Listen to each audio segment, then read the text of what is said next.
American Labor Unions. A Plea for Constructive Unionism. By John A. Dyche. With an introduction by Julius Henry Cohen. There is no alleviation of the suffering of mankind except veracity of thought and action and the resolute facing the world as it is when the garment of make-believe with which pious hands have hidden its uglier features had been stripped off.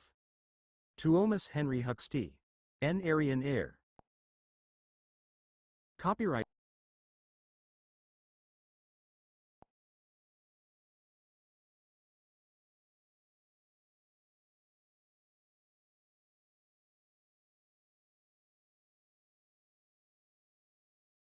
Why a publisher's preface? Simply because the announcement of our issuance of this book, Bolshevism in American labor unions, brought forth protests, even angry denunciations from 2 or 3 of our very close radical friends.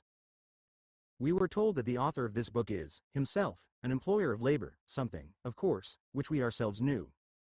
We were also informed that. Why a publisher's preface? Simply because the announcement of our issuance of this book, Bolshevism in American labor unions, brought forth protests, even angry denunciations from 2 or 3 of our very close radical friends. We were told that the author of this book is, himself, an employer of labor, something, of course, which we ourselves knew. We were also informed that Mr. Dyche, although a Jew himself, which he sets forth in his book, makes a startling differentiation between the Eastern European Jew and the American Jew, accusing the former of being mainly responsible for the constant disturbances in the international ladies' garment workers' union. The most impassioned attack that has been made by our friends concerns itself with Mr. Dyche's references to the extra labor activities of the various unions about which he writes, their colleges, building enterprises, and general amelioration programs. Briefly, our position is, and has always been, that we, as publishers, must maintain an open forum. During the World War more of our books were interdicted by the government than those of any other publisher.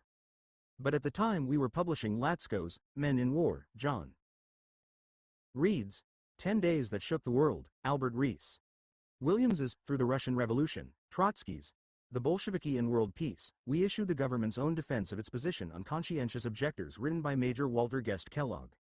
Side by side on our list may be found books by Bertrand Russell and John D. Rockefeller Jr., David Karsner's Life of Eugene V. Debs and Otto H. Kahn's, of many things. We believe that only such books as are obviously dishonest in intent or content are the only ones which should not be found on a useful publisher's list. Horace B. Live Right. Note: Tuesday word Yiddish, instead of Jewish, is used throughout, because the traits of the needle trade worker which I am trying to depict are peculiar, as far as I know, to the Jewish immigrant workers from Eastern Europe. In the industry in which I am now engaged, there are quite a number of American-born Jewish workers, some of whom I employ and whom I have had an opportunity to observe quite closely. The native-born worker has quite a different conception of things generally than the European, and he has, in fact, little in common with the disappointed, disgruntled immigrant one finds in the dress and cloak industry. The native Jewish worker, like the average American, is an ardent sportsman. The radical catchwords have little fascination for him. Life, as he sees it, is a game in which, of course, the best man wins. Rockefeller, Morgan, Ford are to him the financial and industrial Babe Ruth. He knows that not everyone can be the winner. The immigrant worker from the despotic countries of Eastern Europe generally is disappointed and discontented. He hates and envies the Belarushka, white-collared person. He hates the landlord who, he believes, took the land away from him. He hates the government official who took his last penny away in taxes and who made him do military service. He hates the capitalist who, he believes, robs him of the fruit of his toil. A closer study of the Yiddish worker the reader will find in chapters 8 and Ix. 8. Contents. Wo I am anp what do I want? The ruin of the cloak industry. International publicity. United Cloak and Suit MWU Re Crow. ERS, Association. Tuesday Union as Bove all. Pre. Has unionism improved the garment? Workers' lore? Who is responsible?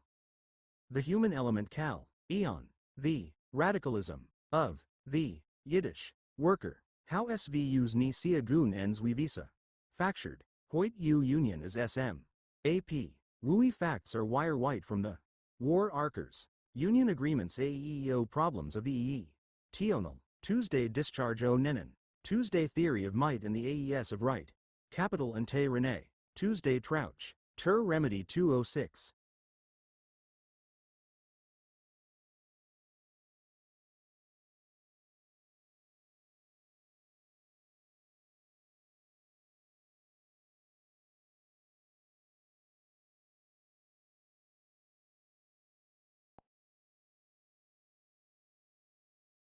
Eight.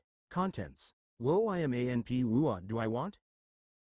The ruin of the cloak industry. International publicity. United Cloak and Suit MWU Re Crow. ERS, Association. Tuesday Union as Bove all.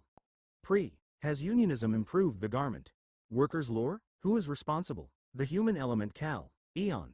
The. Radicalism. Of. The. Yiddish. Worker. How SVU's ni sia goon ends we visa. Factured. Hoyt U Union is SM.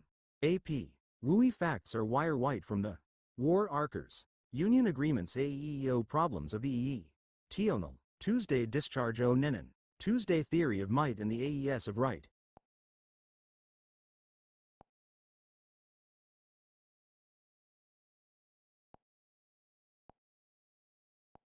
Introduction. In 1910, when I became counsel for the Cloak, Suit and Skirt Manufacturers Protective Association, organized to meet the issue of the famous strike of that year, the then Secretary-Treasurer of the International Ladies Garment Workers' Union, John Dyche, was a figure of a man whom I admired but who withal seemed to me to be something of an intelligent but misguided giant.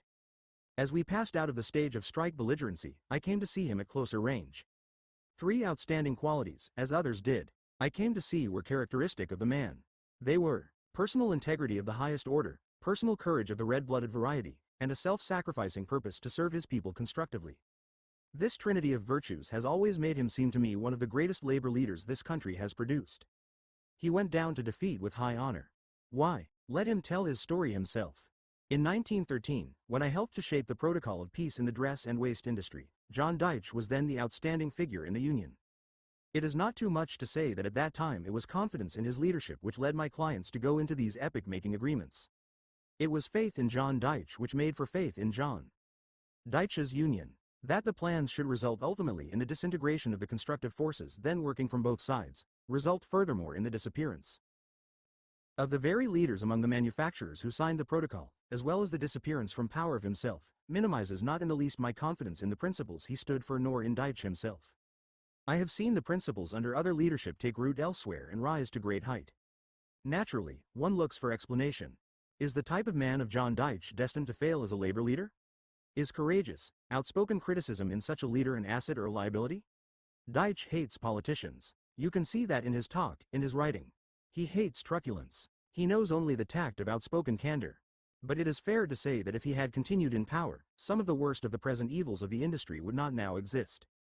Governor Smith, in approving the state housing law this year, 1926, compared the measure presented to him by the Republican legislature with the one drawn by the State Housing Commission. But Mr. Politics put his nose in the door, said the governor, and we cannot get the ideal we strove for. Mr. Politics put his nose in the door, says Mr. Dyche. Does he mean politics as we know it in political life? He means union politics, the kind of politics, however, which, in the union as often in government, puts organization above ideals, aggrandizement of power over principles, helps to keep men in power because of their influence with voters, wins victories which in essence are defeats, and, finally, develops cancers that eat away the very life of the organization itself. But Dyche tells us more. It is a terrible indictment which he draws against the propagandists of the Klassenkampf. The poor cloakmaker, John Dyche's Moishi, exploited for the sake of a social program, elicits our sympathy. Worse still, he, Vil, paints the picture of an industry all but ruined through the transfer of power from the employer to the union. Economic processes damned at one point find their outlets underground. Bootlegging and law enforcing officers, all the result of ill-conceived restraint. What a tragic picture he draws. Trenchant, biting, with the literary skill that comes from clear thinking, he etches his message in copper. Literally, it burns. I should not want to be regarded as saying, Amen, to everything Dyche says in this manuscript.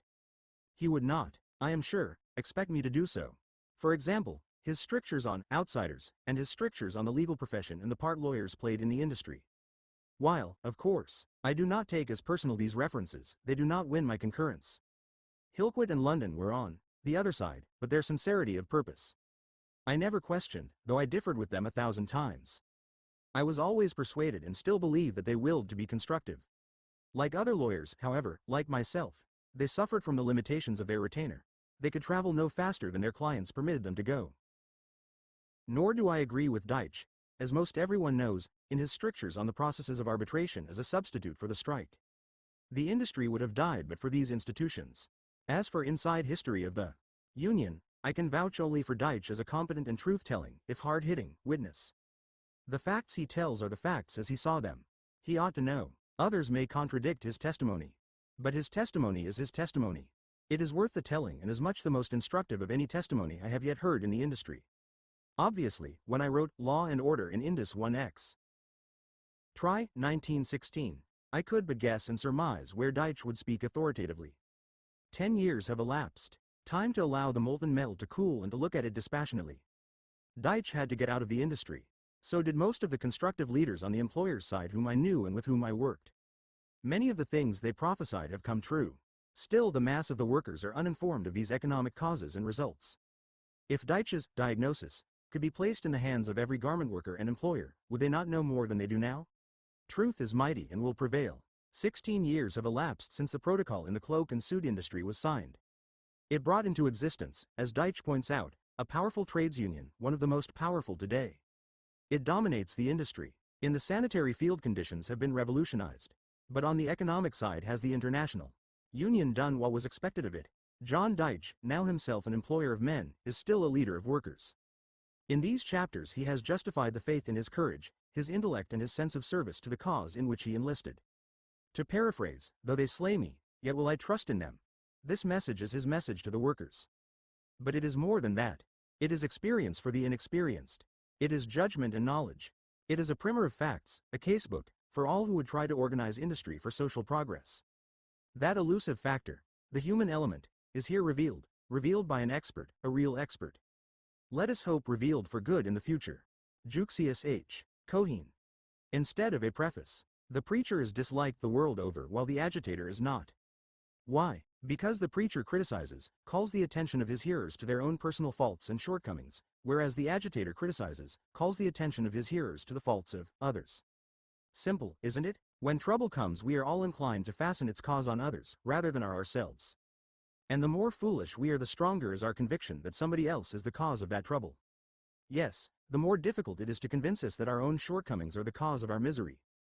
It is human nature to look for some scapegoat. Since the Germans lost the war, anti-Semitism became stronger than ever in that country. In Soviet Russia, the people are sure that the cause of their trouble, the extreme poverty of the masses, is the Allied powers, the capitalistic governments. The garment workers, too, like all others, have their scapegoat. The guilty ones are the manufacturers, the employers. They simply will not allow the workers to make a decent living. Were they less selfish and less dishonest, everything would be all right. Lately, the union officials have been included in the list of the accused. They are now receiving a portion of the blame that in former years had been reserved exclusively for the employers. XL. When you see people become enthused over the oratory of a Bryan or a Debs, you may be sure that their speeches contain very little truth, otherwise the masses would not run after them. You know the story of the prince, who, addressing a crowd incognito, was so surprised when the mob applauded his remarks that he asked his friend whether he had said anything wrong. What is agreeable is not always true, and what is true is not always agreeable. Truisms, but they stand. A genuine friend is apt to call attention to your shortcomings rather than to your accomplishments. Wise parents, when they speak to their children, generally avoid talking to them of their merits and accomplishments. The organized Yiddish worker considers himself the most enlightened in the world. He attends endless meetings, lectures, demonstrations. There he is agitated, propagandized, educated, patted on the back. Here he finds his enemies, real or imaginary, criticized and denounced. He goes away convinced that he is the cleverest, the most progressive creature in the world, never suspecting that his so-called progressive movement is only the froth of his own restless, disgruntled mind. The mind of a person who for ages has been a wanderer. The person who is always looking for something. What this something is he himself does not know. Above all, he is looking for something to find fault with. High-sounding phrases are to the Yiddish workers what? XLI. Beer is to the German, whiskey to the Irishman, and opium to the Chinaman. They feel relieved when they find an opportunity either to indulge in or listen to them. And the radicals in the Yiddish labor movement, as numerous as the grains of sand on the seashore, are the extremist of the extreme, when it affects someone else's interest. Scratch this radical, touch him in the spot that affects his personal interest, and you will often find him an ultra-conservative. The day the members of the American Security League know the Yiddish workers a little better than they do, will be the night they will sleep sounder, to indulge in an Irish bull. The leaders bluff, and the mass is restless. When the mass finds out that it has been bluffed, turmoil and restlessness result. To quiet them, the leaders promise something. That is, they bluff them. When the mass finds out that it has been bluffed, it becomes again restless. In this way the bluff causes the turmoil, and the turmoil calls forth the bluff. Each reacts upon the other. Hence the growing demoralization and the distrust of the leaders by the masses. The so-called right-wingers consist mostly of bluffers, and the left-wingers of the element of restlessness, although there are bluffers and disturbers enough and to spare in both camps. The left-wing movement represents the organized protest of the disappointed masses whom the communist politicians use for their own purposes. Of communism itself, the mass knows little and cares less. Instead of being known as left-wingers, they should be called the opposition. Chill. Without scientific theories the Germans make no move. From the science of the races they have evolved anti-Semitism and race hatred. From the science of socialism they have evolved the theory of class struggle and class hatred. Both these sciences lead to civil war. Why is it that the Yiddish worker who so strenuously objects to race hatred, of which they are often victims, the propaganda of class hatred should have become so widespread? This singular phenomenon I will discuss in detail later on, Chap. X. Movements progress only in proportion as their leaders stand above and try to lift the masses to their own level. When the leaders lower themselves and become the followers of the masses, the movement becomes morally bankrupt. The latest turmoil of the left-wingers is the result of the moral bankruptcy of the Yiddish labor movement. That radicalism should so often result in demoralization and turmoil is quite natural. The radical is constantly telling his audience of the enormous power of the organized working class, and must naturally make large promises. He raises the expectation of the masses. When their hopes are not realized, they become disappointed, they begin to accuse their leaders and become restless. Labor right or wrong, I am for labor. When labor is in the wrong, nobody profits by it except those who have instigated labor to do the wrong thing. The cause of labor suffers as much from its coddlers and blind defenders as it does from its uncompromising opponents. Ziv. Bolshevism in American labor unions.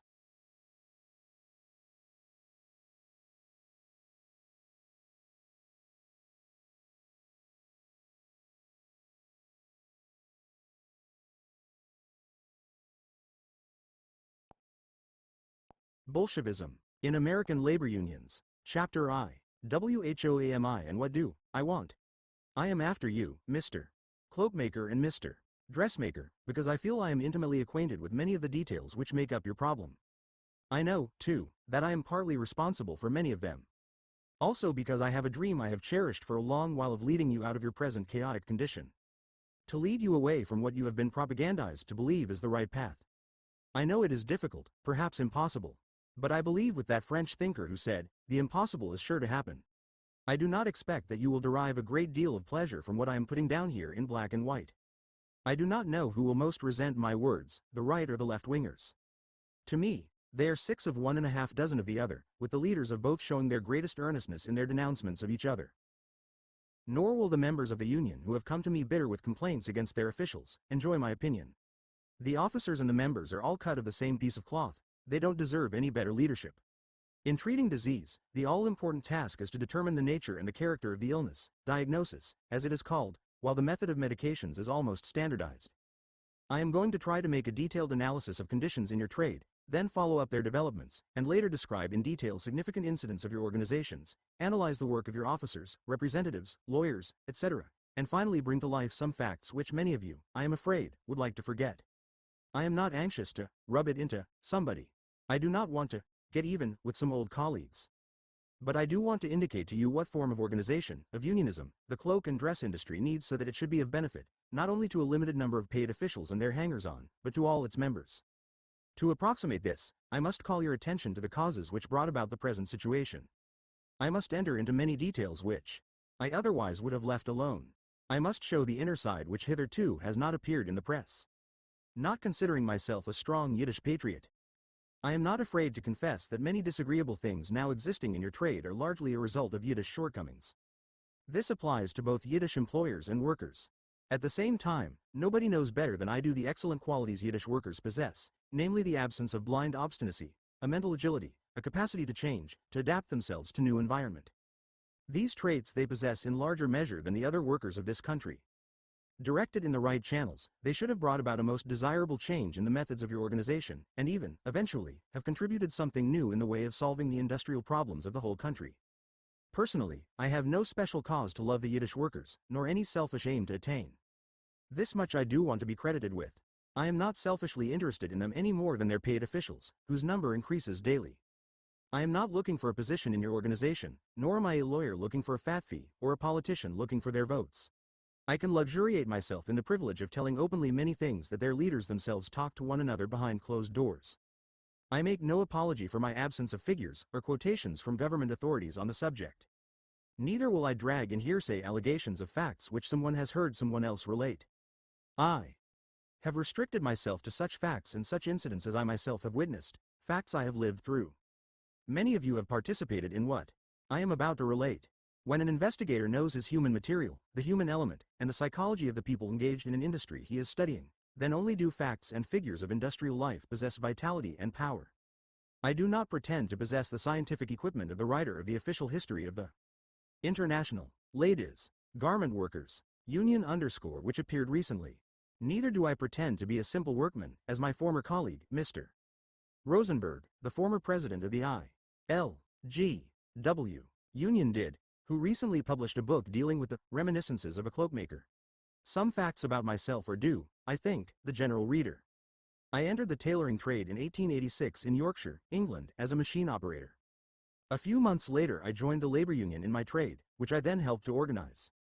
In 1 shortly after my arrival in this country, I became a member of the International Ladies Garment Workers Union. From 1904 until 1914 I served the organization in the capacity of General Secretary.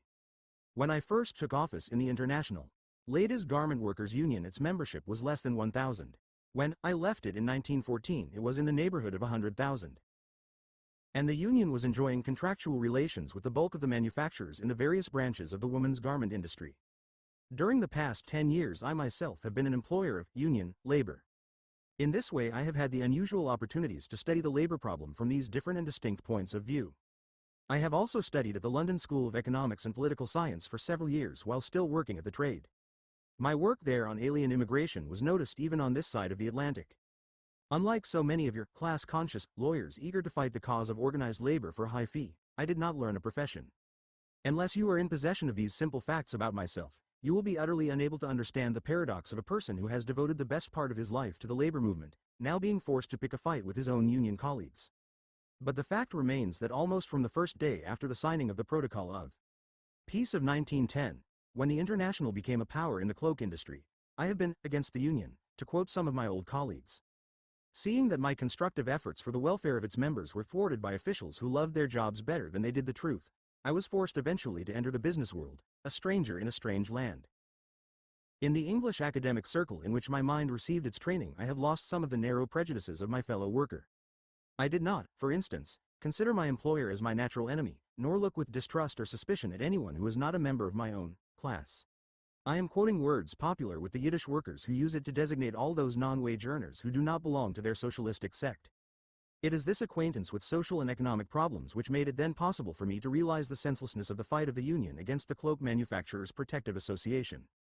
I could not help foreseeing that the fight of our true Union men against the Protocol of Peace must lead to the destruction of the larger shops in the cloak trade and the driving out of the industry, the most responsible element in the ranks of the employers. Not that I think that one had to be a student of economics to realize that in this respect the Union acted like a bull in a china shop. While yet in England, that is to say, in my early days in the Union movement, it became clear to me that a labor organization, especially in the garment industry, had greater strength when dealing with an organized body of employers. In this monograph I intend to give the result of some 40 years of experience and close observation of the garment industries, and to indicate the causes which brought about the present widespread dissatisfaction of the workers, a dissatisfaction which is shared by all classes of people who derive their living from it. I will also discuss possible remedies. Chapter E. The ruin of the cloak industry. Precisely at 10 o'clock in the morning of July, I.O., 1910, something unusual and unheard of happened.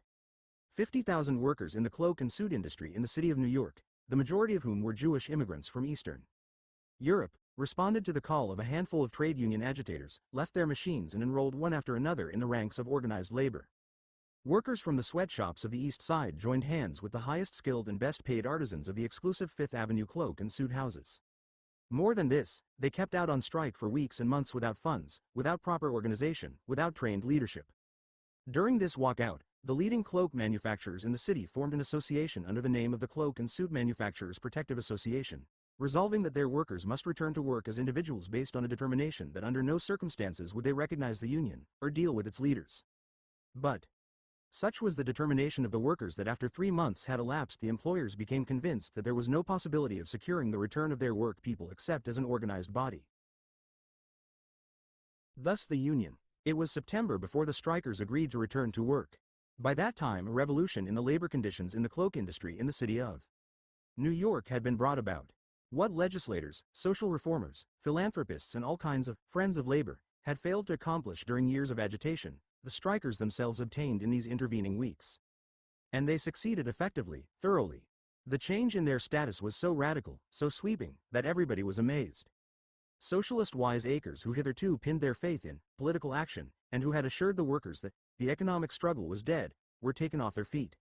The know-it-alls, who had persistently assured that the Yiddish workers would never become organized, that by nature they were too individualistic to achieve concerted action, were bewildered. This strike put an end to the chaotic labor conditions that hitherto prevailed in the cloak industry, where everything had been left to the tender mercies of competing employers and unorganized workers. Home work was abolished. So was the practice of carrying home work after working hours. The workers, too, became free from petty annoyances, such as the payment of fines, charges for electric power, needles, machine straps, cotton and silks. No longer did they have to pay deposit for machine parts. Hitherto the work had been mostly done by foot power, and furthermore, the operators in some branches of the trade had to drag their own sewing machines from shop to shop as they changed employment. But the greatest benefit which the workers' revolt brought about was the regulation of the hours of labor. With the exception of some of the exclusive Fifth Avenue houses, a normal working day was unknown and overtime was unheard of. At the height of the season, the employees worked all the hours that God sent. There was no day of rest. The equalization and standardization of labor conditions in the industry commanded the respect and devotion of the workers to the union and its leaders. The very employers who but recently were determined to go down to ruin rather than deal with the union also began to feel the benefit of this radical change. The union, its method of dealing and negotiating with employers, its peace pact, known as the Protocol of Peace, became widely known. Other industries modeled their agreements after it. For a time it appeared as if the International had initiated a novel and revolutionary method of solving the problem of capital and labor. News of its great victory reached workers' unions as far as Australia. Inquiries came from all parts of the civilized world to ascertain how it had been accomplished, and what could be learned from it by labor. Unfortunately for the members, the union soon became the tool of unscrupulous demagogues and silver-tongued orators. Under their influence the workers began to overestimate their power, the power of labor unionism. A swarm of faddists of every description, fancy lawyers and economic messiahs began to make their appearance among them. The organization became an experiment station for all sorts of friends of labor, with their fantastic theories and scientific ideas. To the members, the union became a kind of Pandora box. All that was necessary for them was to join the organization and, presto, a union shop appeared with an all-powerful shop chairman and a walking delegate who would be able to let them have all kinds of shop privileges and force the employer to pay them high wages, and grant them short hours of labor. As for work, you know what you have to do, take it easy. I'm quoting, not inventing. Drunk with victory, refusing all counsel of moderation, the members of the union never suspected that their real enemies were within its own ranks, men who were using the organizations and the principles it represented, to shield and cover their own selfishness. Newly arrived, liberators who knew how to gain the workers' confidence for personal aggrandizement were welcomed. Men who knew how to exploit their inexperience with unionism, their narrow prejudices, their childish enmity of the employers, were all lionized. Today the cloak industry in the city of New York lies in ruin, and with it lies the union organization. Some of the biggest operators in the trade have closed their factories and quit the business of manufacturing cloaks entirely. The rest began to reduce their plants and to send their work to the smaller outside shops and to out-of-town factories. Two new classes appeared in the cloak industry, the jobber and the sub-manufacturer. The former is composed of the erstwhile cloak manufacturer who, worn out by frequent strikes and irreparable losses, found the cost of production inside his factory mounting higher and higher. The latter is composed of former Kampfer, of true union men, who in many instances were trouble instigators in the shop and who were now rushing to the rescue of their employers, releasing them from the necessity of manufacturing inside at a loss, by fixing up a small shop and there making the garments for them. With so many workers idle because of the inactivity of the inside factories, this new class of employers, who became known as sub-manufacturers, were able to secure easily all the help they needed, at considerably lower wages than the inside manufacturer had to pay under the protocol. Today, the number of manufacturers in the city of New York who produce all the garments inside their own factories can be counted on one's fingertips. Here remaining so-called manufacturers are really no more than jobbers who employ a few workers inside their own premises for show purposes only. The bulk of their merchandise is made in the outside shops of the former Kampfer, the true union men, the outside contractors and sub-manufacturers. And the union? The organization which was once the pride of the American labor movement. What is its status today? Torn into two warring factions, engaged in a fratricidal war, exceeding in bitterness anything known in the American labor movement. Each of the warring factions believes that when it will have succeeded in crushing the other, and will have removed from office the leaders of the opposing faction, peace and harmony will prevail and the organization will go forward in strength. None seem to appreciate the fact that the present appalling situation is due not to the incompetence of any particular leader of either faction, but is related to deeper causes. No change in the personnel in the administration could possibly alter matters, for the cause of the present strife is due to the sad fact that the cloak industry has been destroyed. The state of helplessness to which the union has been brought is indicated by the fact that the sub-manufacturers recently threatened a strike against the jobbers. The object of this strike was to prevent the jobbers from sending their work out to be made in non-union shops. Here I am trying to indicate the cause which brought about this ruin and to show how the leaders of both the present warring factions have contributed equally to the present appalling condition in which the industry finds itself. The source of all the trouble is, I believe, due to the union policy, or to be more correct, to the non-union-like policy of the International, which has been pursued and fostered by the leaders of both factions. I hope to show a possible way out, for I sincerely believe the industry can be rebuilt and the union reorganized on a solid, healthful foundation. I, too, share in the deep-rooted belief existing among all the classes engaged in the women's garment industry, employers as well as employees, that only a thorough organization of the workers in the industry can lift it out of the present chaotic condition into which it has fallen. Chapter 3. International Publicity. A little over a year ago I received a telephone call from a drive Levine, who said he wanted to see me. I remembered having met him at the Liberal Club some 10 or 12 years ago when I was a member there. He had something important to tell me, he repeated on the phone. We agreed to meet the following Saturday at the Civic Club. There he informed me that the International Union officials had commissioned him to write the history of the organization. To accomplish this, he was interviewing, soliciting opinion, and discussing certain phases in the history of the International Union with the various persons who had taken an active part in its creation. Also, he wanted me to lend him certain materials in my possession relative to that organization. Knowing only too well how anxious the officials of the International Union are to tell the public the truth and nothing but the truth about their work and their activities, I distrusted the whole idea. Why all this sudden rush to publish a history of the organization, when its positive results were of a highly speculative nature?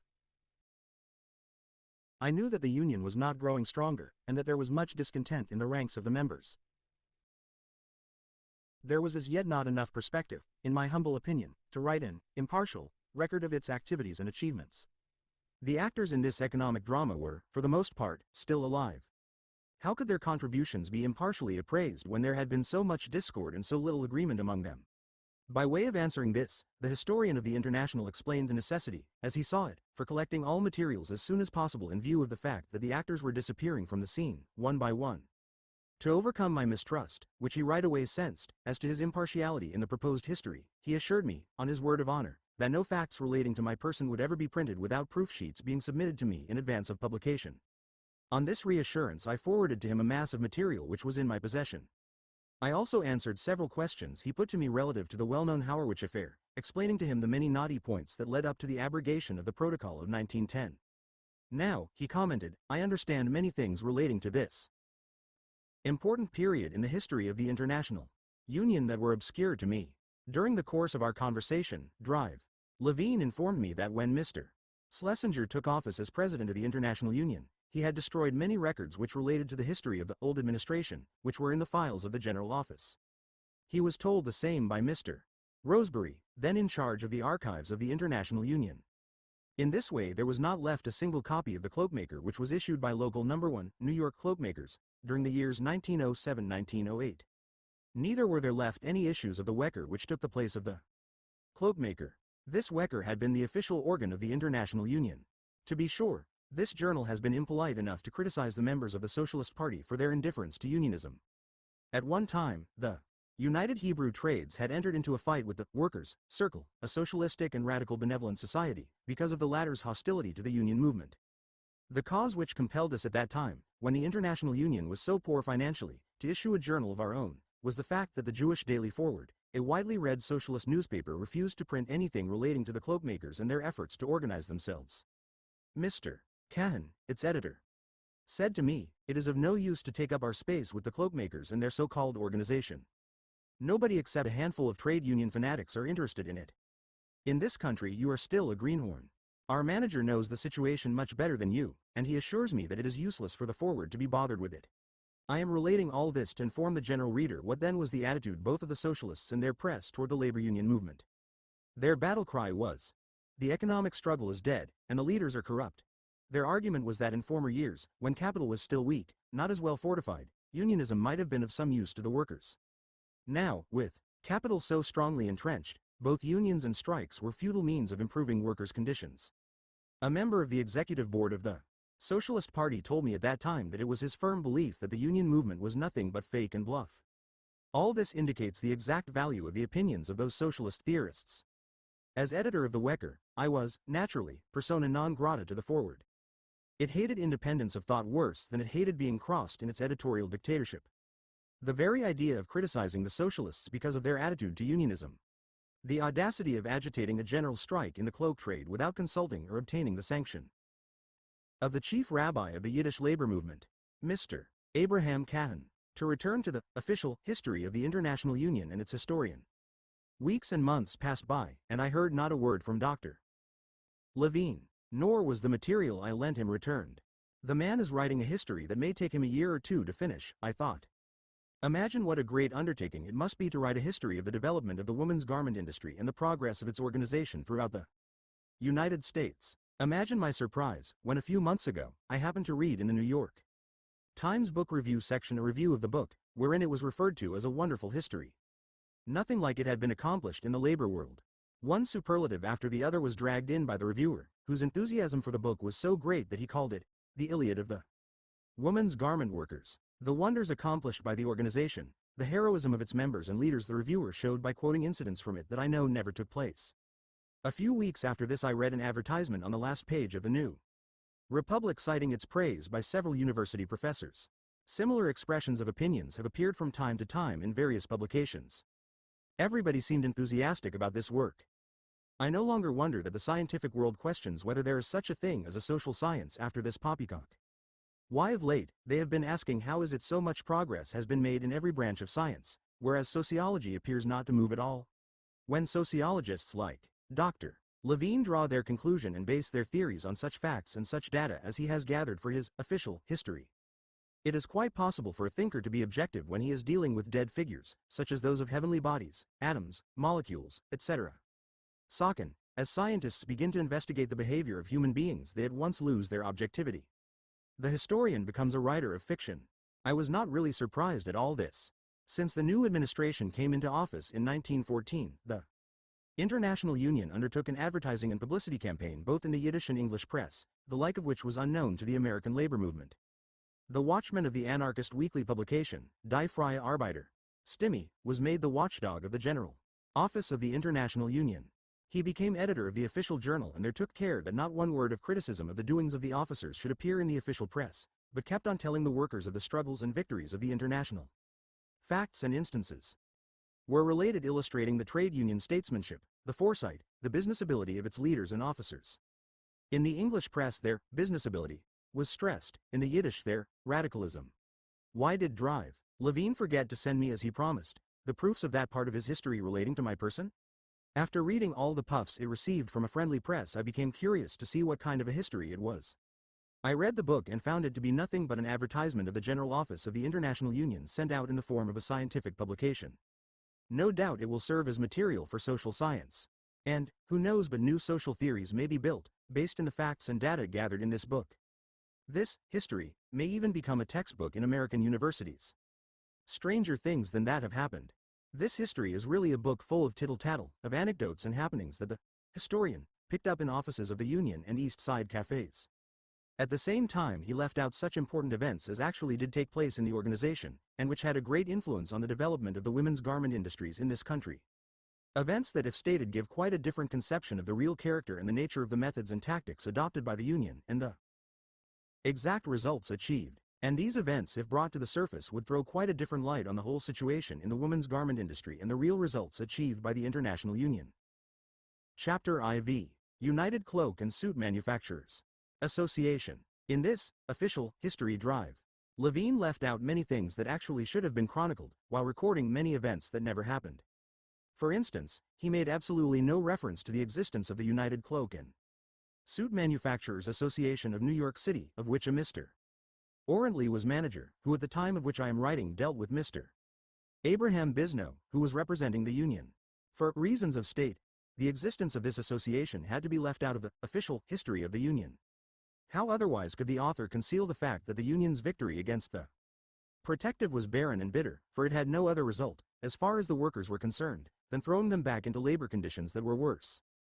The existence of this employers' association employing over 1/3 of the entire membership of the cloakmakers' local unions and its recognition on the part of the Union was the cause of friction and misunderstanding between the officers of the Cloak and Suit Manufacturers Protective Association of New York City and the representatives of the Union. The representatives of the Protective Association often accused the Union. They claimed that the fight against the protocol and their association was the result of a conspiracy on the part of Mr.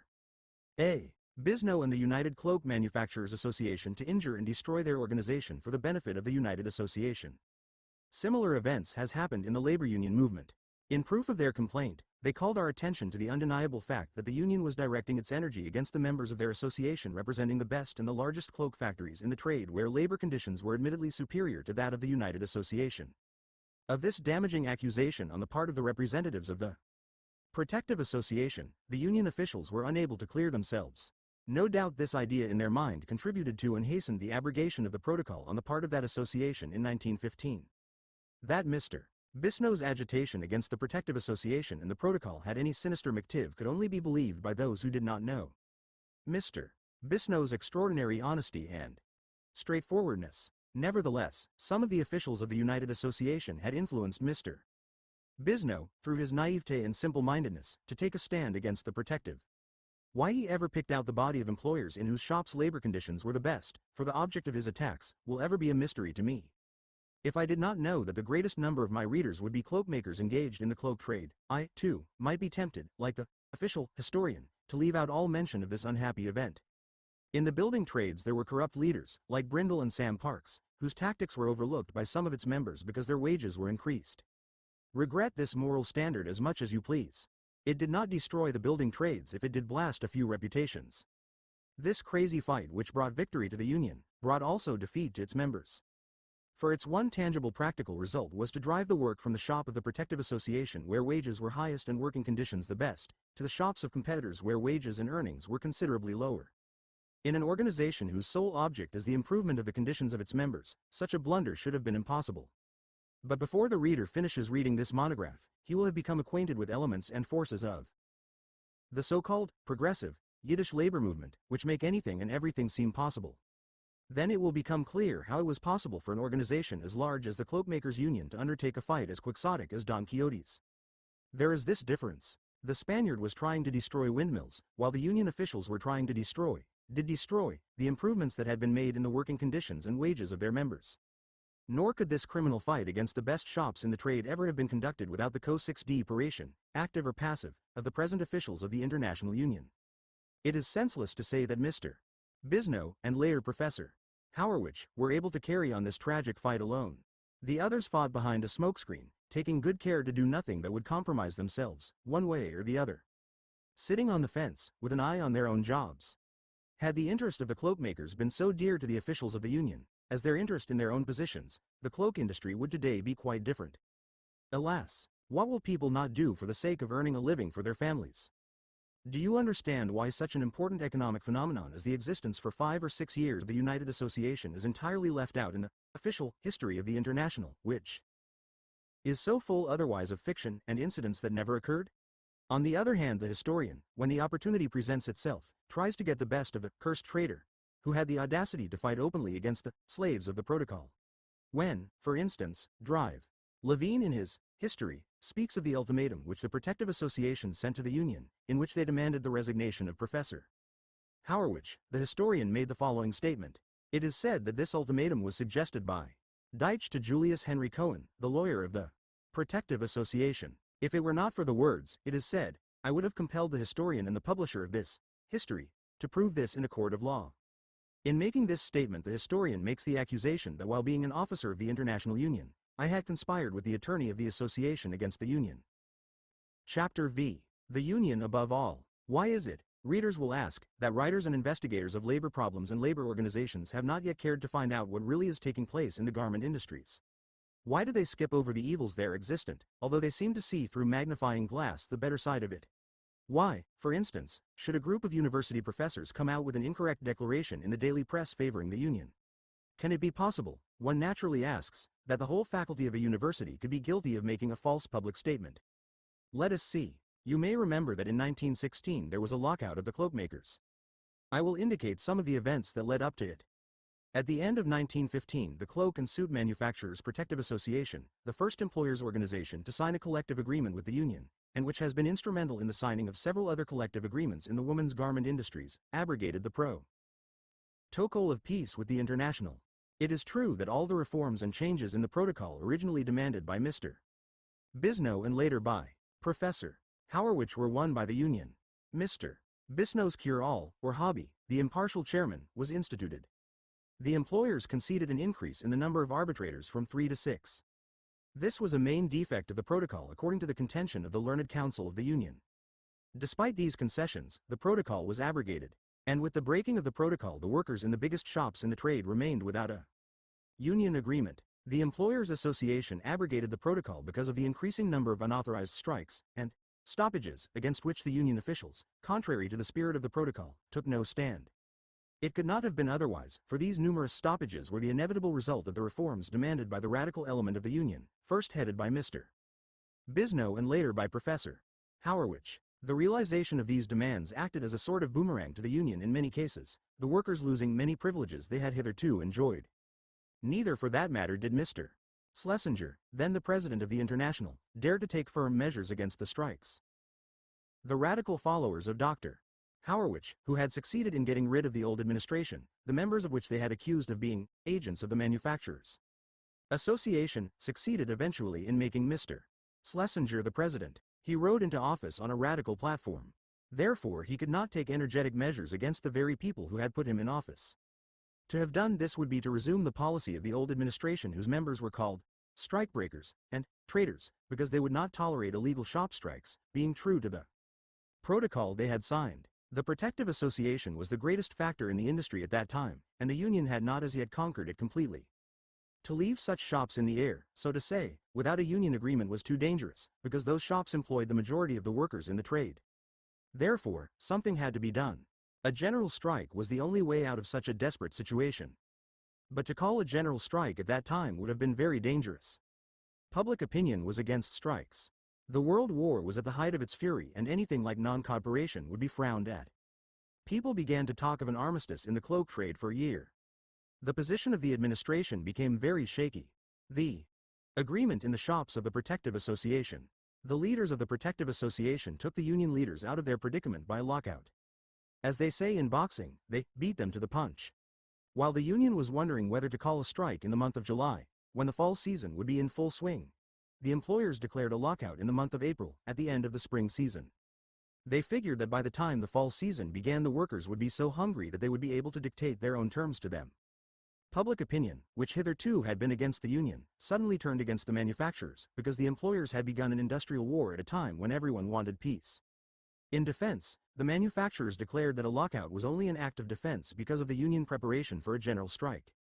In reply to these defenses, there appeared a statement in the New York daily papers signed by the members of the political faculty of Columbia University, stating that the undersigned have investigated the contention of the manufacturers, viz., that the union made preparation for a general strike, and found it groundless. Why make investigations? It was enough that the employers made an accusation against the union to cause the professors of the political science department of Columbia University to issue a declaration which thousands knew to be absolutely false. Those professors could not have made the slightest attempt to investigate, because the Forward had been printing daily reports of the preparations of the Union, and the columns of the official journal of the Union were filled with plans for a general strike. To serve a humane cause, people will do many things that they never would dream of doing for the sake of money. What caused the Trade Union Commission of Great Britain, which was sent to Russia to investigate conditions of labor in that country, to send back a favorable report when the whole world knows that conditions of the working masses are so intolerable in that country that even the communists themselves, at the first opportunity, run away from Bolshevik Russia? What happened here happens in many other movements. When an idea becomes popular and begins to gather adherents, people form an organization in order to realize their ideal. It does not take long, however, before the organization takes the place of the ideal, and the real object which called forth the organization becomes forgotten entirely. That being the case, anyone daring to criticize the officers of a labor union is immediately stigmatized as an enemy of labor, or a tool of the employers, or a lackey of the capitalist class. I know it because I have been called all these names. Under the protection of an ideal, a principle, people allow themselves to do things which they would never dream of doing if it could not be covered up by raison d'etat. Whether it is a military clique in France, as during the Dreyfus affair, or is now the case with the representative of the so-called progressive labor movement, it is always raison d'etat, and it is this raison d'etat why we so often progress backwards. Especially is it the case in the Yiddish labor movement, where the air is contaminated with mistrust and suspicion. Anything that can be interpreted in favor of the union is magnified and published broadcast. On the other hand, anything that casts the slightest shadow on the actions of its officers is passed over, and all for the benefit of labor. Real progress must always result from experimentation with trial and error. But when these leaders make a false step, and when its results are bad, instead of acknowledging defeat, instead of trying to look for other methods and ways, they undertake advertising and publicity campaigns. What good can result from such methods? They use the money paid by the members on printers' ink, putting all their own blunders on the enemies of the working class. The game works for quite a while, but sooner or later, a restlessness and turmoil ensues, and the membership goes left. Left-wingism among the members of the International Union can easily be traced to the fact that its members feel that they have been bluffed and fooled. During the hearing which took place in the summer of 1924 in the City Hall before Governor Smith's Commission of Mediation, I encountered an old cloakmaker who said to me, "Mr. Dyche, our union undertook a series of fights with our employers. We had strikes, lockouts, litigation, arbitration, and devil knows what. In all these fights we were victorious. Every one of these victories ruined us. Perhaps our salvation will come when we will suffer defeat." These blunt words sum up the case in a nutshell. The opposition movement against the international officials is a protest of the masses against their own widely advertised, brilliant victories. They have begun to fear victories more than defeats. I understand their feeling. I am going to try to explain in detail why the victories of the Union invariably ended in defeat for the workers, and why some of them believe a defeat will bring them relief from their present situation. I recently overheard a discussion between a member of the International Union and a friend of mine. The Union man was an ardent left-winger. I took the opportunity to ask the Union man, "What are the left-wingers after?" "Nothing," was the reply. "What is your program?" "We have no program." "Are you not communists?" I asked. "To hell with communism." "You are then protesting for the sake of protesting?" "Yes, that is it." The international officials have been reorganizing the biggest local unions in New York City for the last few years. Locals that count membership by the thousands. They charge that their members belong to the Workers' Party, etc. They are correct to the extent that the communist politicians take advantage of the discontented among them and use the union members as tools.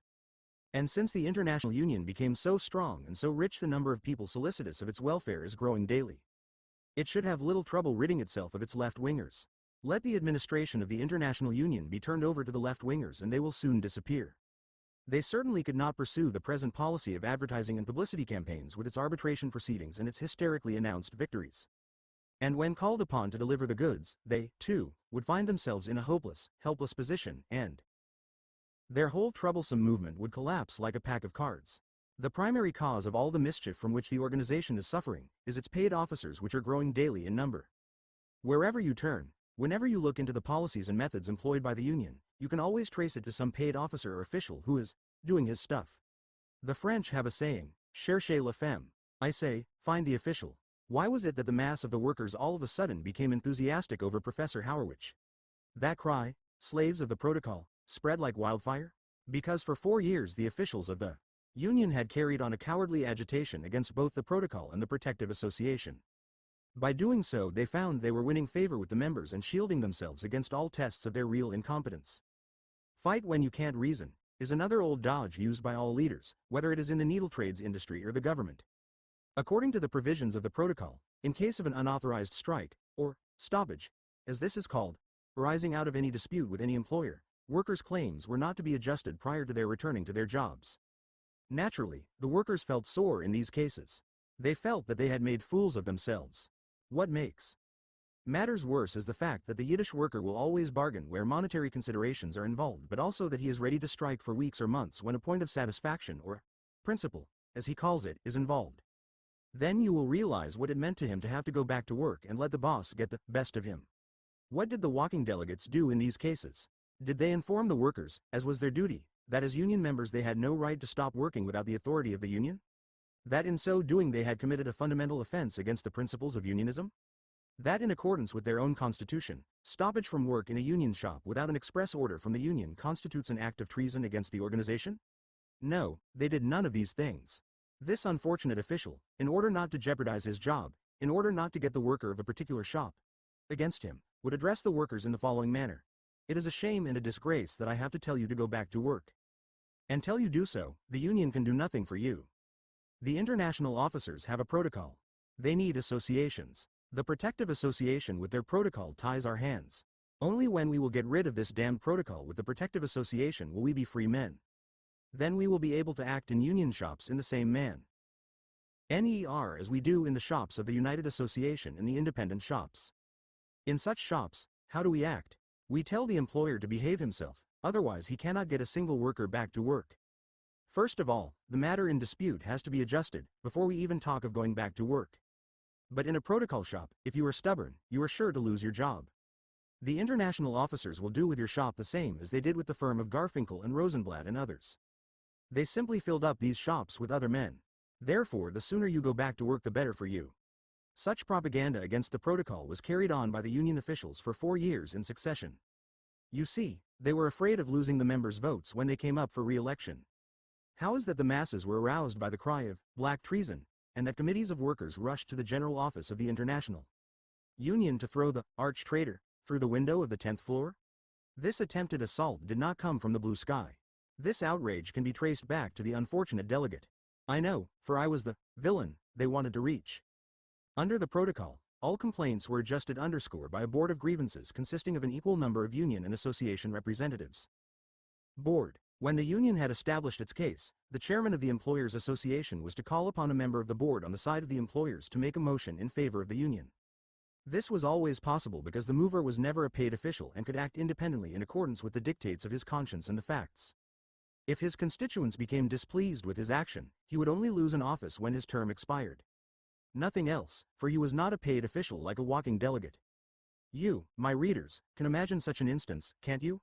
Well, it is no part of union logic to ever acknowledge the possibility of a boss being in the right. I am talking of the International. One case I remember as clear as if it happened but yesterday. An entire committee of workers came into the council rooms of the Board of Grievances one day at the Fifth Avenue building. What's up? A stoppage? No, a lockout. It is always a lockout. Workers were thrown out of the shop. Of course, the walking delegates had told the members of the committee to say so, otherwise according to the rules of the protocol they would have to return to work. On one side of the room was the shop chairman. A powerful, broad-shouldered giant of about 30. He stood in front of me and I had a good opportunity to observe him. One would feel a blow from such a fellow for some time. On the other side of the table behind me was the foreman, a man of about 50 years of age, a midget with a half-gray beard. I was surprised that such an insignificant-looking fellow should be a shop foreman. One union man argued the case. His speech made no impression. He failed to establish anything. As a last resort, he shouted that the foreman had given the shop chairman a terrible beating. General laughter greeted this charge. Everybody turned to look at the little foreman. I afterwards asked why such a case was brought up before the Board of Arbitration. The clerks should have adjusted it. I was told that the shop chairman insisted on bringing it before the Board of Grievances because he wanted to visit the board. After everybody had finished laughing, the president asked who would make a motion in favor of the association. No one of the members on our side made any sign of movement. Each one pushed the elbow of the fellow next to him as if to say, "You make the motion." Each time that happened I felt sick. a union official to make a motion in favor of the association. You could not possibly get any walking delegate to do any such thing. Who would re-elect such a traitor? Some union official somehow had to make a motion in favor of the association, otherwise the entire proceedings of the Board of Grievances would have been turned into a farce. We were supposed to render judgment, and we were in the employ of one of the litigants. Such a motion was eventually made by an official of the International, who had been elected at the biannual convention by delegates representing locals from all over the United States and Canada. Even the international officials were not any too anxious that day to vote in favor of the association. The man who did so was myself. And what happened? The unfortunate walking delegates later went to the workers in the shops and told them, "I did my best for you, but your general secretary does what he wants, he consults no one." In this way I was made a scapegoat by those unfortunate paid officials. To secure their livelihoods they threw their own failures upon me, also the blame for all their weaknesses and cowardice. In this way a widespread opinion arose among the members that if it were not for this traitor of a general secretary, everything would have been all right. You will now understand why when the editor of the Anarchist Weekly cried, "Black treason," the simple-minded masses rushed to the general offices to throw the traitor out of the window. I recently met an ex-official of the International who, like myself, had been a member of the General Executive Board during the Harwich period. He had just left a group of cloakmakers who were complaining, so he told me, of the good old times when we were both general officers of the Union. The organization was clean and honest then, they contended. Now, all is graft and corruption. And one of those fellows was the leader of that mob that invaded the general office with the cry, "Lynch the traitors." This was a bit gratifying to me, and in a moment the scene came back to memory vividly as a picture, and the manner in which I escaped reads like a bad novel. The foyer of the general office then consisted of one large room. On the right was a door leading into the council room centered by a director's table. Another door from the back of the council room to the library and archives of the general office. 3 small rooms led off the left of the foyer, one of which was occupied by myself, another by Mr. A. Rosenberg, president of the International, and the third by the New York organizer. Suddenly, I heard a noise and a shout, "Where is the traitor, Dyche? Throw him out the window." I can hear the mob now rushing into the big council room, demanding me. I left my office and addressed the would-be lynchers. "Boys, here I am. I am 1 to 20 of you. The windows are open and in another moment I will be on the pavement. Before you throw me out, allow me a word, please." "All right," shouted one of them, "let us hear what he has to say." "I, a murderer," another asked. "God be with you. I am a father of children." A husky fellow near me turned and said to me, "I am no Christian. I am no lyncher. We are all Jews. I have never shed human blood, but," turning to the others, "anyone who dares to lay a hand on Mr. John Dyche will be killed on the spot." "Nor will I," said another, "allow anyone to touch the general secretary." And in a moment the 20 or 30 would-be lynchers had turned into my personal bodyguard. This was the second attempt on the part of a mob to lynch me. The earlier one was much more exciting. The first settlement of the big strike of 1910 was rejected by the strikers, as many of my readers probably know. To appease the mass we had to change some points in the protocol. What these particular points were to which the mass took exception I do not now remember. I am sure they were not important, otherwise they would not have been so wrought up about it. All the forenoon and Saturday there were mass demonstrations. Bands of unorganized workers representing the cloak industry shouted, "Down with the protocol." In the afternoon, after the demonstrators were tired, they cluttered Rutgers Square. The strike leaders and the international officers were at the forward offices. A rumor started that the general secretary had made certain concessions to the manufacturers. Persons ran up to the office of the forward, where I with the rest of the union officials was crying that a mob was looking for me, that they were going to lynch me. I was being accused of selling them out to the manufacturers. As soon as I heard that it was I whom the mob wanted, I made my way from the forward office and over to the mob, where I heard myself referred to as a scoundrel and a thief. I made my way up to the orator. "What kind of a union have you?" He kept shouting at the top of his raw voice, banging with one hand a newspaper on the palm of the other. "You elected a corrupt official to represent you and he sold you to the bosses." By then, he was addressing himself to me. "Landsman," I said, "you do not know what you are talking about. You tell this crowd of the corruption of Dyche, when as a matter of fact you don't know him, and you never in your life have put your eyes on him. Oh. You must be one of his relatives then." "No," I said, "I am not one of his relatives. I am not defending him. I do not say a good word for him. I only contend that you haven't ever in your life seen Dyche." "Te," laughed the big fellow with the newspaper in his hand. "Don't I know him? I worked with him at William Fishman's and at the Empire Cloak Company. In both these places he sold the workers out. You do not know what a scoundrel he is. But Dyche never worked in any of the shops you mention, I pressed. How do you know? That? Shouted one of the mob. I know, I answered, and I will soon convince you that this man who has you on tiptoes by his stories about Dyche has never even seen him.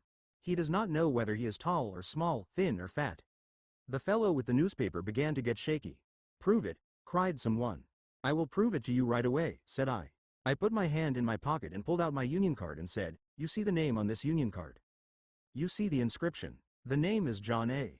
Dyche. That's me. As soon as he heard this, the by now nervous orator turned on his heel and pushed through the mob as fast as he could.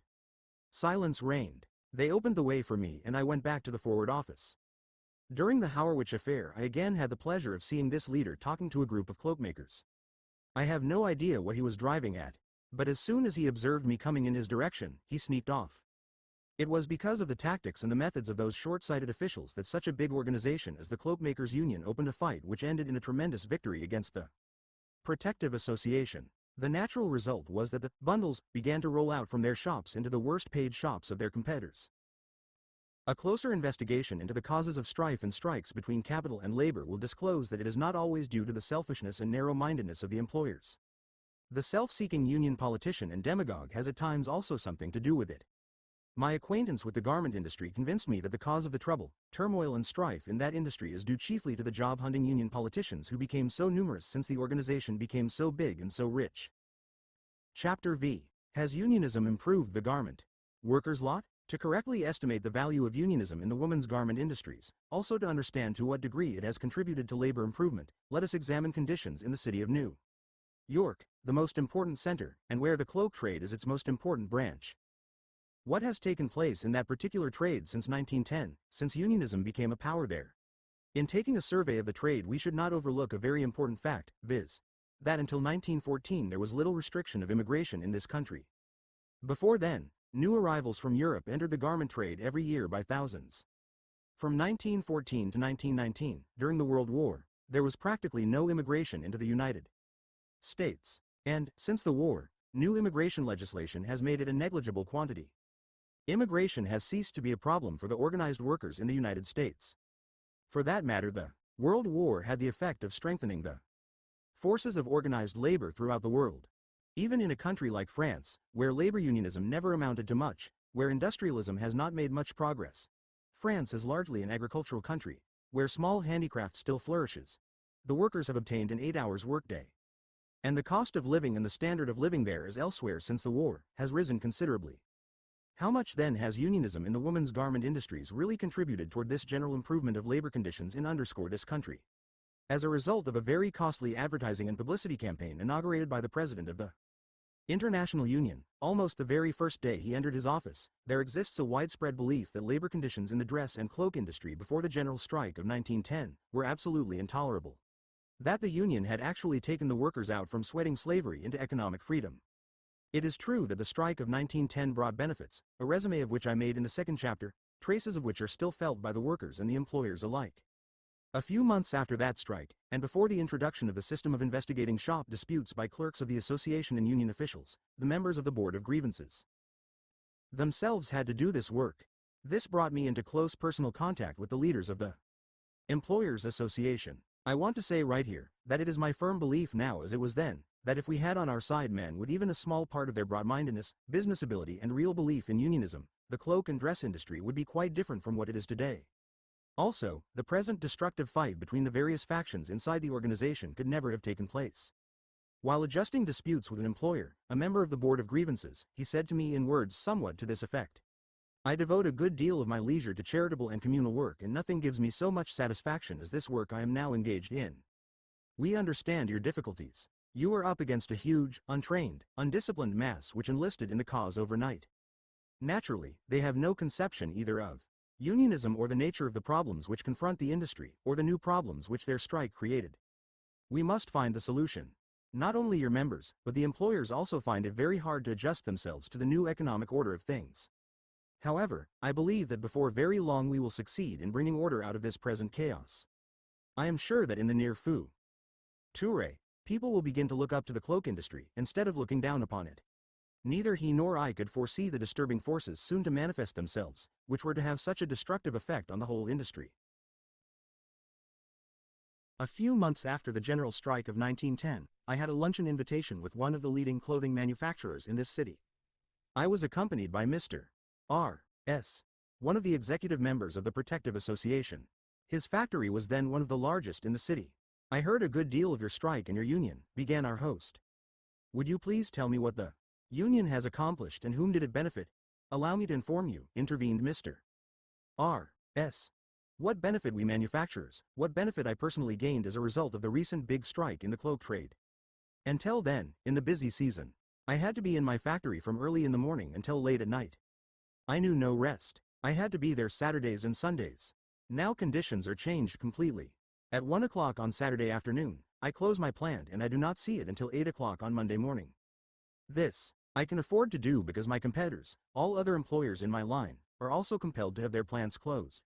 Soon after the first big strike of the wastemakers of 1909, an organization of waste and dress manufacturers was formed, comprising the big waste and dress houses on Fifth Avenue. They made their workers some concessions, but decided to maintain an open shop under all circumstances.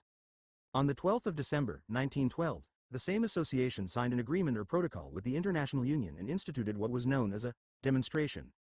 That is, they closed their factories for 3 days in succession, to enable the officials of the union to organize their shops. This change of heart on the part of the employers in the waste and dress industry did not, however, come from the blue sky. It was a result of the strenuous efforts by the leaders of the cloak manufacturers' Protective Association, who had succeeded in convincing them that their fear of unionism was groundless, that if they helped the union to organize their own shops, thereby strengthening the workers' organization, they would be helping it unionize the downtown dress and waste shops where the hours of labor were longer and the earnings of the workers much lower. If this were done, the competition of these downtown shops would not be so keenly felt. Without the help of the Protective Association, the International would never have succeeded in gaining such an easy, friendly victory. The remarkable thing about all this is that since then, the opinion of these very same employers, regarding the union and its leaders, has undergone a radical change. Few, if any, manufacturers in the waste or dress industry now have any contractual relations with the union. Also, the opinion of the workers regarding the union, especially its officers, has undergone the same change. In fact, one might say that in this one matter, the character of the union officials, both the employers and the employees, are of the same opinion. Even the majority of the membership supporting the right-wing administration has little good to say of their officers. They support the administration because they distrust the leaders of the left wing, and because of their hatred of the communists who are behind these leaders. In the New Post, January 21, 1916, the one-time official organ of the Cloakmakers' Union, there appeared an editorial, "The Most Important Problem in Our Industry," from which the following is quoted. 7 or 8 years ago, when we began the agitation for a general strike in the cloak trade, we had in mind the downtown shops. The outside shops where the conditions of labor were always the worst. We never thought that the big shops, the Fifth Avenue houses, would join our ranks. The fact is that we did not expect that these so-called high-window houses, the privileged houses, would join the movement for a general strike. At that time there existed quite a number of aristocratic shops where the earnings of the piece workers were considerably higher than they are today. In 1910, when this article was written, conditions were still fresh in the memory of the people in the industry. The writer could not take the liberty of describing the conditions as they existed at that time in the same manner, say, for instance, as Mr.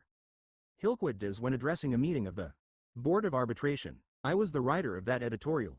I was then manager of Local Number 23. In the editorial, I tried to explain to the members of the union the necessity of certification of contractors. I still believed then that it was possible for a union official to do construction work in the organization. Now let us take the conditions in the industry as they exist today, as described by Mr. Hillquit in a speech which he delivered at the City Hall before Governor Smith's commission. My blood ran cold when I read a stenographic report of it. I knew that conditions of labor in the cloak industry were bad, especially in the smaller shops. But I was not aware that they were so bad, or that they embraced such a large number of workers. Is this all the union can show after so much organizing, so much energy used, so much money spent by the workers in trying to improve conditions? Is this the result of 14 years of organizing work? After all these widely advertised, glorious victories of the union over its enemy, the Manufacturers' Protective Association? And the union now expects the Board of Mediation to alter all that by some miracle. This board is going to do something which the organized workers with all their fights and struggles were unable to accomplish. A worse indictment against the union in the cloak and dress industries could not have been drawn up.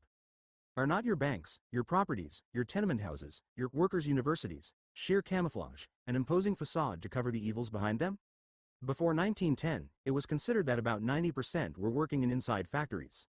Only from 8 to 10,000 workers are now employed in inside shops, the rest being forced to work in the small shops described by Mr. Hillquit in his speech before Governor Smith's Commission on Mediation. A similar change has taken place in the waist and dress industry. In 1913, the trade was completely organized. With the friendly cooperation of the organized manufacturers, it would have remained so, but for the class-conscious flappers who began to fight their employers in the union shops, whose activities transformed the whole industry into a jobbing business. It is true that there are still a number of large inside factories where labor conditions are fairly satisfactory, but these are non-union shops, and they employ no Yiddish workers. The whole garment manufacturing district has been rebuilt. Big lofts have been divided into what are known as Coney Island shops, subdivided into small compartments like the bathing houses at Coney Island. The reason for this transformation from manufacturing into jobbing in the dress and waist trade is not far to seek, as the following will illustrate. A few months after the signing of the protocol in the waist and dress industry in 1912, I met Bro. P., who was then manager of the protocol division of local number 25, waist and dressmakers. He seemed overjoyed, one just at the firm of G.C. He told me. The factory was one of the largest in the trade and the conditions there had always been known to be the best. If you had seen the scene I witnessed, your heart would have filled with joy. What happened there? He went on to recite how the chairlady, a little flapper of 17 or 18 years of age, acted. If you could have seen how this little girl called out Mr. G from his office and pointed at the printed copy of the protocol which she held in her hand and told Mr. G how several paragraphs of that document were not carried out in his factory. This chairlady, continued Bro. P. assured me that now she does not bother any more with the lady in the shop. Whenever she notices anything wrong in the shop, she at once calls for Mr. G. to have it corrected. I could imagine how he must have felt to have a young lady, whose grandfather he could easily have been, threaten him with the union power in a factory employing several hundred workpeople. About a year ago, I met this Mr. G. He had long since given up his factory. I get my work done in 40 different shops, he told me. It is true that these contractors work exclusively for me, but I find it very inconvenient to have my work distributed over such a large area. It's a wasteful and uneconomical way of manufacturing. One of my shops is located as far as Poughkeepsie. But what could I do? Since my shop became unionized, its management has practically gone into the hands of shop chair ladies. When they did not have their own way, they immediately stopped the shop. It was these stoppages which compelled me to give up my factory of which I was always so proud. Even in the slowest time of the season you could find cut-up silks in my factory to the value of not less than $100,000. Dresses are a season article. If you do not deliver your orders on time they are cancelled and you are lucky if you get 50 cents on the dollar for your merchandise. Realizing that I could not exist under shop chairlady's management, I had to give up manufacturing on my own premises, to my regret. The union officials requested Governor Smith's Commission on Mediation to decide that cloaks should not be manufactured in New York City shops employing less than 14 machines. Prior to 1910, the shop of 14 machines was an exception. Now the request is for 14 machines, not 13. This commission also was to decide how cloaks were to be manufactured, and in what size of shops. Why go to a commission with such a request, if the union is powerless to enforce it? Such things can be accomplished by no other mandate than the force of the organized workers. This is a fact that even arbitrators should understand. Now that 2 years passed since the commission has actually decided in favor of the union, there are more union shops working with less than 14 machines than ever. Unfortunately for those garment workers, there is no class easier to fool, to bluff or to hoodwink. All that needs to be done is to start a newspaper campaign, to shout, Kampf, victory, capitalist class, and these members, the vanguard of the American labor movement, are Johnnies on the spot.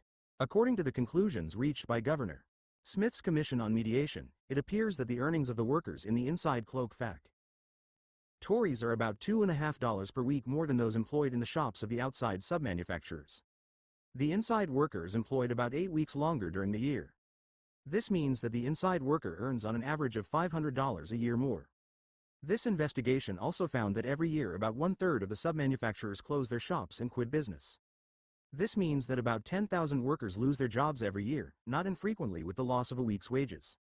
How many thousands of dollars were spent on the International's widely advertised victory of the property right in the job, which, according to the Constitution of the United States, no American citizen can be deprived of without due process of law. So all of a sudden you became the property owner of your employer's shops. A special article, at the time, in the foreword, proclaimed this as the most remarkable victory ever won by organized labor in this country. In a comparatively short time, the Yiddish workers had succeeded in gaining a triumph unknown in any other industry. This remarkable victory was attributed solely to radicalism, to the class consciousness of the workers, and to the remarkable statesmanship of its leaders. Now the employers are no longer able to discharge a worker for no rhyme or reason. Now, you can sit and work in the shop until the landlord, not the employer, throws you out of your shop, together with your employer, because the latter cannot afford to pay a month's rent in advance. What has become of this right to the job you won in 1915, which tens of thousands of you have lost since, because the very shops in which you were owners, the employers had to give up and become jobbers? You were compelled to seek employment from the small submanufacturer. Perhaps it would have been better for the garment workers had their lawyer not succeeded in gaining these rights for them. A manufacturer would have then been able to send away one or more of the unprofitable property holders in his factory, and not be compelled to close up a department, or close up his entire plant because of some undesirable employees of whom he could not get rid, without due process of law. What? Give the employers the right to throw me out of their shop? Never. I'd rather work in the smallest shop and be thrown out of it by the landlord, together with my employer, than work in a big factory and give the employer a free hand to do whatever he likes. With the advent of the submanufacturer, a new and hitherto unknown class of cloak workers has made its appearance, the casual cloakmakers, who, owing to the unstable nature of the sub-manufacturing establishments, have been compelled to look for a new job every few weeks, sometimes every week or two. For this class of floaters, as they are sometimes called, the right to the job is a veritable curse. It prevents them from obtaining employment in an inside cloak factory. But why do the workers cling so desperately to this right, one will ask?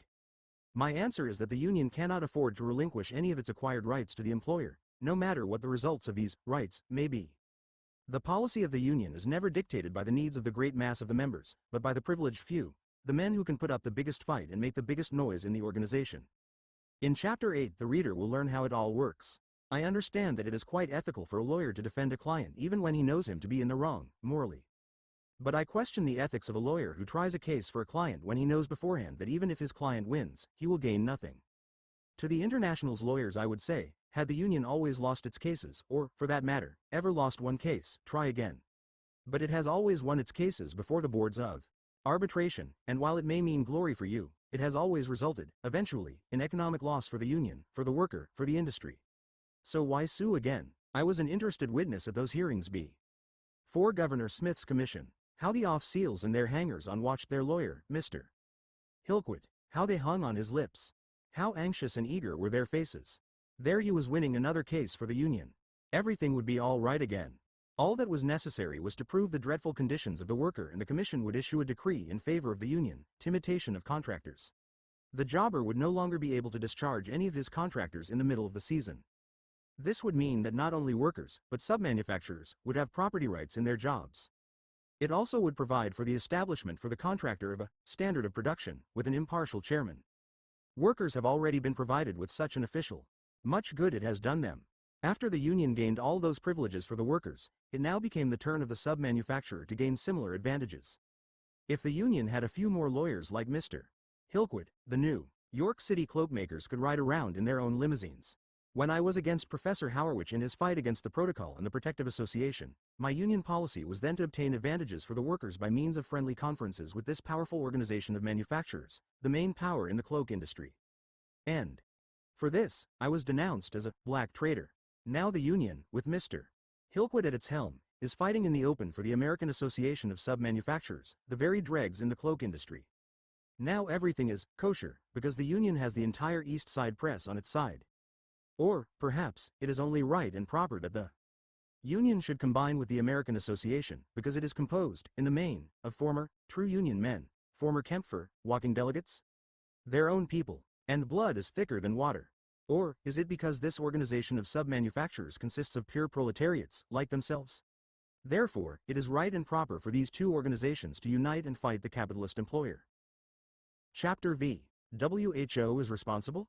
You should ask a cloak worker, who is responsible for the disappearance of the large inside cloak shop, he would answer as follows. the employers have discovered that it pays them better to have their work made outside than on their own premises. Why is it that only since the strike of 1910, and in the waste and dress industry since the signing of the first protocol at the end of 1912, employers have made this discovery? Until then, employers kept on discovering that it paid them better to have their work done inside than outside their factories.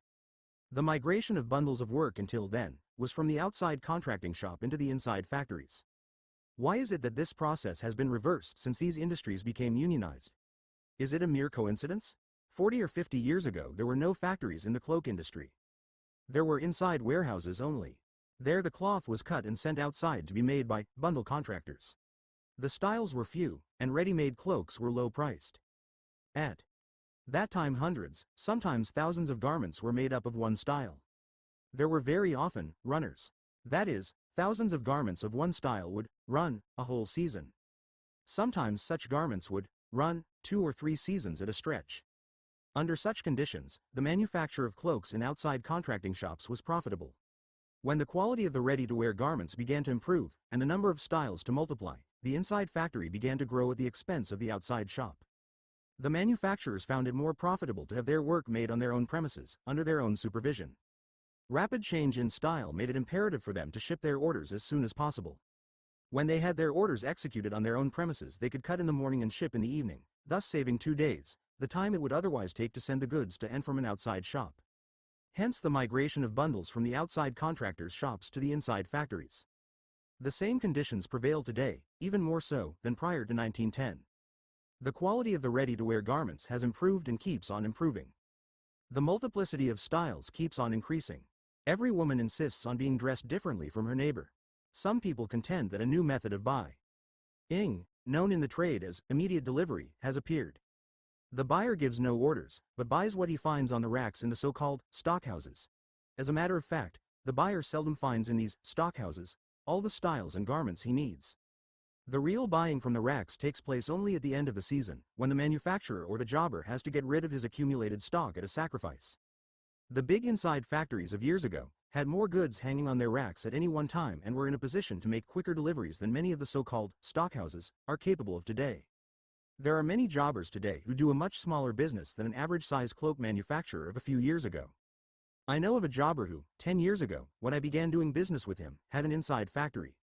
Since then the volume of his business decreased to less than 1/2, even though he has given up his inside shop. The reason for the decrease in the volume in the business of this man, who is a better manufacturer than a jobber, as he explained it to me, is that he could not afford to have constant fights with the union officials, with the shop chairman, and with the workers, all of which he would have to do if he attempted to maintain an inside shop. Only such manufacturers as produce the very best, the most expensive class of garments, can afford to run inside shops. The present leaders of the International Union blame Mr. Schlesinger and his policies for the disappearance of the inside cloak factory. This is spoken of only entre nous, for such statements cannot be made in the open. It is true that since Mr. Schlesinger became the leader of the union, the organization has pursued a policy which led to litigations, strikes and lockouts, all of which ended in the well-advertised, glorious victories, the intrusion of philanthropists, prominent citizens, eminent politicians and uplifters of all kinds. All that hastened the destruction of the big shops. But to put the whole blame on the shoulders of the former president of the International Union is rather unjust. The real truth is that this fight against the inside cloak factory opened the first day after the signing of the Protocol of 1910. The fight of the international officers for the Protocol began as soon as the workers in the shops began to indulge in promiscuous, unauthorized and illegal shop strikes or stoppages. A child can see that a large factory cannot live when it is exposed to the tender mercies of a shop chairman, or any other individual or group of individuals in a shop who can stop its operation at will. The so-called radicals in the Union to tilde vehome every strike, every Kampf, is sacred, will never stand for any form of discipline in the Union. And these radicals soon got the upper hand of the international officers when they found leaders such as Professor Hauerwich.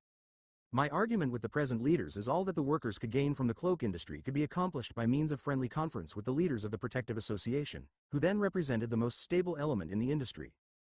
I argued with them that as soon as the present method of dealing with the Association of Employers was to change from one of friendly conferences and give-and-take method to that of a legalistic basis, such relation must inevitably lead to endless litigations, to the intrusion of outsiders to arbitration, and that, in its turn, must lead to strife and conflicts with the Employers' Association, from which the workers in the long run must be the sufferers.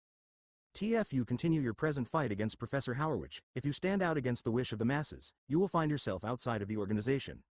Well, my prophecy and their prophecy have both been fulfilled. The big factories began to close. The manufacturers became jobbers or quit the cloak business entirely, and I lost my position in the organization. To convince you that the fight against the inside shop began long before Mr. Schlesinger entered the organization, I will cite the following from the above-mentioned article in the official journal of the Union, the New Post, of January 21, 1916. Then something unexpected happened. Soon after the calling of the general strike of 1910, when we thought that we were going to make a clean sweep of the whole industry, when the smaller employers stood in line waiting to be allowed to sign a full union agreement, something unexpected happened. About 150 of the largest employers in the industry organized into an association and told us, nothing doing. Since then the fight of the union, or rather of the members, was concentrated upon the large inside shop. With the signing of the protocol, the fight against the big employers did not cease. On the contrary, from the very first day the protocol was signed, the union forgot the small employer. These shops were left out entirely. The Kampf was directed against the protocol shops until everybody got sick and tired of it. The best business agents, the most able officials, were employed in dealing with the association houses. To interpret the protocol rightly, we imported big men from Chicago and professors from Washington. The workers in these shops began to make stoppages and shop strikes. For days the officials spent their time in the big shops where the protocol continued to rebel. The work was driven out of these shops and dispersed into the smaller shops of the East Side. Schlesinger and Hillquit, upon entering the Union, simply took over the holy war against the big cloak manufacturers, which was first under the leadership of Mr. Bisno, and later under Professor Howard and his followers. What followed was exactly what anyone with a grain of common sense could foresee. It began with the introduction of the impartial chairman, with an increase in the number of arbitrators from 3 to 6, with litigations which in their turn led to conflicts, strikes and lockouts. Unfortunately for the workers in the trade, the union won every one of these fights with the employers. And these victories of the union, of the workers, ruined the industry and the workers with it. The capitalist type in the manufacture of cloaks and dresses has been practically done away with. In the dress industry there are still a number of non-union inside factories left. The union became a scarecrow to responsible employers. Suggest to someone entering the cloak or dress business that he open a shop and take on a set of workers. He will look at you with amazement. Open a factory? Start dealings with the union? One needs Rockefeller's money for that. The union is too strong for me. Let the submanufacturer be bothered with the union. I can get my work done outside without any trouble. Why is it, I was once asked by one of the leading cloak manufacturers, that since the cloak industry became unionized, the problem of every employer in the trade is how to decrease his plant instead of increasing it. With the equalization of hours and other conditions of labor, one had reason to expect that the larger operator with bigger facilities for production, and a greater capacity of reaching the consumer, would be in an advantageous position. The reverse seems to be the case. If workers are laid off in an iron foundry, on the railroads, or in a brewery, they have to look for employment elsewhere. Not so in the garment industry. Here the unemployed worker is a much greater menace to the industry than elsewhere. If the cloak worker finds no employment inside the factory, he looks for it in the outside shops. If he does not find it there, he joins a few idle workers like himself and together they form a cooperative shop, obtain bundles of work from the inside factory and compete with the inside workers. The idle cloak worker will not look for employment outside his industry. He will remain working at cloaks, and there is no means of preventing him from doing this. He will not look for any other occupation. If he 83 cannot get work in a legitimate inside shop, he will make cloaks or dresses in a shop tucked away someplace where even the strong-arm man of the union cannot reach him. As soon as a shop becomes unionized, although the conditions there be the best, the union begins to regulate and control it until it is regulated out of existence. The discipline of such a shop, its morale, its productivity, becomes lower, its output keeps diminishing, until, instead of being an asset, it becomes a liability to the employer. As soon as people obtain power, they cannot resist the temptation to look for an opportunity of exercising it. It becomes dangerous, indeed, when it falls into the hands of persons as devoid of a sense of responsibility as these shop chairmen, especially the chair ladies, God bless them. What good is a union shop if the shop chairman cannot tell the employer, Mr. Ellis, if this worker does not get more work than he has been getting, I will stop the shop immediately. Or, this shop is a union shop. It belongs to the union. Your place is in the office, not here. When Yankel the operator, all at once becomes the shop chairman, the sole power in the factory, do you expect him to sit idly by and not let you know who is who? Union control is a kind of mania with our good union people. The union spends millions of dollars to control the trade, yet the number of the small uncontrollable shops is ever growing. The budget of expenditure incurred by the International Office for the Organization of the Out-of-Town Shop is growing yearly. Branch offices are established and organizers sent to watch the shops all over the states of New York, New Jersey and Connecticut. It looks as if the out-of-town shops run after the organizers. On all sides, it is conceded that the union is powerless to control these smaller units. Yet in the face of this admission, the officials are determined not to let go its strangling control of the inside factory even to this day, as is evident from their strenuous opposition to any attempt on the part of the few remaining legitimate employers to increase the productivity of their workers by establishing some kind of standard of production. The work of controlling the shops by the union officials mainly consists in defending the rights of the workers. The rights to do what? Nothing else than the right of a worker to obtain from the employer the largest remuneration in return for the smallest amount of work.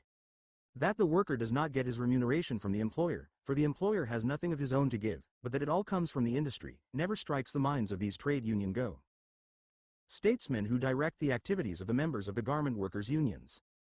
Instead of helping the legitimate union employer, the inside manufacturer, in his competition with the small uncontrollable submanufacturer's shop, the officials do everything possible to handicap him, to make his cost of production as high as possible. He does that in order to satisfy the members. In the small sub-manufacturing shop, an employer requires no great ingenuity to keep the productivity of the worker at top notch. Here the worker knows that if he does not give his employer, who is working for starvation profits, a satisfactory day's work, his employer, often poorer than himself, will have to close his shop, and the worker will lose his job. In the legitimate union shop, the workers' rights are fully protected. From the nature of the demands of the union submitted to Governor Smith's Commission on Mediation, it seems that the union officials are determined to drive out of business the few remaining inside legitimate manufacturers. To remedy the evils of unemployment, the union demands time. Guarantee of employment. The only result that could possibly follow such a guarantee is that the employer would try to limit his liability to as few employees as possible in such an unstable industry. Such a remedy can only increase the evil of unemployment. The Commission was also asked to grant an increase of $6 a week wages and to limit the hours of labor to 40 instead of the present 44 per week. According to the contention of the counsel for the union at this very commission, it appears that the greatest evil in this industry is the competition between the large and ever-increasing number of small, uncontrollable sub-manufacturing shops, which the same counsel assured the commission the union was powerless to deal with. This being the case, should the demand of the union for a further increase of wages and a further reduction in the working hours be granted, the difference in the cost of production in the inside shop as compared with the small outside shops will be still greater than ever. The process of migration of the bundles of work from the inside to the outside shops would also be greater. It is for this very reason that every victory of the union has turned out to be in reality a defeat for the workers in the shops. Every victory brought with it greater privileges and rights for the workers in the shops, with an inevitable effect of increasing the cost of production of the over-controlled larger inside shop, which had to make way for the more productive unit of the smaller uncontrollable shop of the submanufacturer. And all that is needed to put the few remaining legitimate shops in the industry out of business is a few more union victories. It will make little difference whether these victories are gained through strikes or arbitrations. The result will be the same.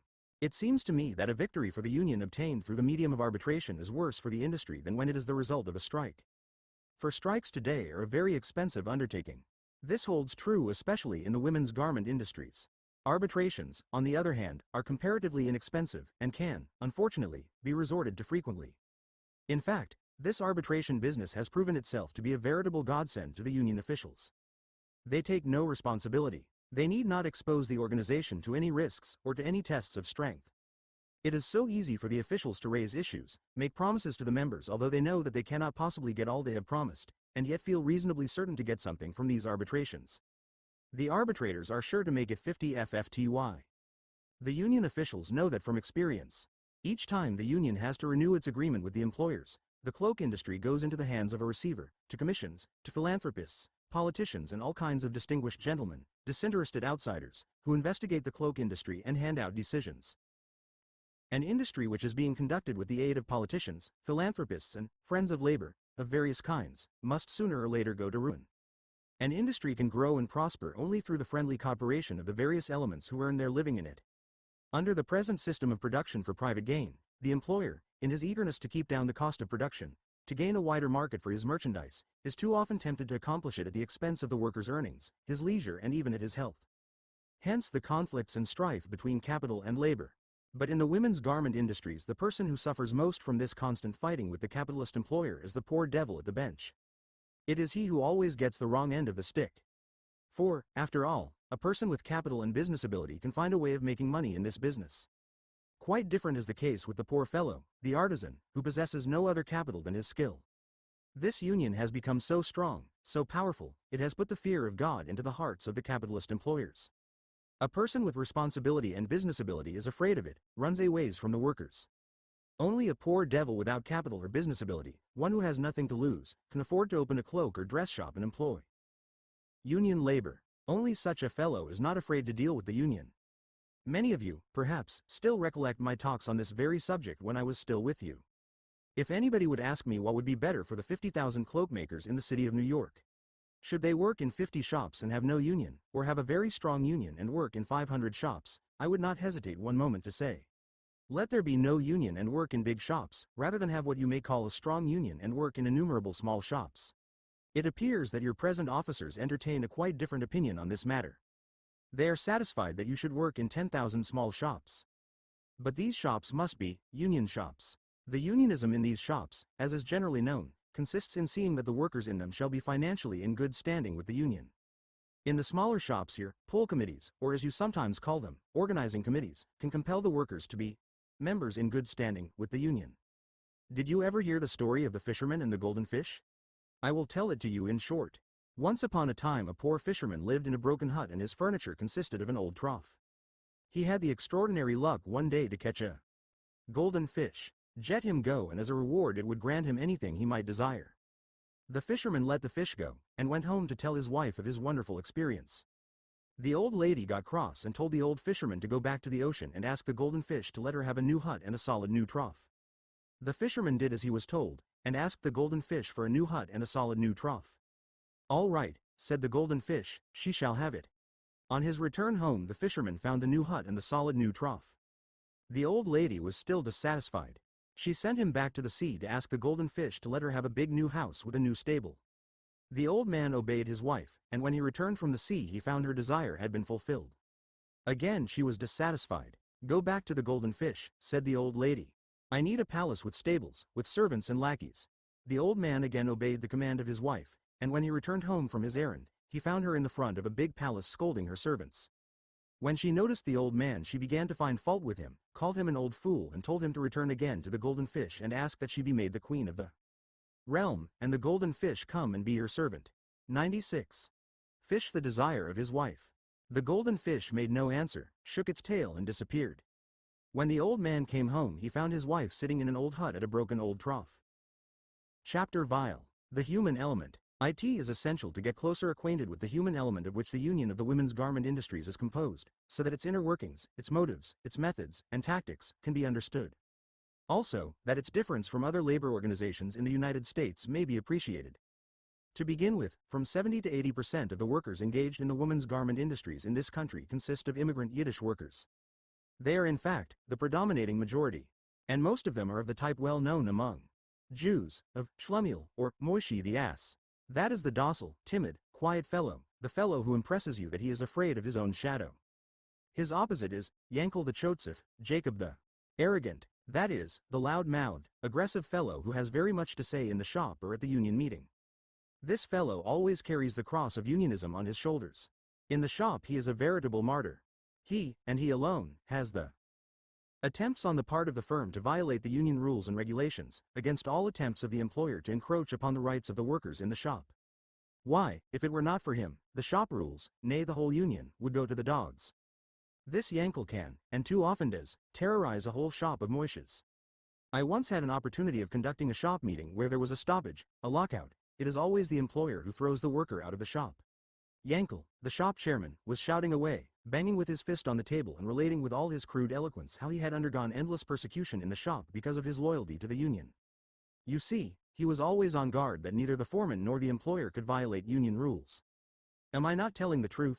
He shouted at the top of his voice, pointing his finger at the fellow who sat opposite him. And you, Solomon? He shouted at another. Both his witnesses nodded their heads in the affirmative, rather reluctantly it seemed to me. This violent tirade about his martyrdom, the vehemence of his language, somehow did not appeal to me. Neither did it carry conviction despite his constant references to the workers present. I felt that there was very little truth in his story and decided to get at the bottom of it all. I also noticed a good deal of talk in low voices going on among those present. "All right," said I to the men, dismissing them. "You can go, I will attend to the case." I closed the door and began to interrogate the few workers who remained. After having made sure that they could not be overheard, I learned from them that the trouble had originated during a game of cards at lunchtime in which the shop chairman and the foreman were engaged. A quarrel ensued and some threatening language was exchanged. When work had been resumed, the shop chairman began to accuse his foreman of having changed his bundle of work. The foreman vehemently denied the charge. Thereupon the shop chairman stopped the shop. When the workers began to leave the factory, the foreman ran after the shop chairman begging him to pick any bundle he liked. The chairman would not listen to the foreman and threatened while leaving the shop, "We will see each other at the green table." "Why did you keep quiet all the time?" He kept telling his stories of persecution which you contend did not contain a word of truth. I asked them. "What, start an argument with that fellow?" "Not us. If no one dares to open his mouth in his presence, why should we? Here you have a case where one arrogant fellow terrorized a shop of 200 workmen. No one takes any notice either in the shop or at a union meeting of the quiet fellow. He does not count. The walking delegate does not even know him. To satisfy the member really means that the walking delegate is the errand boy of Yankel the Chotsev, the union official's bread giver. He delivers the vote and the delegate dares not to do anything which might displease him, as it would jeopardize his chances of re-election. Why? No labor organization can function properly unless the members have full confidence in their leaders and willingly obey their orders. Among the garment workers the case is just the reverse. The leaders are terrorized by the shouters in the mob, and the officers are always at the beck and call of Yankel the Chotsev. From this you can understand why it is so easy for any troublemaker to stop the operation of a shop. Also why no one dares to check this abuse of power by a chairman in a shop working under an agreement with a union. Incidentally, you also can understand why as soon as the industry became unionized the employers began to decrease the size of their plants and why the number of small shops began to increase. When the employers begin to decrease the size of their factories, to lay off hands, and to send out work to the small sub-manufacturing shop, and you are not in a position to strike at the sub-manufacturer to prevent him from taking work out of the inside shop, then your fights with the inside manufacturer are worse than useless. In such a keenly competitive industry the shop unit which can produce the garment at the lowest cost wins out. No amount of loud talk, threats or the use of radical language can help change this economic fact. If you cannot reduce the difference in the cost of production between the inside and the outside, either by increasing the cost of the outside shop, or by withdrawing the help from such shops, the only alternative left is to reduce the production cost inside the factory. This can often be effected by allowing the manufacturer to lay off one or two habitual martyrs for unionism, whose union activity is keeping the productivity of the workers in the shop at the lowest level, or who denounces at the shop, or at the union meeting, every worker who tries to give his employer an honest day's work. But any attempt on the part of a union official to meet the competition of the outside shop by helping an employer increase the productivity of his employees would expose him to a risk of losing his office. So he chooses the easiest way. He finds it safer to make appeals to the gallery by raising the members' ire against the capitalist class, or by earning the reputation of being an uncompromising Kämpfer against the bosses, that is, the inside manufacturer. Thus, the member is satisfied by crippling his boss, something like cutting off your nose to spite your face. When a union employer cannot get rid of an undesirable employee by means of negotiation with the union, he tries to get rid of such an employee by paying him a lump sum for giving up his property right in his job. According to a clause in the union agreement with the employers, the impartial chairman of the trial board must give ample protection to every true union man in the shop. The price which an employer has to pay to rid himself of such a martyr for unionism depends entirely upon the destructive power such an employee possesses. Usually, it ranges from $100 up. When the price demanded happens to be too high, or when the union martyr refuses to quit the shop for any price, then the manufacturer closes up the whole department in which this particular true union man happens to work. The union, of course, charges bad faith against such a reorganization. And if this reorganization is prevented by the trial board, the manufacturer then closes his factory altogether and goes into the jobbing business. In a true union shop, where true union men are employed, the Horpaznik, in Yiddish it signifies the worker who loves his work, who turns out an honest day's work, is looked upon as an enemy. 103. A traitor to the shop, a sold soul, a boss's man. You are perhaps unaware that in a kosher union of the radical variety, the worst accusation that can be made against a union member is that of being loyal to the firm. Loyalty to the firm, according to the conception of unionism, as it is understood on the East Side, is treason to the union. Impossible, you will say. Why should loyalty to the firm and loyalty to the union be incompatible? Why should it be impossible to give an employer an honest day's work and at the same time be loyal to the union? The progressive unionism of the Yiddish worker is based upon the underlying idea of class consciousness and class struggle. The inevitable conflict of interest of capital and labor, the worker and the employer, the rich and the poor. Of course, all is fair in love and war. Therefore, it is the duty of the true union man to bekämpfen the boss from the very first day he enters a union shop. My experience as a worker who spent 14 years of his life at the bench convinces me that the genuine true union man finds little difficulty in getting along with his employer, for the simple reason that no one can be a true union man without being honest, fair-minded and conscientious. Such a union man tries to avoid giving his employer unnecessary 104 trouble and does his best to turn out an honest day's work. Such an employee is always welcomed by employers, especially is it the case when they run union shops. On the other hand, when your true union man becomes an employer? What a metamorphosis! I could fill pages with facts and incidents showing what an exacting employer he becomes. The brand of unionism presented by the Council of the Union, when addressing a meeting of a board of arbitration, and the unionism taught, preached and agitated in the shop, member and mass meetings, have as much in common as there is between socialism of the chair and that of the soapbox orator at election times. In the mouth of a Mr. Hillquit, for instance, the union man is a moderate, loyal, efficient worker who is unappreciated by the employer because of the latter's narrow-mindedness. All that the union worker objects to, all that he complains of, is the brutal fact that he is driven by a heartless foreman or designer. The employer dislikes him because the union member insists upon the observance of the union rules in the shop, and because he tries to carry into effect the letter and the spirit of the union agreement. The leadership of the union? Why, it is the quintessence of unselfishness and far-sighted industrial statesmanship. I recollect, as many cloakmakers of my time must also do, the word picture brother LCH drew at a shop or member meeting. It was his pleasure to liken the unfortunate worker in the shop to the fly in the spider's web. And brother ZR in all his speeches referring to the nigger of the South. If you treat him gently he will jump at you, but if you call him dirty nigger, he will respect you. Who, in the end, is the sufferer from all this hot air talk of the silver-tongued orators and from the convincing speeches of your able counsel who so forcibly establishes your claims and the righteousness of your case? It is you, the worker, whose chances of obtaining work for a responsible employer in a legitimate shop are constantly diminishing. Who so often has to look for some 2x4 shop tucked away somewhere in lower Manhattan or Brooklyn where even the strong-armed man cannot reach you. 106. Chapter X. The Radicalism of the Yiddish Worker. In the radical Yiddish press, and on the platform, the Yiddish worker is reminded constantly of the important fact that he is the most progressive, the most enlightened, the most class-conscious, etc., worker in this country. This has been repeated so often that they are all thoroughly sold on the idea. Among ourselves, behind closed doors, these very same orators, whose superlatives are quoted above, often lament that fact that there are so few genuine workers among these very progressive Klassenkämpfer. They know that the great majority of their listeners come from countries where there are few if any industries, where commerce still retains the primitive form of barter, that they, along with their fathers before them, were petty traders or market peddlers. Moses is working at pants, Abraham at cloaks, and Jacob at caps. He has been at it, it is true, for many years, but down in his trader's heart and soul, the petty trader is still there. He never does give on the hope of going into business for himself, of becoming his own boss. An anecdote illustrating this fact comes to my mind. A Russian Gentile cloakmaker, being asked how he was getting along, said, "Nicely, thanks, I have steady employment." A Yiddish worker in the same factory with him, being asked the same question, replies, "No, not so good, I am still a wage worker." Our New York vanguard of human progress, the enlightened Kampfer, did not come to this country to work, but to make his fortune.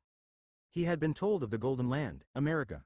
He came here, and to his great chagrin found himself in a cloak shop. What makes things worse is the fact that his landsmen, countrymen, his neighbors, the fellow he went to school with has become an employer, is rich, rides in his own automobile. The immigrant has not the American sportsman's instinct of, you win. He is full of envy and jealousy, and this takes the form of hatred of his employer. In his little town in Lithuania, or Poland, he made his living by selling in the market, or small town store to customers from whom he got the biggest price for the lowest value. Here he tries the same on his new customer, his employer. He is always on the lookout to get the best of the boss. For the socialist politician, the propagandist, this characteristic is a veritable Klondike. The boss, the capitalist class. The socialist begins to stimulate in him his own resentments. Presently, without any great effort either on his part or on the part of the propagandist, he becomes part of the vanguard of human progress. His lower instincts become rationalized, distilled in the various theories of scientific socialism or anarchism. He joins one or another of the various sects of the socialist faith and begins to dream of a society of the future, free humanity, etc. Here the Jewish religious instinct comes into play, for the Jew, as a rule, is strongly religious, even when he is an agnostic or professes atheism, paradoxical as it sounds. He cannot live without some cult or another. But with all that, business is business. The boss, the businessman, is always with or rather, within him. At the first opportunity he leaves the shop and goes into business for himself. And while praying for the downfall of the capitalist system he opens a shop for himself. While he is still in the shop, however, and wishing something will happen, a union organizer appears on the scene. He tells him that in unity is strength, or Kampf, of compelling the employer, etc. Wonderfully fine. The oratory sounds well, but why should he be the first to join the union? He might lose his show with the foreman. He is afraid. He trusts no one. Let Solomon join the union first. What can the union do for him right now? Right here? Wait until next year. Next season he may be in a position to leave his trade altogether. Go out on a strike? Nothing doing. What could he do if the fellow next to him returned to work first? At last, in July, 1910, the whole mass, 50,000 strong, all of a sudden rose and went on strike, and within a couple of days enrolled in the union. The strike ended in a glorious victory. The management of the shop went over to the union. Moishe now had a union shop with a shop chairman, a walking delegate, and the whole paraphernalia. And he earned more wages for less working hours. Wonderful, is it not? The newspapers of the whole country were full of the details of his victory. Yet it was no real good at all. The boss in a union shop still expected him to turn out a day's work and take his orders. He is informed that if he does not do exactly as he is told, he will be discharged. What? Be discharged in a union shop? Make him work the way the employer likes? Then what does he want the union for? Has he not, because of the union, lost the show in the shop? We must find a way to compel the boss to employ me whether he wants me or not. Did I strike, suffer, struggle and starve to build a union, to make it profitable for the TO boss to employ me? Do we maintain a union for our or for his benefit? We must, under all circumstances, maintain our property right in the job. Here comes in the radical press, and the silver-tongued orators of the Socialist Party. The worker is constantly reminded that as a member of the working class, his duty is to fight the capitalistic class, until the downfall of the present capitalistic order of society is brought about. If he works quietly in the shop and turns out an honest day's work satisfactory to the employer, what will become of the eternal struggle between capital and labor? Now, you see why Moishe is such a progressive person, so class-conscious, why the cry, down with the bosses, the capitalist class, finds such a vigorous response. It awakens in him his primitive instincts. In the parks of my neighborhood I have many opportunities to meet such a vanguard of human progress in conversation. I met one who advocates a 40 hours week work. Do you believe that the present 44 hours per week are too many? I asked him. Not at all, was his reply, but why should my employer ride about in an automobile? But are you not better off when working for an employer who rides in an automobile than for one who may be poorer than yourself? Dare say you are a boss yourself. Do you know the firm of J. D. B. and Son? I was asked on another occasion by one of the Kamfers. Yes, Aleo. The old man was once a cigar maker. Yes, I know. Well, the old man made over $500,000 in a few years in the manufacture of separate skirts and dresses. Yes, I know that he built up a big profitable business, was my reply. But what has this to do with the subject under discussion? You know that the workers at that firm were as well paid as any INJTNE trade. But he made over $500,000 out of the toil of the workers. This is the spirit of Count Tolstoy, who taught that every rich man is a malefactor. It does not follow that this New York dressmaker knew of the existence of Count Tolstoy any more than the Ukrainian peasants who participated in the anti-Jewish pogroms ever had heard of the existence of a Count Gobineau or of a Houston Chamberlain, but their spirit was with them. There you have the source of the Yiddish workers' radicalism. Dangerous radicals, these Yiddish immigrants? Not at all. They are the most harmless individuals going if you only watch them a little closer. Just scratch the veneer, or lack of veneer, and you will at once find that beneath there any in this country, you just touch their personal interest and business is business. You are at a convention of the International Ladies Garment Workers Union, a kosher, radical organization. Its preamble consists of the full socialist catechism, of all the tenets in which all true and genuine Marxists believe. The speaker on the platform is a delegate of Local Number 23, who is well known for his disbelief in any of the socialist tenets. Reactionary, of course. You wonder how such an infidel can thrive among such a crowd of true, orthodox believers. The speaker criticizes the high initiation fees charged by Soye of the New York locals. He tells them that while they are fighting against anti-immigration laws, yet, at the same time, they make it impossible for the new immigrant to enter a trade and earn an honest living.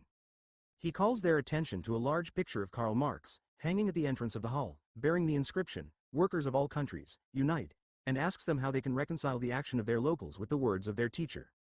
The leader of the delegation of local number 35, New York pressers, takes the floor. The speaker is a one-time I.W. man. He has taken a temporary, strategic retreat, a la Lenin, and joined the International Union. He is a convinced Anar 113. Chist, who solemnly believes that human freedom can be achieved only when governments, laws, all artificial restrictions are abolished and the sovereignty of the individual is proclaimed. The speaker declares that the reason his local union finds it necessary to charge high initiation fees is because there are so many pressers in New York working on men's coats, that unless his members can keep these pressers on men's garments out of the cloak trade, they will compete with the pressers of his own local union and thus bring down their wages. A few days later, the request of the international officials for higher per capita dues comes up for discussion. The international officials claim that with a larger revenue, the central body will be in a stronger position to organize the women's garment workers throughout the country, and to help the weaker locals in time of strikes, and so forth. In opposition to their request, the leader of the delegation of local number 1, New York Machine Operators, takes the floor. He is a well-known member of the Socialist Labor Party, a strong believer of one big union. His contention is that the members of his local do not at all approve of the action of the general officers who spend the money derived from the New York membership on the local unions of other cities and on other crafts from which the members of his local derive no benefits. He winds up his speech by declaring, "We need the money in our own treasury, for we feel that our needs come first." Watch these zealots of one socialistic sect, but delegates from different local unions, engaged in endless jurisdictional disputes, everyone defending the interest of his own local union or the members of his own particular craft against the claims of the delegates from another local or craft. A strike is called against a shop because members of local number 25, waist and dressmakers, are working, who refuse to transfer their membership to local number 23, skirt and dressmakers. When it comes to local matters where their own interests are affected, all their high-sounding phrases and principles are forgotten. With the non-Yiddish delegates at the convention, things are a little different. The Slavonic delegates introduce to them a new plan, a new idea, and convince them of its righteousness, and they ask no questions. They are ready to introduce it there and then. An Italian delegate embellish an idea or plan with fine poetic phrases, and he has no patience to find out what it is all about. But an orator can work the Yiddish delegates into a frenzy. The moment you ask them to put it into practice, business is business. They become cautious and try to find how it will affect their interests. There is where their conservatism comes in. There are few conservative American unions who charge bigger initiation fees and make it harder for a newcomer to join than those so-called progressive Yiddish unions. The communist leaders of the Fur Workers Union, after their recent settlement with their employers, insisted upon a clause in their agreement that within the next 2 years no new apprentices should be engaged by the employers. Is there anything more conservative than that? Chapter X. How Sub-Manufacturers are Manufactured. I recently met an old acquaintance, a Compfer, an ex-executive board member of my old local union. "Hello, Mr. Solomon, how are you? I haven't seen you for many years. How are you getting on? What are you doing?" I fired it at him. "I am in business for myself, a sub-manufacturer," he replied. "I congratulate you. I wish you all the luck in the world. How long since?" "Oh, nearly 2 years. Well, how are you making out?" T would have been able to make a living but for the union, for the Bashi Bahoks. They give you no chance. They won't let you lift your head. Genuine Cossacks. They tie your hands, they choke you to death. He lifted his hand to his throat to pantomime how the union was choking him. He elaborated his troubles with the union, wanted my sympathy, knowing that I, too, was an employer of union labor. I blushed with shame. This was the Bolshevism in the labor unions, true union man, who had caused so many strikes, the martyr for unionism, one of that class of whom my friend Bisno used to call a worker with a social conscience. The man which the union must protect under all circumstances. While still an officer in the union, listening to the various stories of persecution in the factories by foremen, superintendents, designers, brought to me by these true union men, I had never been thoroughly convinced of the justice of their complaints. But I never expected such a tirade against the union from this ex-official of it. Since leaving the organization, I have learned many things which were impossible for me to know when on the inside. For instance, I learned of quite a number of cases where factory workers had been making a good living. Prices were high and employment regular. But some true union men caused trouble inside these very shops, instigating strikes and stoppages. At the same time, in a roundabout way, they told the employers, "Why all this bother? Better give us the work. We'll do it outside. We can fix up a shop and turn out a better garment at a lower price." This really is one of the chief causes for the closing of the big factories. Years before 1910, when the trade was disorganized, this kind of gentleman existed in the shops, but they worked the game differently. They were shops. They kept the shop in perfect order, kept wages down and the hours of labor long. In recognition for their services, their employers would give them bonuses, an extra agreement. And, whenever the bosses themselves refused to come across, these aristocrats would cause a hold-up strike. That is, they would go to the union and cause the off-seals to call a shop meeting. While this meeting was still on, they would run back to their employers and make a deal with them. The next day they would go back to work. At such times that the union officials suspected the motives of these leaders in the shops, thereby refusing to pull their chestnuts out of the fire for them, these damned hard men would print themselves handbills and call a meeting. At the same time they would be arranging a private deal with the employers. Now, things are managed differently. To get what they want they cause a stoppage, sometimes with the connivance of the union officials, who are always ready to please the shouter, the leader in the shop. It is much easier in the shops of an employer who is a member of the protective association than in an independent shop. It is not always safe to cause a stoppage at a non-association shop. A stoppage there might turn into a strike, sometimes a prolonged strike, which is generally costly to the union. On the other hand, you may be sure that a hold-up in a protocol shop will not last long. The officers of the union will in a day or two visit the shop accompanied by a clerk of the association, and the trouble will be adjusted. In a big shop a strike is a very interesting phenomenon. The workers assemble in a big hall. They are visited by the general officers. Some well-known officers of the Socialist Party will address them. There the orators get even with the bosses, with the capitalist class, with the Rockefellers, the Morgans, and with the American millionaires in general. Great applause follows and everybody is happy. Moishe's emotion, his religious enthusiasm for the cause is aroused. In the smaller shops nobody pays any attention to the strikers. Under union rule the former privileged men who were reduced to an equality with the rest of the workers in the shop did not take their loss of their privileges calmly. They became all at once the true union men, the troublemakers. Under the name of unionism they began a kampf with the employers. They began to instigate strikes and stoppages resulting in incalculable losses to the factory owners. Under the pressure of these kampfers, the new martyrs of unionism, the employers began to diminish their plants, to decrease the production of garments inside their factories and eventually send their work out to these same fellows, the original instigators of these stoppages. And what did the union do? Did it do anything to stop these suicidal tactics of the true union men? Under the leadership of your naive professor you denounced every attempt on the part of the international union officials who tried their best to put a stop to these pogroms against the cloak industry. They are stigmatized by your class strugglers as agents of the Manufacturers Association, and declared traitors to the cause of the workers. Chapter 11. Hold up unionism. Tourist strikes and stoppages go on unchecked in an organization calling itself a labor union is a disgrace to the American labor movement. In a genuine trade union unauthorized strikes can happen only on rare occasions. Here it is an everyday affair. It is a form of the class struggle. Then there is the workers' university. I wonder what kind of education is ladled out there. Is it there that this form of class struggle is being taught?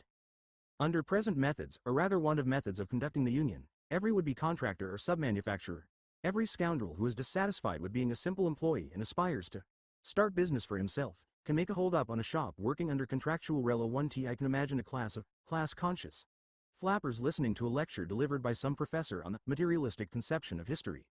If only these flappers knew that Karl Marx's principal opponent, the German professor, Wilhelm Wundt, worked out an idealistic conception of history, if they knew that Marx was a materialist, and his opponent, Wundt, an idealist. 122. Tie-ons with the union. He can do this at will, for he knows that no one will find fault with him for such action. With these men every Kampfer is a true union man, no matter what his motive for the Kampf may be. Did anyone ever meet a member of this union who had a quarrel with an employer who was not a martyr for the cause of unionism? In fact, since this union was organized overnight in 1910 every cloak and dressmaker became a martyr for the cause of unionism. Some shops were held up by shop chairmen because this particular shop chairman was drunk. Others, because of attempts on the part of the employers to comply with the sanitary conditions demanded by the factory inspectors. In another place, because the chairman had a fight with the foreman over a game of poker. It is a kind of sport with these men to make stoppages or call unauthorized strikes. In the woman's garment industries, where styles keep constantly changing, where there is no such a thing as a staple article, a stoppage from work which prevents the employer from shipping his orders on time causes incalculable losses. Dr. Levine in his History contends, the principal benefit which the manufacturer had as a result of the introduction of the protocol in their industry is that they were free from strikes. I could not help smiling when I read this passage. All the time I spent in New York, my principal work was to attend to unauthorized strikes. I still remember the present cabinet minister, the Secretary of Foreign Affairs, Brother LCH, how he would say to the strikers, brothers, so far as I am concerned, you can strike as long as you like. I do not tell you to go back to work, but brother Dyche is my superior. I cannot help myself. If he tells you to go back to work, I dare say you will have to do it. According to the Union Constitution, no strike can take place without the authorization of the Union. For all I know, this Constitution may have been changed since, in favor of the hold-up men, but if the officials did not bend all their energies in order to build up a machine for the purpose of ensuring their re-election, such things could not take place, for according to the fundamental principle of Unionism, no greater offense can be committed against the Union than to make a hold-up or a stoppage in a shop which is working under an agreement with the Union. Now this toleration of unauthorized strikes cannot be taken as proof that the Union officials are so liberal, so tolerant, so soft-hearted. Where they find it necessary, it is generally $50 and sheriff. This method of procedure is applied only to our unfortunate Moishi. Yankel the Chotsef is handled with more consideration. Whole local unions have been reorganized when union officials found it to their advantage. In fact, strikes have been called in shops because an employer refused to discharge one of his employees who had been found guilty by the union for infringement of discipline. However, when it comes to the question of Bekampfen, the bosses, the organization assumes the character of a typical hurrah union, the name used by the East Side workers when they speak of a genuine Yiddish organization where there is no discipline, no order, and where things are done at the impulse of the moment with much splash and noise. Has it ever happened that a member has been disciplined by the union for causing an illegal strike? I accuse the officers of the International Union for violating the fundamental conception of unionism. According to this conception, when a worker joins a labor union, he gives up his individual right to deal or bargain with the employer, to make demands on him or go out on strike. Once a shop is unionized, it becomes part of the whole trade union scheme. Therefore, in no union shop can the workers make demands on the employer or go out on strike. Only the organization, as a whole, can accomplish this through its accredited representatives. It follows, therefore, that when the workers in a union shop do go out on a strike without the authority of the union, their act is looked upon as an act of treason, as an act of secession. It is as if one state of the union should repudiate the authority of the federal government.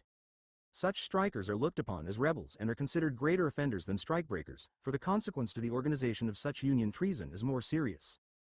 The industrial workers of the world do not believe in trade agreements. They say to their members, work as long as you are satisfied and strike when you find it necessary.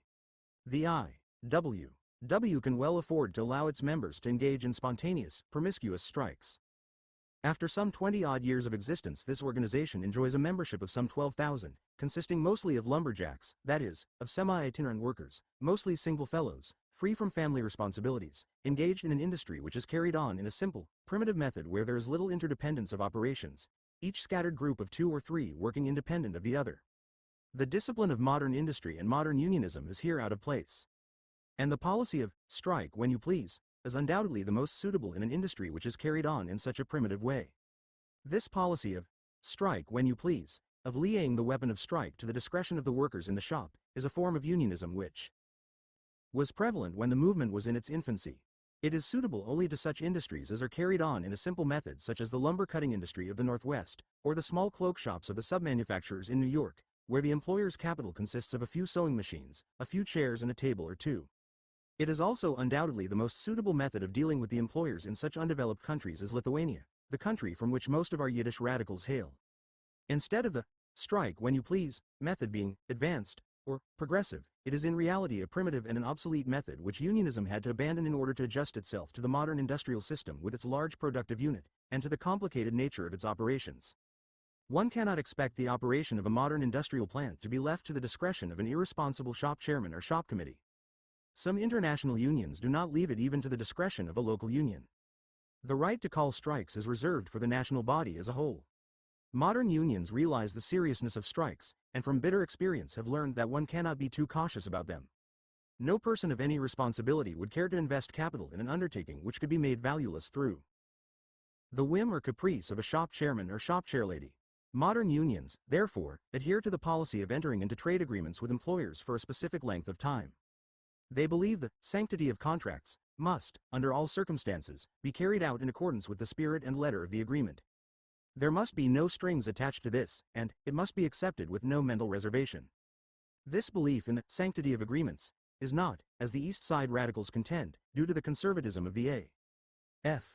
of L leaders, but to the fact that labor organizations want to guarantee the union labor-employer freedom from strikes and stoppages in return for the higher wages and better conditions of employment. The union agreement is the employer's insurance nollici against strikes, so to say. These conservative leaders realize that it is to the advantage of their individual members, and to the organization as a whole, to place a union employer in a position where he can expand and increase his business and employ more union labor. With the so-called progressive unions, the case is just the reverse. As soon as a shop is unionized and an agreement is signed, an employer's troubles begin. To diminish his troubles, there is only one way left to this employer, and that is to diminish his work to the submanufacturer as his safety valve. But aside from union agreements, no responsible labor organization leaves the wielding of the weapon of the strike to a shop chairman, or to a few disgruntled workers in the shop. The International pursues a policy which is neither that of the I.W. nor of the A.F. of L. In fact, the officials have no known union policy, and do not feel the need of one. It is true that the International pays per capita to the A.F. of L and sends delegates to the annual convention of that organization. They are federationists in the same manner as some of their own true union men, who pay dues, attend all regular and special meetings, and at the same time, when opportunity presents itself, work on Saturday afternoons or on Sundays, or make odd jobs after regular working hours in some sub-manufacturing shop at piece rate. At every stoppage or unauthorized shop strike which the International Union tolerates, excuses, or tries to explain away, its leaders betray the fundamental principles of unionism. This is done in order to satisfy the members. That is to say, those few shouters in the shop who can deliver the members' vote at the time of the election of officers. The leaders of the union may proclaim their Americanism from the housetops. They may swear allegiance to the American flag every day in the week.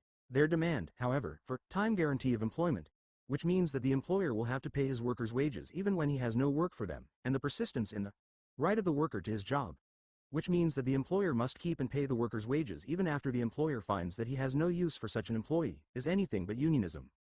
I am not aware of any international union official who has ever been found guilty of misappropriating funds belonging to the union, or of taking bribes from employers, or of forging checks. But a union official who signs a union agreement with an employer, knowing that the workers may go out on strike without their finding any fault with them for doing so, cannot be honest. Or take such officials of the International who, when presenting an agreement, assure those members who object to certain clauses as being inimical to the union, that they need not fear any trouble will ever arise because of these objectionable clauses, since a way can always be found how to get around them. No amount of high talk about the cause of the workers can make such action on the part of these officials less despicable. The union representatives often talk of a fair day's work for a fair wage, but they always interpret it according to the exigencies of the moment. Tell the workers, you know what you have to do, or call a French strike, that is, reduce the output. Oh, Moishi, the demagogue politician is waiting for you. He recognizes you from a distance. No wonder you believe that you are the most enlightened, the cleverest, the most progressive class of workers in the world. The International Union differs from all other labor organizations that I know in that it permits shop strikes, that it does not permit the employer to select his employees, or the right to hire or fire, or permit a reduction of wages even when they are above the union scale. These three things tend to destroy, to hinder the standardization or the equalization of labor cost. I therefore do not consider this organization a legitimate labor union. The primary object of any labor union is to try as far as it is within its power to equalize the price or cost of labor in the industry, to see that the hours of labor as well as the rates of wages and other general conditions are on an equal basis in all shops under its control. This is exactly what is meant by union standards and union conditions.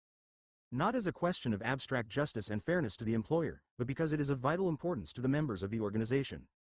And union activity not directed in this channel will do the work. More harm than good. Just as the union must watch that an employer in a particular shop does not reduce the labor standards, so must the organization be equally on the alert that the workers in a particular shop do not abuse the power of the organization to raise the wages above those agreed upon by the union and the employers in the industry. Assume, for instance, that the union in a particular industry controls two competing establishments. In establishment A, the wages are, let us say, $8, while in establishment B, the wages are $10 a day. If the union forces the earnings in establishment A from $8 to $10 a day, thus equalizing the price of labor in both shops. It has benefited the workers in the whole industry, and incidentally the employer of establishment B. On the other hand, should the union force the $10 a day establishment to pay more than it does while leaving the other competing firm alone, the probabilities are that the trade of establishment B will drift to the lower paying firm and the earnings of the rest of the workers in the trade will drop accordingly. It is only natural that the same motives prompting employers to reduce union standards should prompt the workers to force their earnings above union standards, and obtain from their employer a higher rate or other advantages which are not obtainable in the other shops of his competitor. The so-called illegitimate strikes or outlaw strikes are all of this nature, which the union officials try to prevent or to put down with all the forces at their command. A conspicuous example of an outlaw strike recently was witnessed in the printing press men's trade in the city of New York, in which all the local unions participated. In this instance, Major Berry, the general president of the International Printing Press Men's Union, of which organization the New York local unions formed a part, imported union members from other cities to take the place of the New York members. In this way the general president succeeded in breaking what he considered an unlawful strike of the New York local unions. This action of Major Berry called forth the wrath of the radical press of this country, also that of some well-meaning persons ignorant of trade union ethics and practices of modern unionism. At the annual convention of the American Federation of Labor, this action of Major Berry was unanimously approved by the representatives of organized labor in this country. The primary object of the union in the garment industry is to get even with the boss. The peculiar psychology of the garment worker makes it difficult for the officials of these organizations to take the part of the boss, hence strikes. Without either the knowledge or the sanction of the union are of daily occurrence, and no official dares to lift a hand against any conf of the workers with their employers, no matter what issue may be involved. Whenever the workers in a shop feel like it, they may, and as a matter of fact, do force their employer to make concessions or to submit to conditions which the workers in the shop think fit. When the spokesmen of the union speak of labor standards, they know that they are giving the workers lip service. In an organization where the members in any union shop may strike to their heart's content and no number of officials would dare to stop them, where, in fact, it is considered the right thing to do, the standardization or equalization of the cost or price of labor is an impossibility. The only real service such an organization gives to the workers, and the only reason why the workers stick and fight for it, is that it gives them a chance to get the best of the boss. This peculiar psychology of the garment workers will explain the strange phenomenon why an organization so imbued with the principles of the class greater than so often resorts to outwar and class struggle, side interferences of all kinds, to impartial chairmen, disinterested arbitrators or mediators, always recruited from the ranks of the enemy class. Ning conductor or a safety valve against the kampflust of the members. Without this class collaboration, which even our pure-blooded communist leaders in the organization find necessary to resort to, the union would go to pieces from internal combustion, from the kampflust of its own members. The conservative American unions, who see in unionism a form of cooperation and collaboration of employers and employees, understand that they can manage their affairs and get along with their employers well enough without the friendly offices of all sorts of politicians and philanthropists. In these organizations the officers are not intimidated by the shouters in the mob. Neither are they driven by the threats of a few shop leaders. They are in command of the situation. They have learned from experience that through friendly conferences and give and take methods, they can get along and adjust their trade problems and differences with their employers, without having to refer them to strangers in the industry. The two other points in which the garment workers' unions differ from American unions also tend to prevent the equalization of the price of labor. The property right to the job leaves the productivity of the shop entirely to the goodwill of the employees in the shop. The interference of the union in matters of rates of wages, when these rates are above the minimum scale, something unheard of in other labor organizations, also tends to destroy the standardization or the equalization of the price of labor. The failure of unionism in the women's garment industries is due, as I have said before, to the non-union methods and tactics employed by these organizations. A few years after my arrival in this country, I met the well-known revolutionist Nicholas Tchaikovsky. The following conversation passed between us. "Hello, how are you? What are you doing?" In revolutionary parlance, "what are you doing?" means, "what are you doing for the movement?" Devote all my time to unionism. And for socialism? Nothing at all, was my reply. But is not unionism only an introduction to socialism? What can one do if the workers are not ripe even for unionism? What a pessimist you have become. If you knew the workers as well as I do, if you had lived and worked with them as I did, you would realize how far they are, not only from socialism, but even from unionism. And the Bolshevist revolution has convinced this old revolutionist that the Russian people are also far from being ripe for socialism. With all my pessimism, I never dreamed that after so many years of unionism among the members of the International Garment Workers Union, they could evolve nothing better than hold-up unionism. Chapter 12. Why facts are withheld from the workers. 'Tis is true, unfortunately, but we cannot come out with it in the open, it must not be told publicly. How often have I heard this repeated when I discussed the various phases of the so-called progressive labor movement with my former colleague officials of the International. This hiding the truth, this hiding of the real situation from the members is a real crime, a treason its leaders commit against the true interest of the Union. By hiding the truth, they mislead. This is the worst, the most deadly form of betrayal. How can they lead workers in the right direction if they are not told the truth, the whole truth? If they are not informed of the real situation as their leaders know it to be? Besides, workers follow leadership only when they have full confidence in its disinterestedness.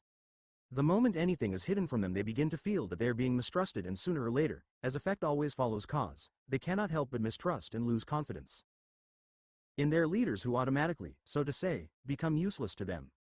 Leaders are leaders because the members believe that they understand their problems better than they do themselves.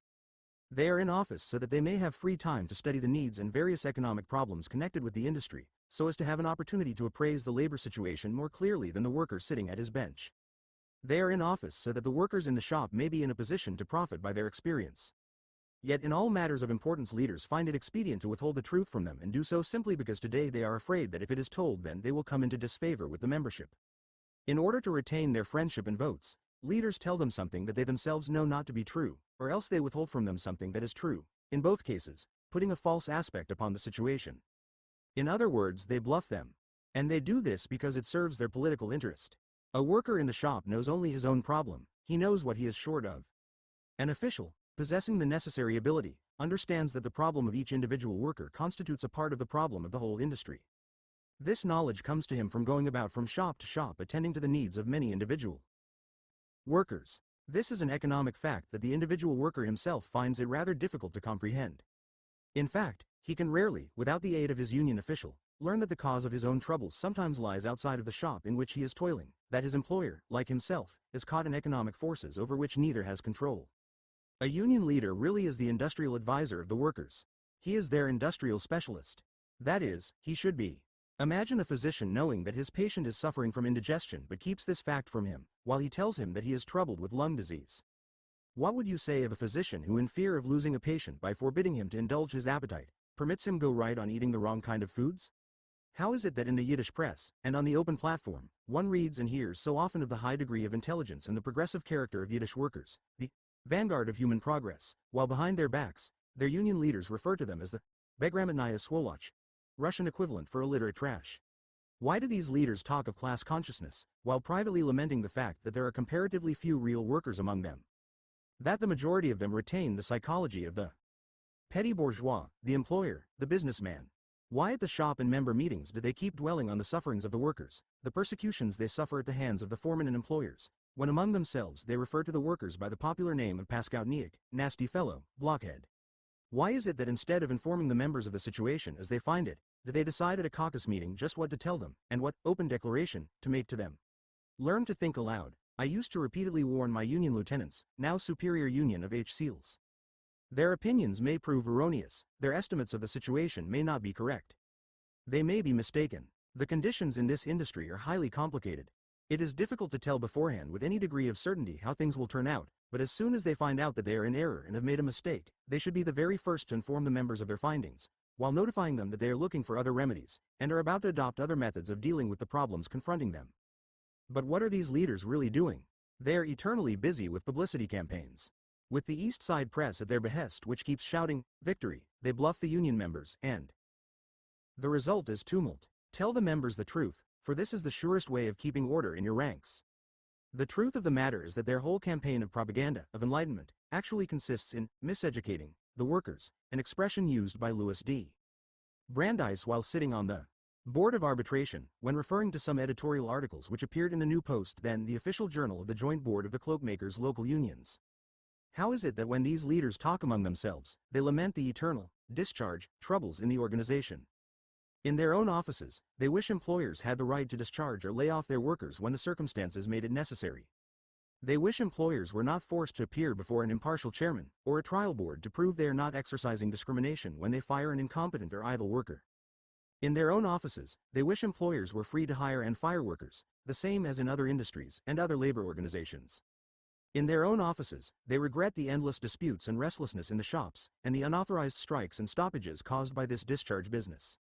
These workers believe that by striking against the discharge of a union member, they are showing their sense of solidarity with the discharged employee, performing an act of heroism. Leaders are aware that this is the principal reason that so many factories in the cloak and dress industry have been closed, and that the small uncontrollable submanufacturers' shops are taking their places. They are also aware that even today many of the jobbers would prefer to manufacture their own garments on their own premises, under their own supervision. But the leaders are afraid to tell these facts to the members. Instead, they hire high-priced lawyers to bring the case before a board of arbitration, and gain a well-advertised victory of the property rights of the worker in his job, which right, according to the Constitution of the United States, no man can be deprived of without due process of law. They are also well aware that in the long run this victory reacts to the workers' detriment, that is, more factories will be forced to close. Bundles of work will roll from the bigger inside factories to the smaller outside sub-manufacturing shops. Shop units will decrease in size, but the number of these outside shops will multiply. Nor do they seem to care that the problems of handling labor conditions in the smaller shops will become even more difficult. This victory enhances their political prestige with the workers, and the East Side press praises them up to the sky. During the 30 years which I spent in the labor movement, I had opportunities of discussing various phases of the labor problem with labor leaders of this country and of most European countries. During these discussions, the idea, so prevalent among the so-called progressive labor organization that one needs always to conceal, to hide from the members, had not once been suggested. Until these tactics are abandoned, until the leaders will learn to tell the members the truth, the whole truth and nothing but the truth, the movement will not make real progress. Some time ago, the head of the International, in conversation with one of the leaders of the Protective Association, made use of the following remark: "Do you want that I should meet the fate of John Dyche? I am proud of my fate. I remember with pride the fact that when as an official of the International, I had to choose between a policy that maintained the Union gains in 1910, while effecting improvements by cooperation with the Protective Association, or of giving way to the massed impatience, and to the demands of a set of unscrupulous demagogues that has since led to endless strikes by the Union, and lockouts by the manufacturers, I did not hesitate for a moment. I sacrificed my career in the International and made the choice. To be sure, I could have become the hero of the day if I wanted to make the wrong choice for the workers. All I would have had to do would be to have advised the patient to eat the wrong kind of food, and I would have kept my job." Chapter 13. Union Agreements. The nature of the various union demands, the arguments by the council, in fact, the whole proceedings of the hearing before Gov. Smith's Commission on Mediation, struck me as so ridiculous that I had not the patience to attend it longer than an hour or two. However, I read in Women's Wear that the president of the International stated before this commission that the employers in the women's garment industries have violated every agreement they ever made with the union, evading or failing to carry out every decision made by previous boards of arbitration.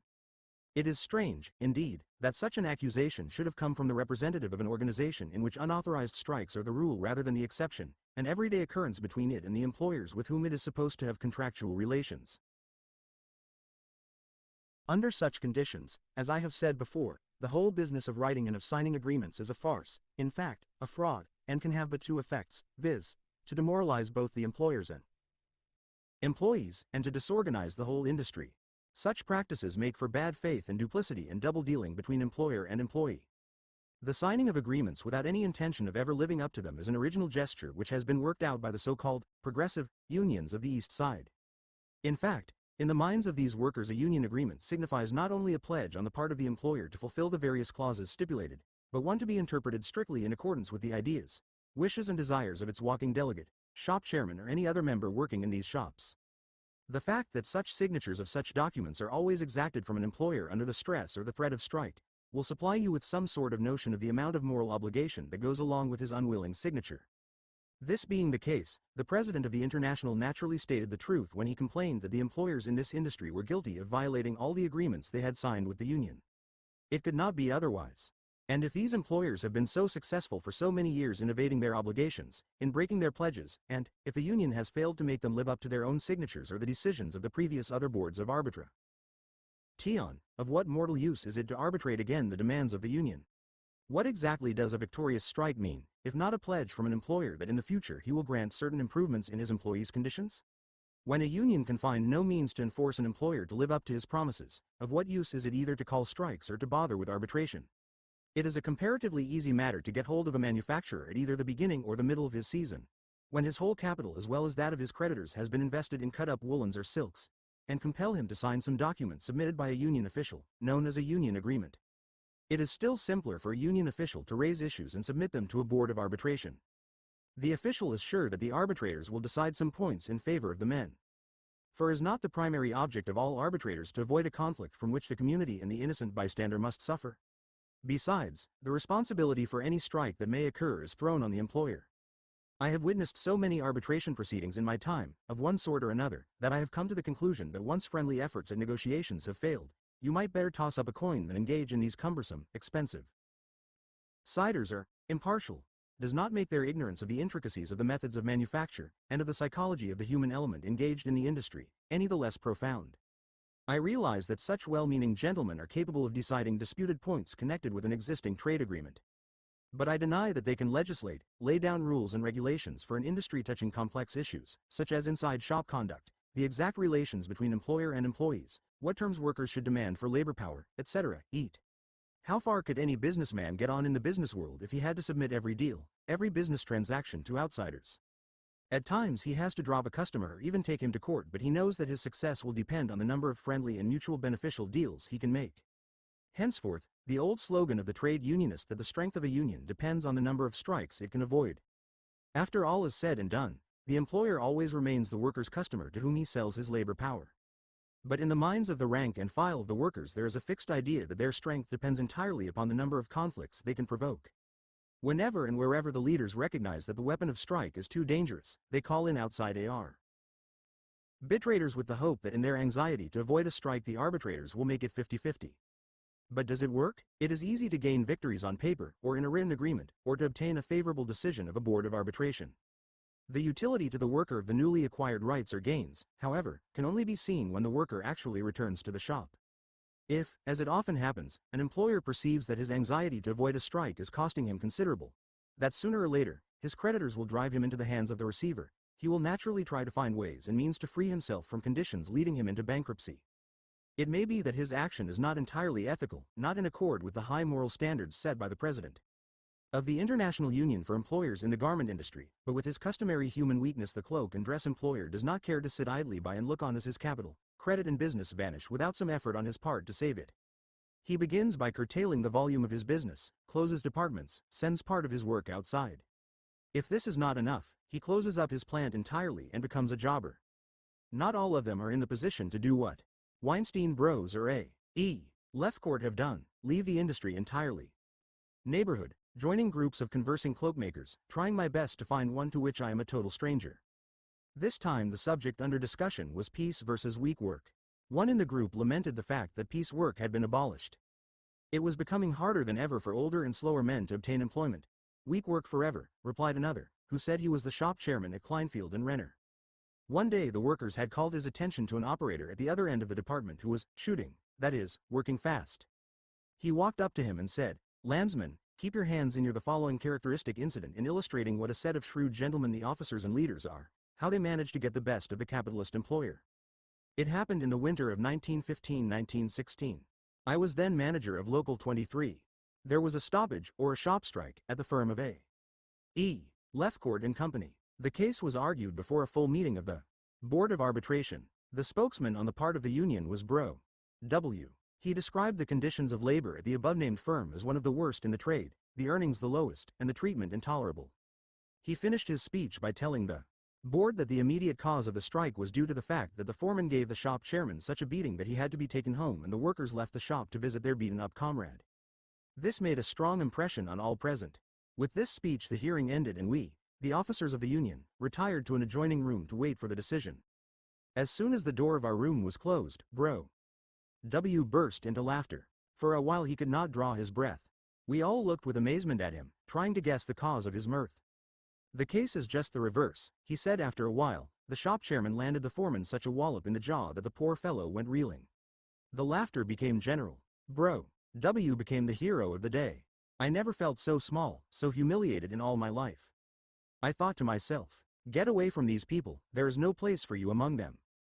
Pockets. Better look out, or you will fly. The operator took the hint and slowed down. Week work is the thing, continued the shop chairman. The week passes, and you play most of the time. Men spilt sich op die Zeit. And at the end of the week you get your pay. It is not like piece work. Let the boss bother his head about the quantity of work produced during the week. A few weeks after this discussion, I saw in the Women's Wear the name of the firm of Kleinfeld and Renner in the column under the heading, Business Troubles.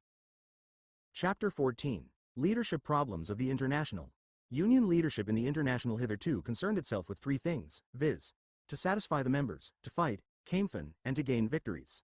Whenever these victories turned out to be paper victories only, and the workers in the shop gained nothing by them, it was, of course, all the fault of the perfidious employers, who had broken all their pledges given to the union, and all other agreements, written or verbal, with the organization. How long this policy, this kind of trade union statesmanship, will last is hard to say. I am no prophet, nor the son of a prophet. It will last perhaps as long as the present class of workpeople are engaged in it. The Yiddish worker generally is restless and disgruntled, loving turmoil and strife. He is never so happy as when he finds someone with whom to find fault and call names, and he will follow any leader, however incompetent or insincere, as long as such a leader talks of bekämpfen the bosses. The plans of the left-wing leaders seem experienced men. They believe that with more democracy in the organization, more frequent elections, with no officer serving the organization longer than 2 years' time, they could create a cleaner and a more efficient organization. A union leader earnestly engaged in bettering the condition of the workers must be certain that his proposed improvements will work.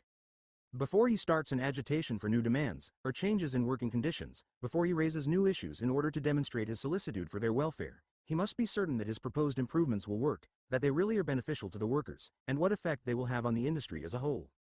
Otherwise, the proclaimed victory may turn out to be a defeat for the workers, one that causes only turmoil, dissatisfaction and strife, preparing the ground for communistic agitators. The garment workers are now in revolt against the present leadership, because it never takes the trouble to find out if the advantages gained either by means of the strike or by arbitration are of such a nature as to pay the employers to comply with them. I can see my class struggling friends smile. Here again comes the old traitor, to tell us that the union must provide the employers with profits. Let the employers look out for themselves. We have a union 154. Ploiters. Yes, my friends, herein lies the chief difficulty of this union's problem and this union's methods.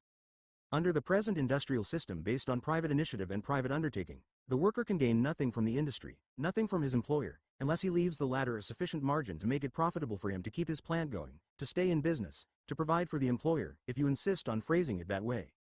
This proposition of mine looks outlandish to these garment workers because they have been taught that the union labor movement is a part of the world's struggle against their eternal enemy, the employing, the capitalistic class. Because in their union, they hear of nothing but fighting the bosses. No person exists in this world who will stay in business and run factories just for the pleasure of maintaining a union shop, or merely to give employment to union people. To bother with unionism and union people, for the pleasure of it, is a luxury only childless ladies looking for excitement can afford to indulge in. *1 Soon after I left the International, I tried to establish a mail-order business, the Standard Union Merchandise Association, where goods bearing the union label goods were to be sold. This undertaking received the endorsement of the leaders of the trade unions of this country. My first idea was to sell shares of this concern to the wealthy members of the Women's Trade Union League, to the Friends of Unionism, to various social uplifters.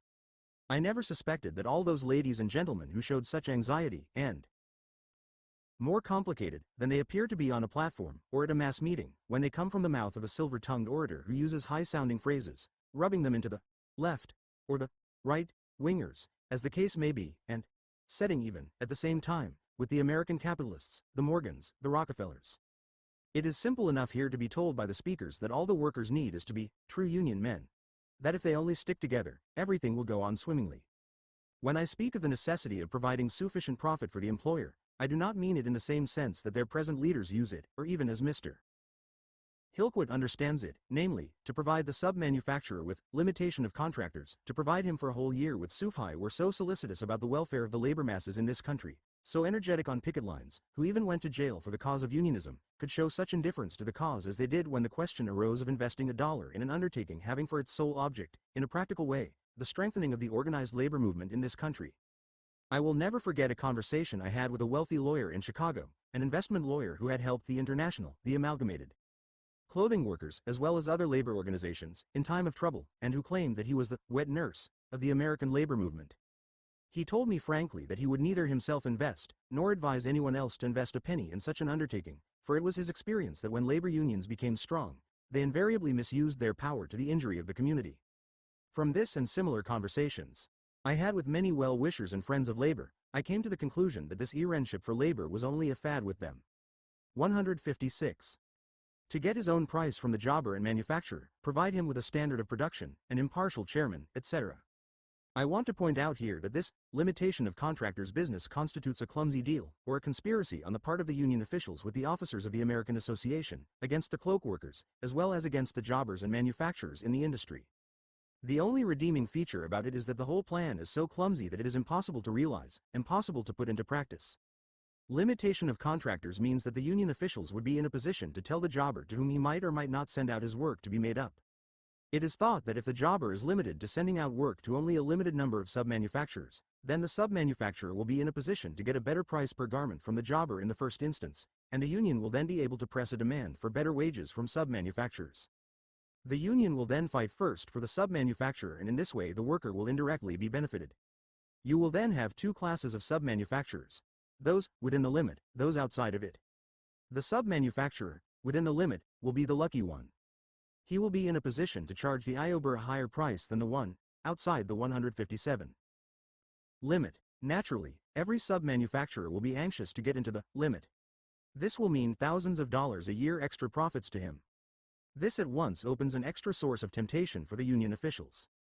Being within the limit also ensures the sub-manufacturer a whole year's work at high prices.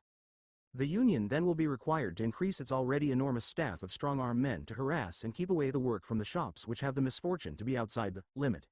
The cloakmakers speak now of introducing another reform into the union, viz. Make a rule that a union official can hold office for 1 or 2 years at the most.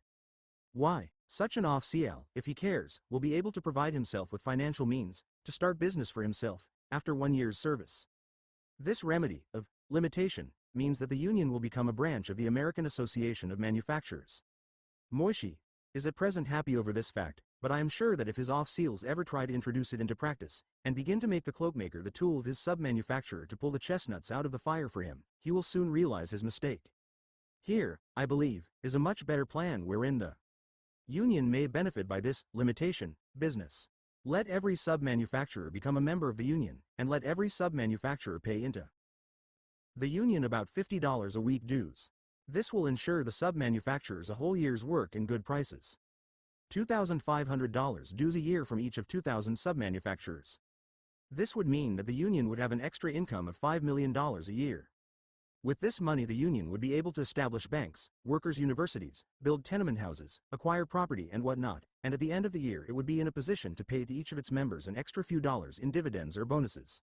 All of which would be much simpler than collecting over $1 million a year in dues and assessments from its members, a sum hardly sufficient to cover the cost of maintaining the organization. As one can expect, these Lithuanian revolutionists begin with high-sounding phrases and finish with low deeds. They begin by calling upon the workers to undertake an uncompromising war against their capitalistic employers and end with urging the union to enter into a conspiracy with the worst class of people in the industry, the former, true union men, the gentlemen who are primarily responsible for the breaking up of the big cloak factories and their being turned into a sweatshop industry.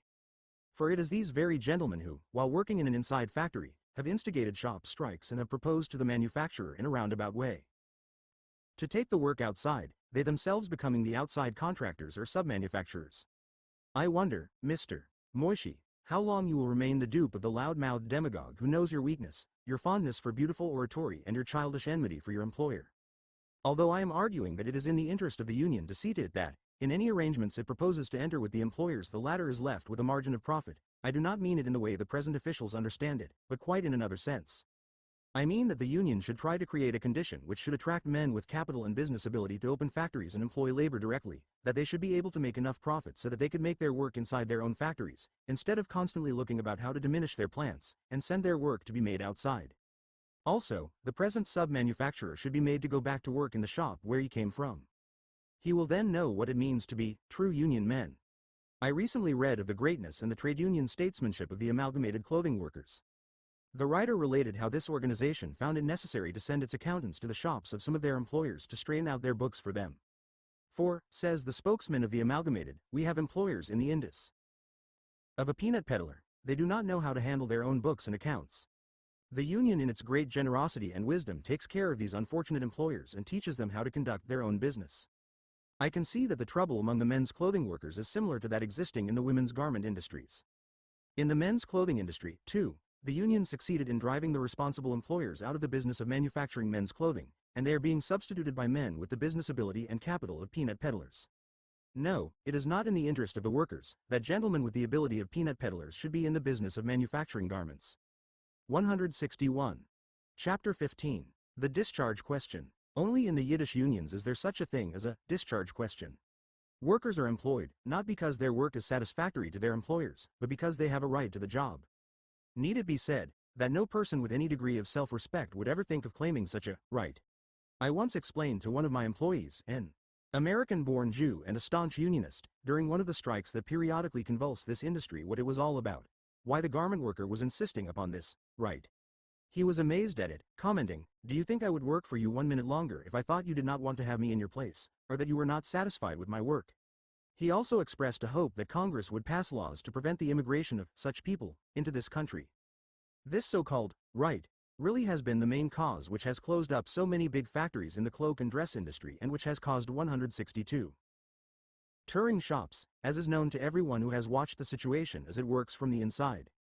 One need not argue this point with the officers of the union. Strange as it may sound, the fact remains that some of the present high officials of the union who in public never tire of dwelling on the evils which the workers may suffer if employers are given a free hand to hire and fire, have in the past and on more than one occasion, found fault with me for not having put my foot down on the whole business of reinstating discharged employees on the first day after the signing of the protocol in 1-10. It may be that they were right in their contention. But then I was practically the first union official who worked the protocol from the union side. Neither I nor the association could possibly have then foreseen that the use of friendly union offices to reinstate discharged employees would ever be transformed by the workers into a property right. Mr. Brandeis, the chairman of the arbitration board at that time, in giving this claim a legal status under the protocol, really rendered a very great disservice to the industry, for this right has since been the cause of numerous stoppages and shop strikes. Since then, a garment worker considers that the discharging of a member in a union shop is a breach of contract with the union on the part of the employer, giving him in turn the right to strike. Writers on economic subjects frequently complain about the injurious social effect of the large labor turnover in the factories and shops in this country. This may be true in most of the factories and shops where the actual work is being performed by automatic machines, where the employee is a mere machine minder, and where a newcomer can be broken in a few days under the supervision of the foreman. Cloaks and dresses are not manufactured. They are made, and it is one of the most difficult crafts to master.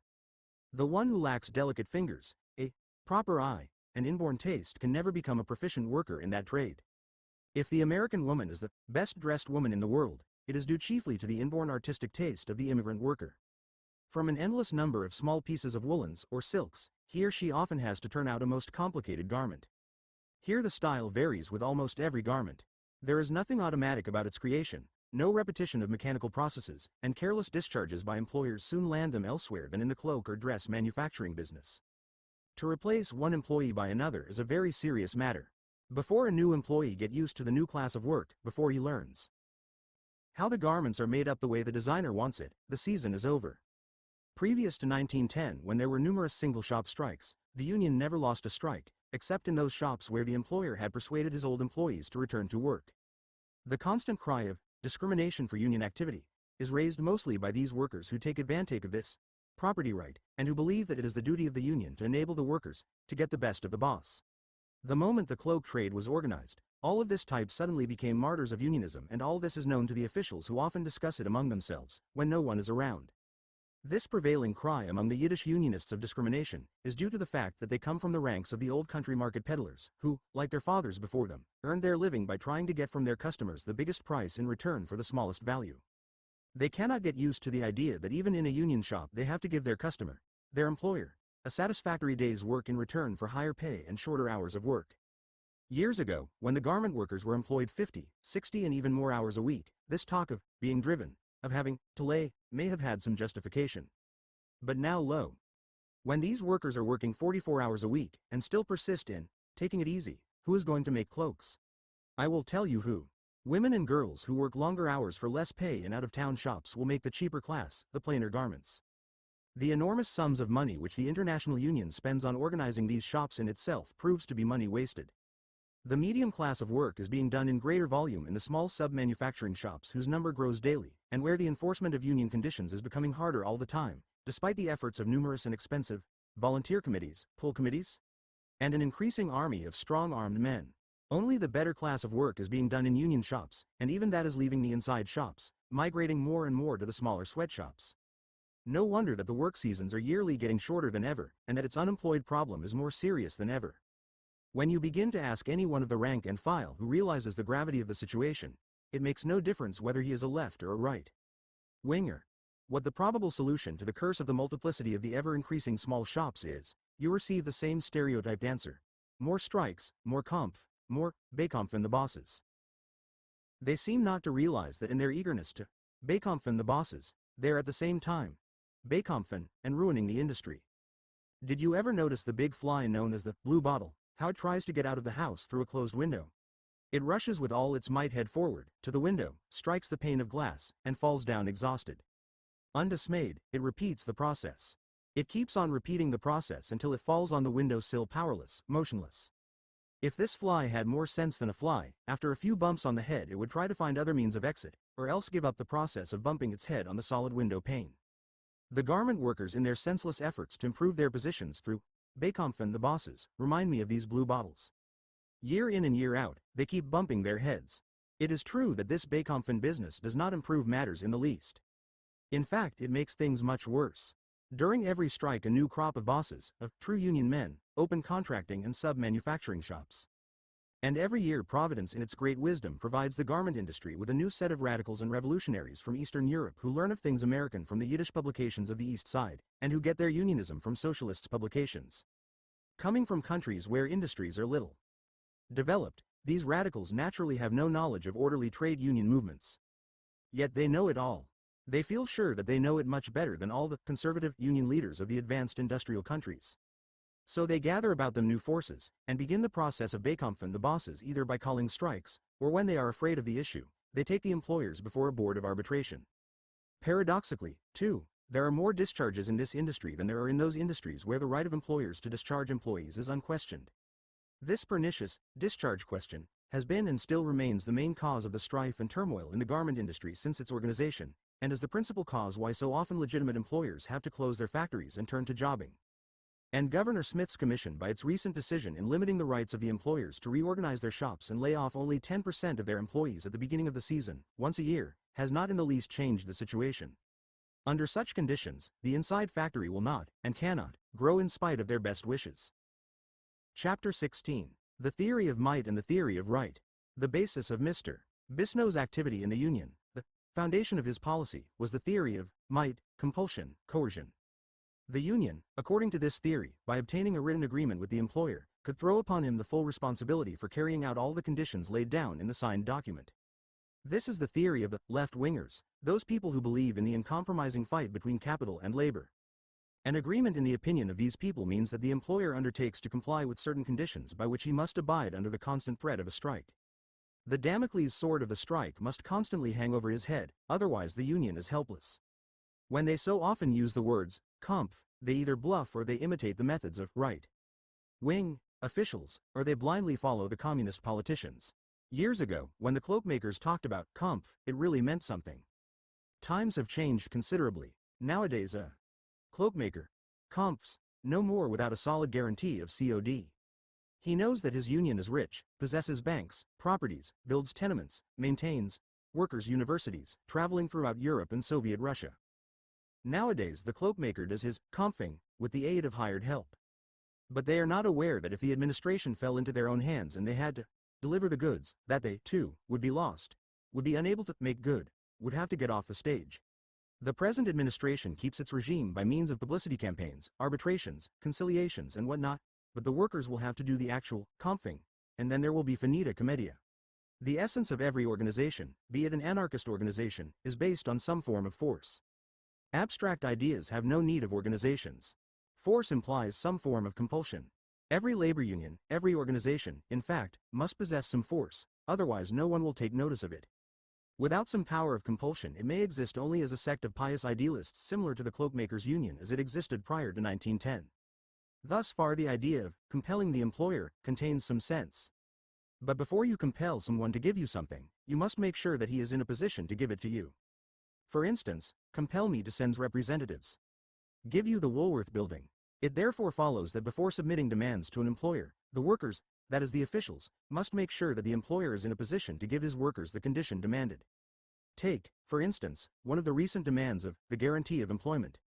How can the average cloak manufacturer guarantee employment when no one is able to know, in such an uncertain, capricious industry, what the next season will bring, or how long it will last, or what orders he might be able to obtain for his factory, or the 14 machines, demand? How can it be enforced? A union leader, therefore, must be careful not to submit demands to employers which are incapable, economically, of being fulfilled. In other words, that it will pay the employer to grant them. If all these widely proclaimed victories end in actual defeat for the worker in the shops, it is because the officers and leaders never have taken this economic fact into consideration. They called out strikes, gained victories, signed agreements, shouted, hooray, and off they went to make further conquests.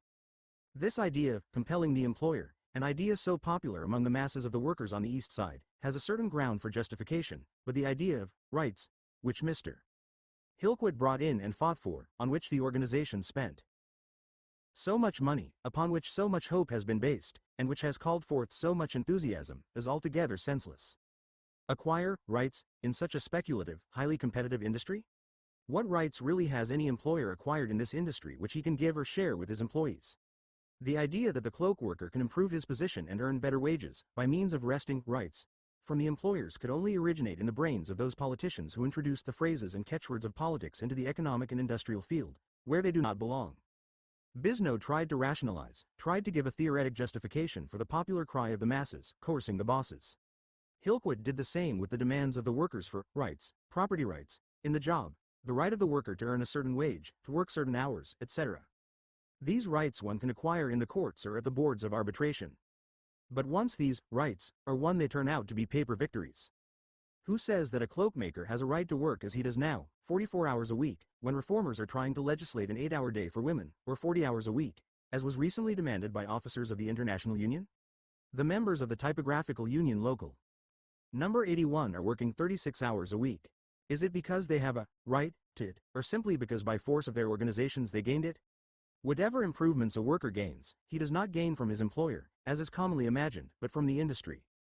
Both the workers' wages and employers' profits come from the industry. Abstract rights have nothing to do with it.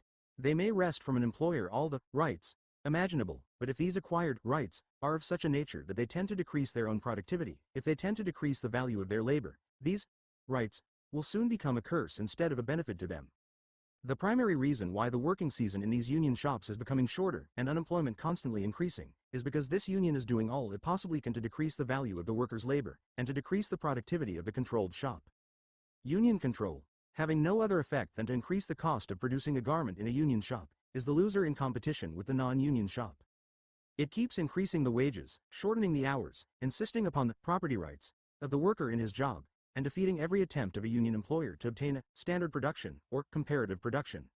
In a word, all this union does is to see that the cost of producing a garment in the inside union shop is greater than in the smaller non-union and out-off-down shops. The result is that the amount of work in these over-regulated union shops is constantly decreasing, and the problem of unemployment among its members is becoming more than ever difficult to solve. And what remedy do the leaders propose for the scarcity of employment? A very wonderful remedy, indeed. We will spread the season of work, make it last longer by shortening the hours of labor. We will increase the rate of pay during this shorter season, so as to enable a worker to earn enough wages during the few busy weeks in the year to enable him to pull through the long season of slackness in the trade. A wonderful remedy, indeed. That shorter hours and higher pay, and keeping the walking delegate busy to see that the workers are not overworked, not driven by the employer, may have just the opposite effect, never dawns upon the minds of the leaders. Earn higher wages, work shorter hours, at the same time be in a position to take it easy. How wonderfully fine. All of the friends of labor in this country applaud you. At last here is a genuine progressive labor organization. But who is going to make cloaks in this country? They are actually being made just now in the thousands in such shops. As your Councillor Hillquit described in his speech at the City Hall before Governor Smith's commission. No demagogic cries of might or right will change it. Neither Governor Smith's concision nor any other known power in the United States, for that matter, can change it. The commission might have addressed the union representatives substantially as follows: we can do nothing for you. There are no known powers in the United States which can alter the economic forces upon which our whole industrial system is based. It is so you can diminish unemployment in your rank, increase the working season in your shops in one way only, and that is by trying to meet the competition of the small outside, the non-union and the out-of-town shops. But from what we have learned so far, we feel that the competition of these shops which your learned counsel has so graphically described to us, is getting keener than ever, in spite of your best efforts. Evidently you must be going about it in the wrong way. To us, it seems there is only one way of finding more work for your members, and that is to try to find ways and means to reduce the difference in the cost of producing garments inside and outside the factory. All the remedies which you have submitted to us so far, if carried into effect, will tend, we feel sure, only to aggravate the situation and increase the competition between the inside factory and the small uncontrollable outside shop. For your proposed changes must inevitably result in increasing the cost of production in all inside shops. One of the 10 articles of demands submitted by the union to Governor Smith's commission was to the effect that no jobber or manufacturer could send work out to any shop which employs less than 14 machine operators. The idea was to drive out of existence the small uncontrollable shop. As I predicted, the majority of settled union shops today are employing less than 14 operators. The reason for this is obvious. It took the union 14 years to break up the big shops, to scatter the trade in small shop units. The whole cloak district has therefore been rebuilt. For, under the union control, the big unit becomes less productive. In it, the cost of producing garments under union control constantly increases. The mere fiat of honorable gentlemen appointed by the governor of the Empire State cannot change this fact. The result is that the union was compelled, after the demands were granted by these honorable gentlemen, to settle with such shops as were then in existence. And, today, the process of decreasing the size of the shop unit goes on as fast as ever. Nor is there any reason to believe that the decision of this same commission in favor of limitation of contractors will have any different effect on the industry than the 14. Commission did not and could not mitigate the many economic evils destroying the cloak industry. The reason these officials found it necessary to establish banks, acquire properties, build tenements and engage in like activities, which have nothing at all to do with unionism, is their acute realization of the fact that the International as a labor union, as an institution, is utterly powerless to control the industry. In such a keen competitive industry, with so many small uncontrollable shops, the union is powerless to do anything for the worker economically. All the victories this organization has gained through strikes or decisions of boards of arbitration remain on paper only, the same as their last victory from the board demanding 14 machines. Some time ago an English labor leader explained to me the reason the members of his organization had the full confidence in their officials. We are always careful not to promise them something which we cannot get for them. As a matter of fact, we manage to get for them a little more than they actually expect. Conscientious labor leaders are conservative. They will not promise something unless they make sure in the first place that it is possible of achievement, and that when it is actually obtained, it will bring about desired results. The list of 10 demands recently submitted to the Council of Conciliation by the union officials possesses none of these attributes. Some are impossible of realization, like, for instance, the demand for 14 machines. Another, like the demand for 40 hours a week, or limitation of sub-manufacturers, would, if carried into effect, only aggravate the evils from which the workers are at present suffering. The labor union among the garment workers is a radical one. In its ranks talk, progressive, is constantly heard of the enormous power of the organized working class. After such bombastic phrases, how can such advice as prudence and moderation be advanced to them? And of all the forms of pernicious demagogy and radical catchphrases, none is more harmful than this talk of the enormous power of organized labor, this raising of impossible hopes in the workers. Moishi, of course, is in seventh heaven when he hears this kind of talk. His eyes sparkle with delight. The poor fellow takes it all in, and goes away from the meeting place full of wonderful expectations. It is true that labor when organized becomes a power to some extent, but if used carelessly, it soon vanishes and Moishi is left with an old shanty and an empty broken-down old trough. In Italy, the unions went a little too far, accomplishing things that the most radical of the radicals in this country would never dream of attempting. They took over the means of production, the factories. Then the fascisti came along and wiped them out. In Russia, the workers are living in a communistic paradise which they are most eager to exchange for American capitalism.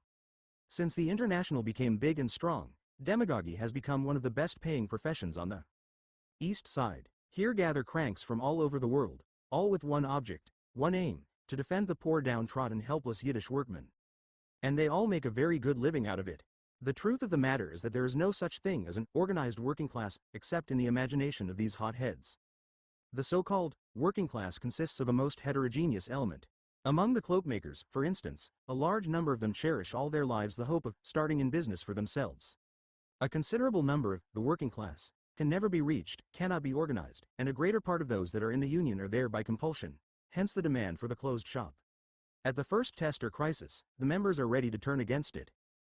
They too often work against one Lenin in a pamphlet issued during the summer of 1917, during the Kerensky regime, copy of which is in my possession, contends that there is no such a thing as a proletarist class in Russia. Even the Russian factory worker retains the instinct of the petty bourgeois and is a helpless, sobstvenik, one who possesses individual property.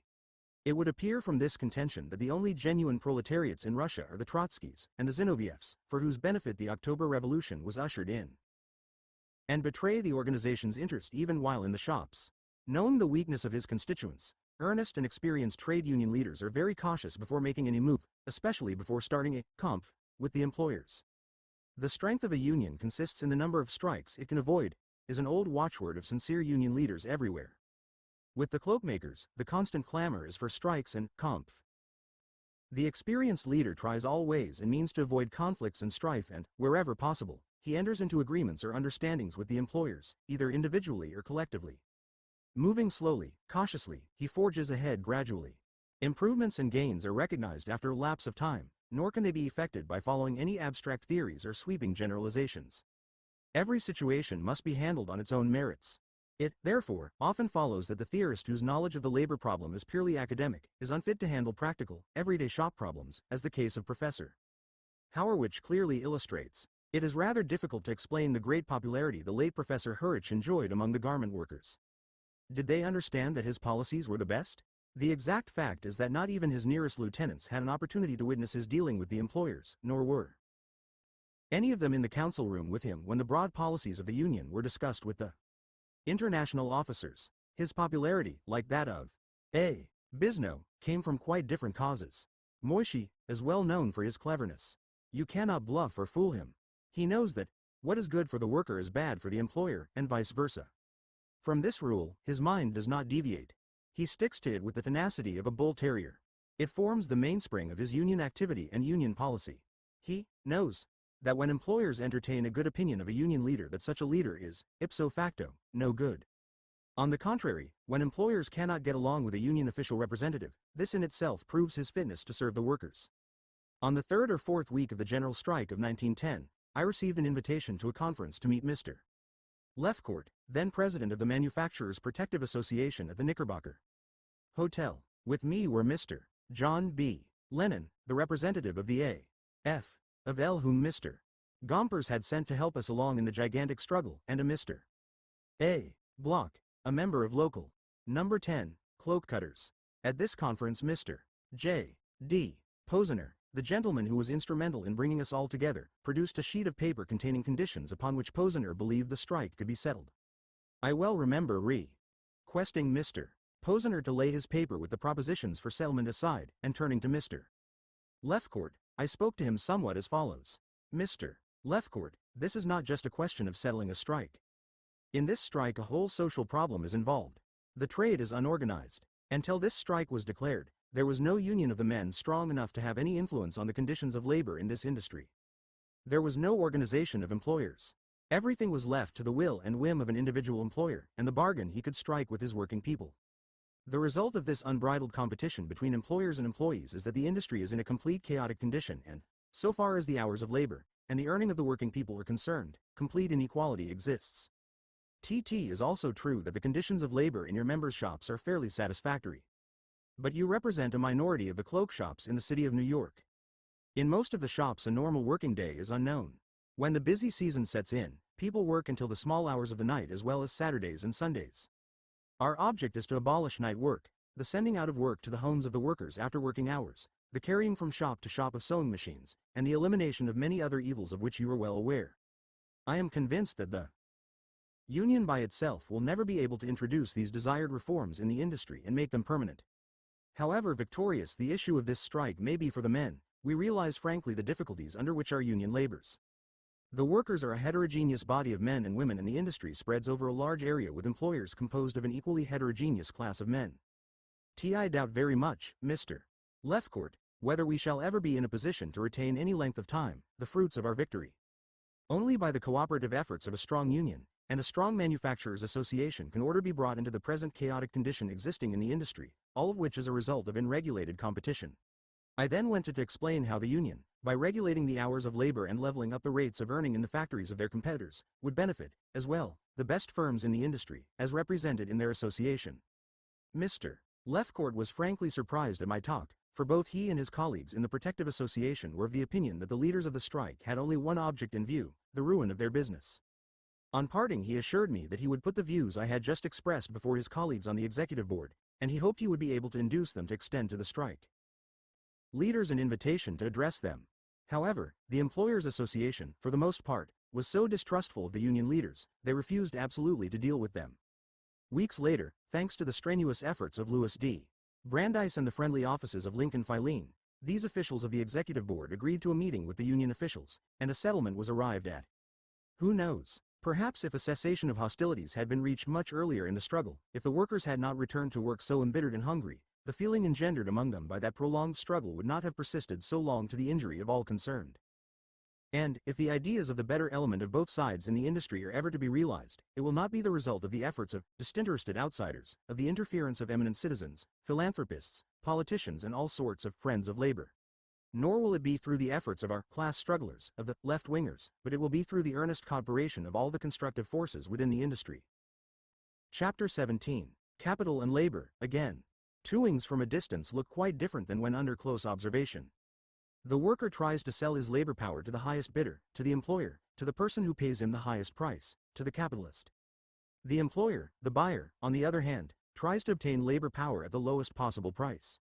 Hence, the eternal, unavoidable conflict of interests between buyer and seller, between employee and employer, between capitalist and worker, between the poor and the rich, between the haves and have-nots. What is good for the worker is bad for the employer, and vice versa. Let us examine this proposition a little closer. The seller, the peddler, goes to the market to sell his wares. He is looking for a buyer who will pay him the highest possible price. When he gets hold of a prospective customer, he tries with all the eloquence at his command to convince this buyer that he is getting a bargain, that he sells it much below the market price, that there is nothing on the market to equal it in value, etc. The article for which he had originally asked $1, he finally sells for $0.25. When, however, he gets the right kind of customer and sells for the right price, he is happy. The next day he repeats the operation, looks for a similar sucker. He goes on that way for years making his living. When this merchant buys the merchandise he is selling, he also tries to strike a bargain. This method of doing business will never take him further than the position he is in now. That is, he will forever remain a market peddler.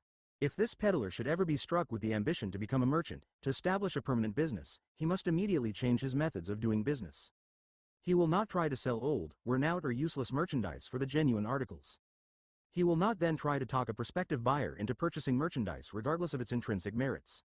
No, he will endeavor to build up a trade of steady customers, to establish the reputation of being a reliable and honest merchant who sells good values without taking any temporary advantage of any of his customers.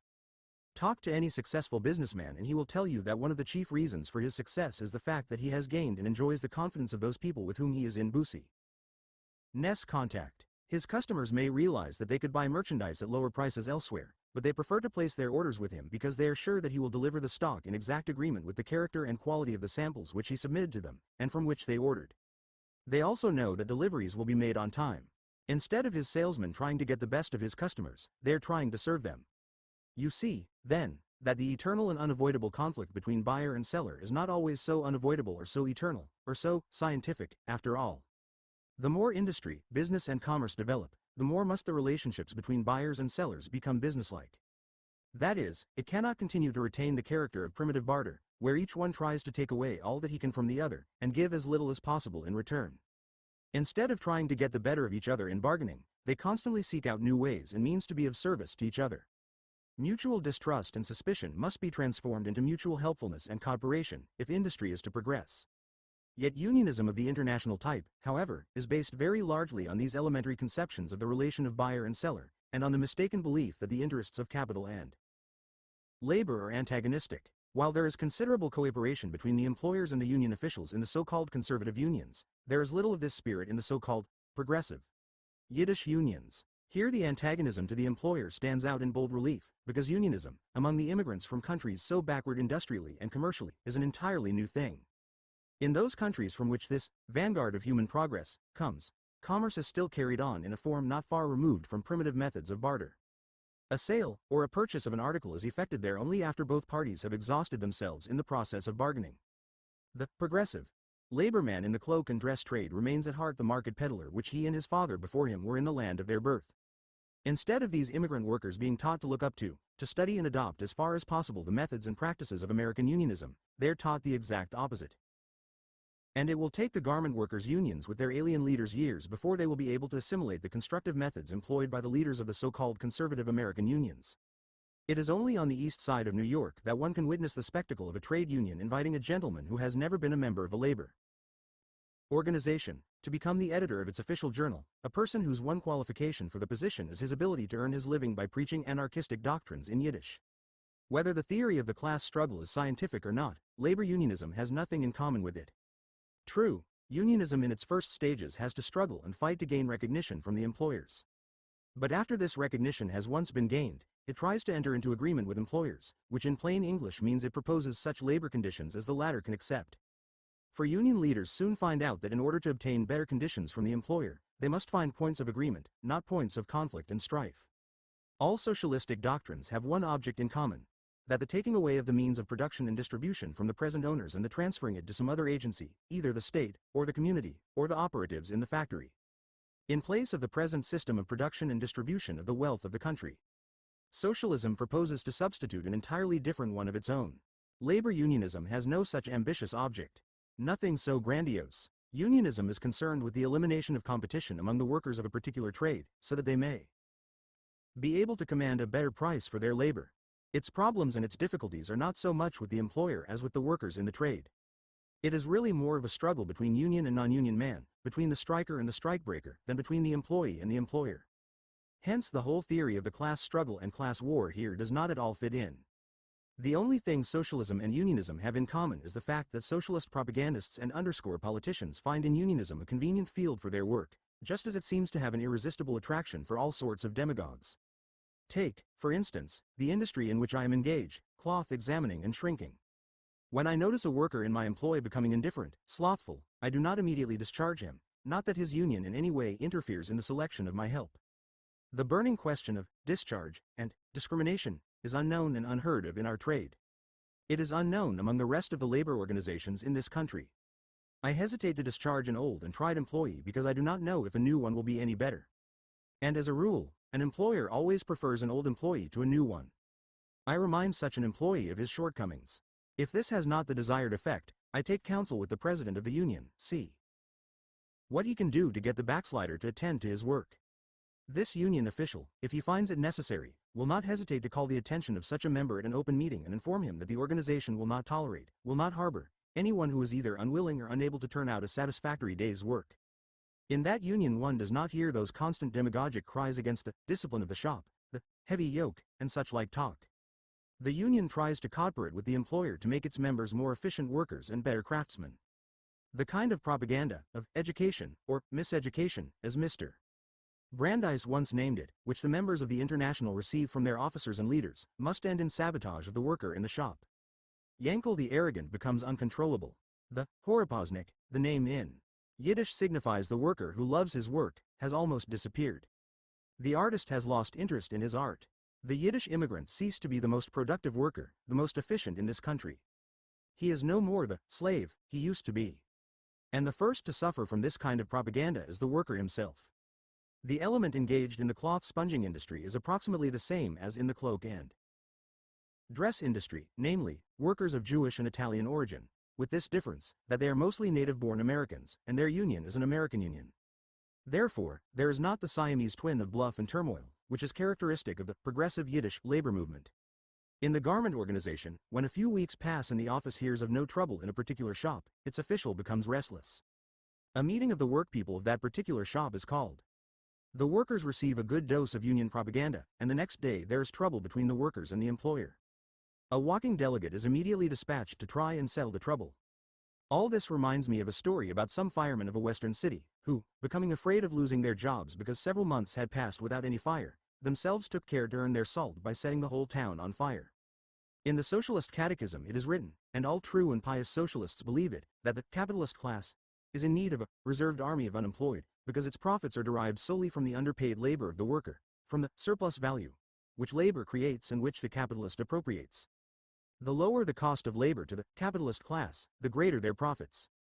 The true facts are all contrary to this theory.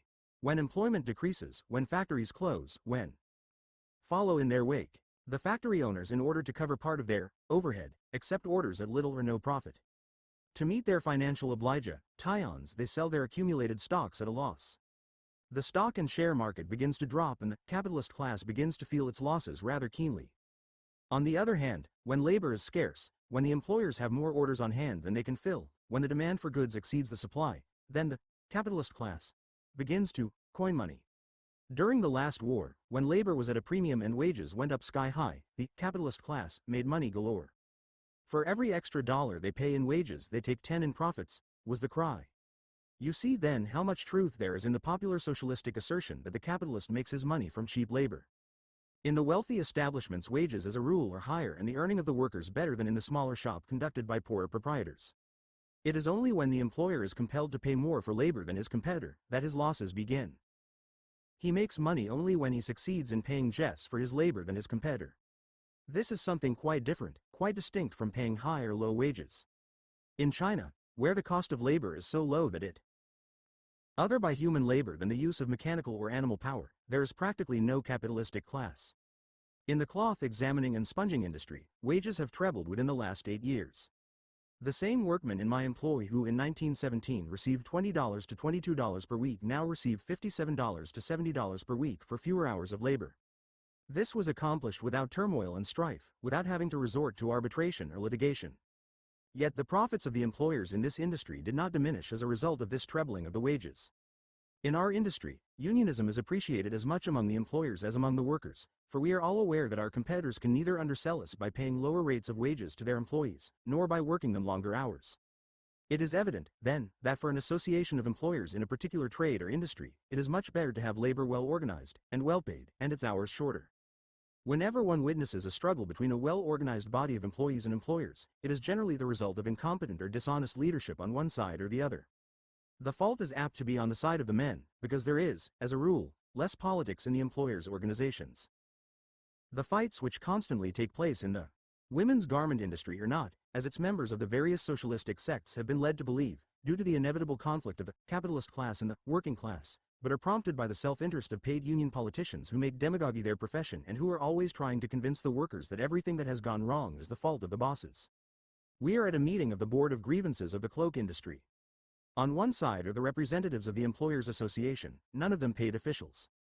They leave their factories to attend to the adjustment of disputes between their members and their workers because of the interest they feel in the work of the board. They sit in a judicial capacity. They show their liberality and independence by invariably giving the union representative the benefit of the doubt. They are the first to make a motion in favor of the union, whenever in their judgment a representative of the union succeeds in establishing his case. And they do so unhesitatingly because of their independence. One of the employer members of the board complains of the liberality of the representatives on his own side. He declares that the other members are grumbling because of excessive leniency shown to the union, and the various concessions made to it by their own representatives on the board.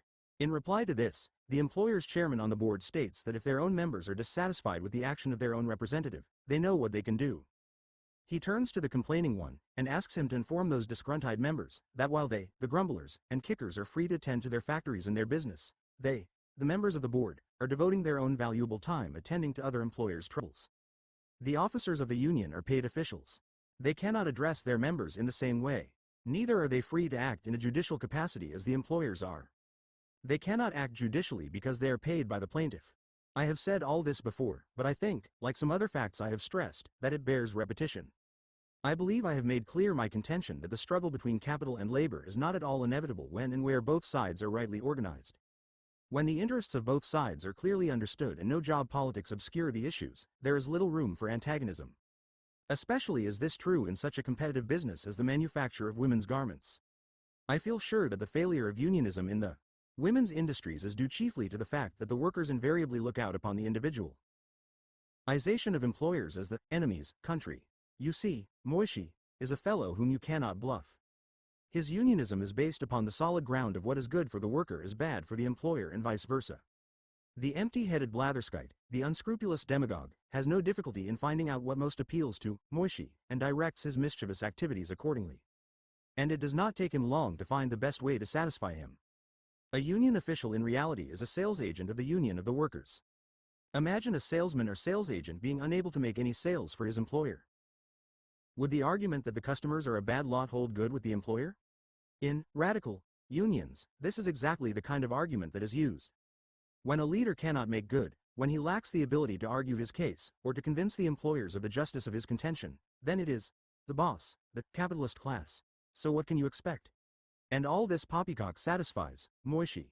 Unionism in the women's garment industry will be of any use to the workers only when it is based on the principles of cooperation with the capitalist employers, and not with an organization of bootleggers in the garment industry. By that, I mean 197.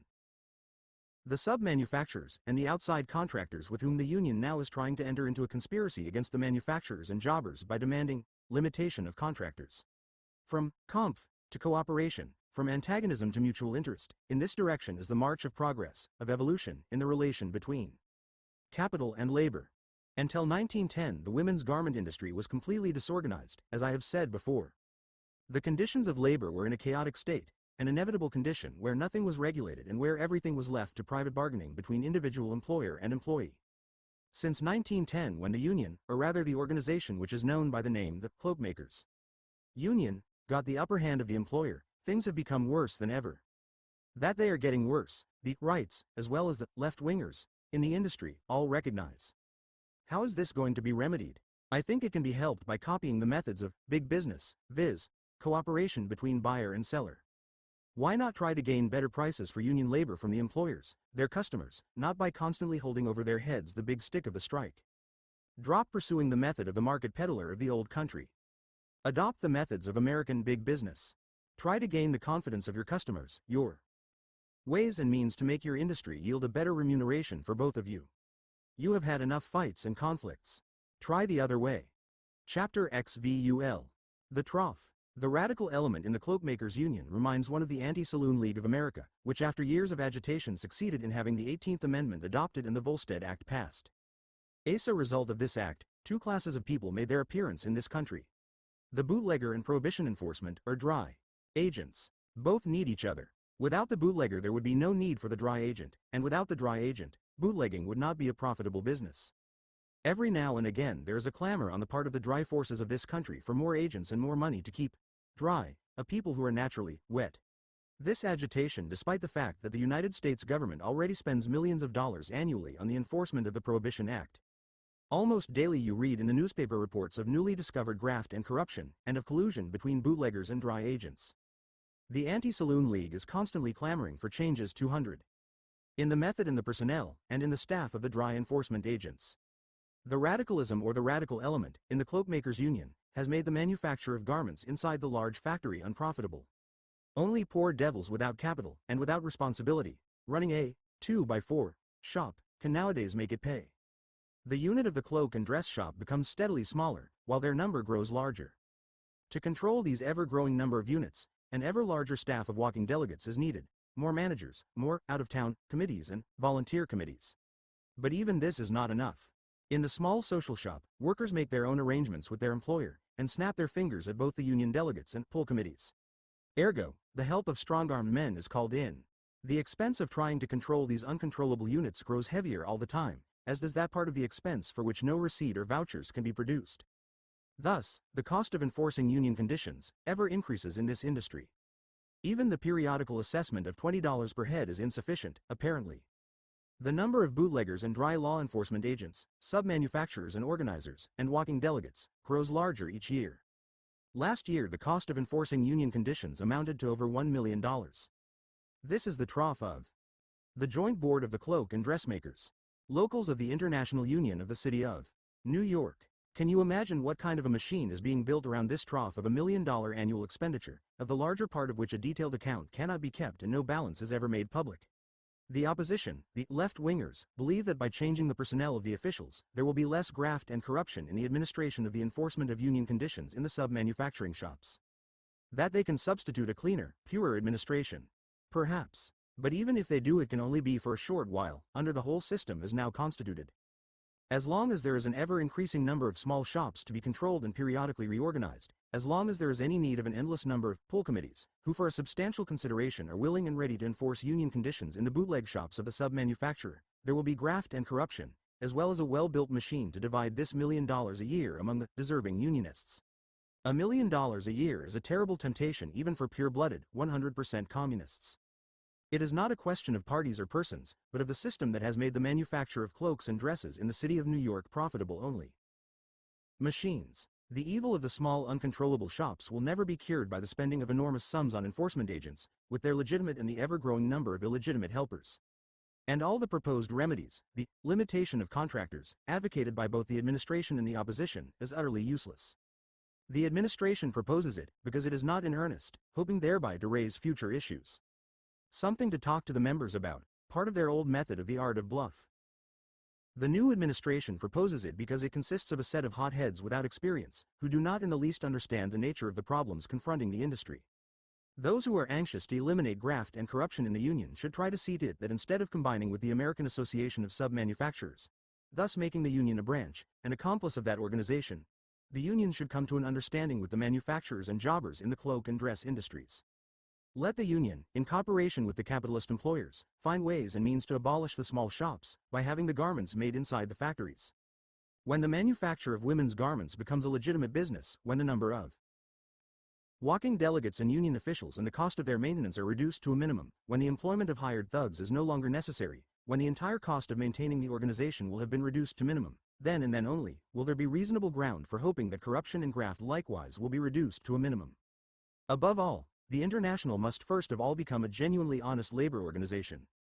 Once an agreement is entered into with any individual or body of employers, it must be done with no strings to it, with no mental reservation. Oriental diplomacy must be dropped.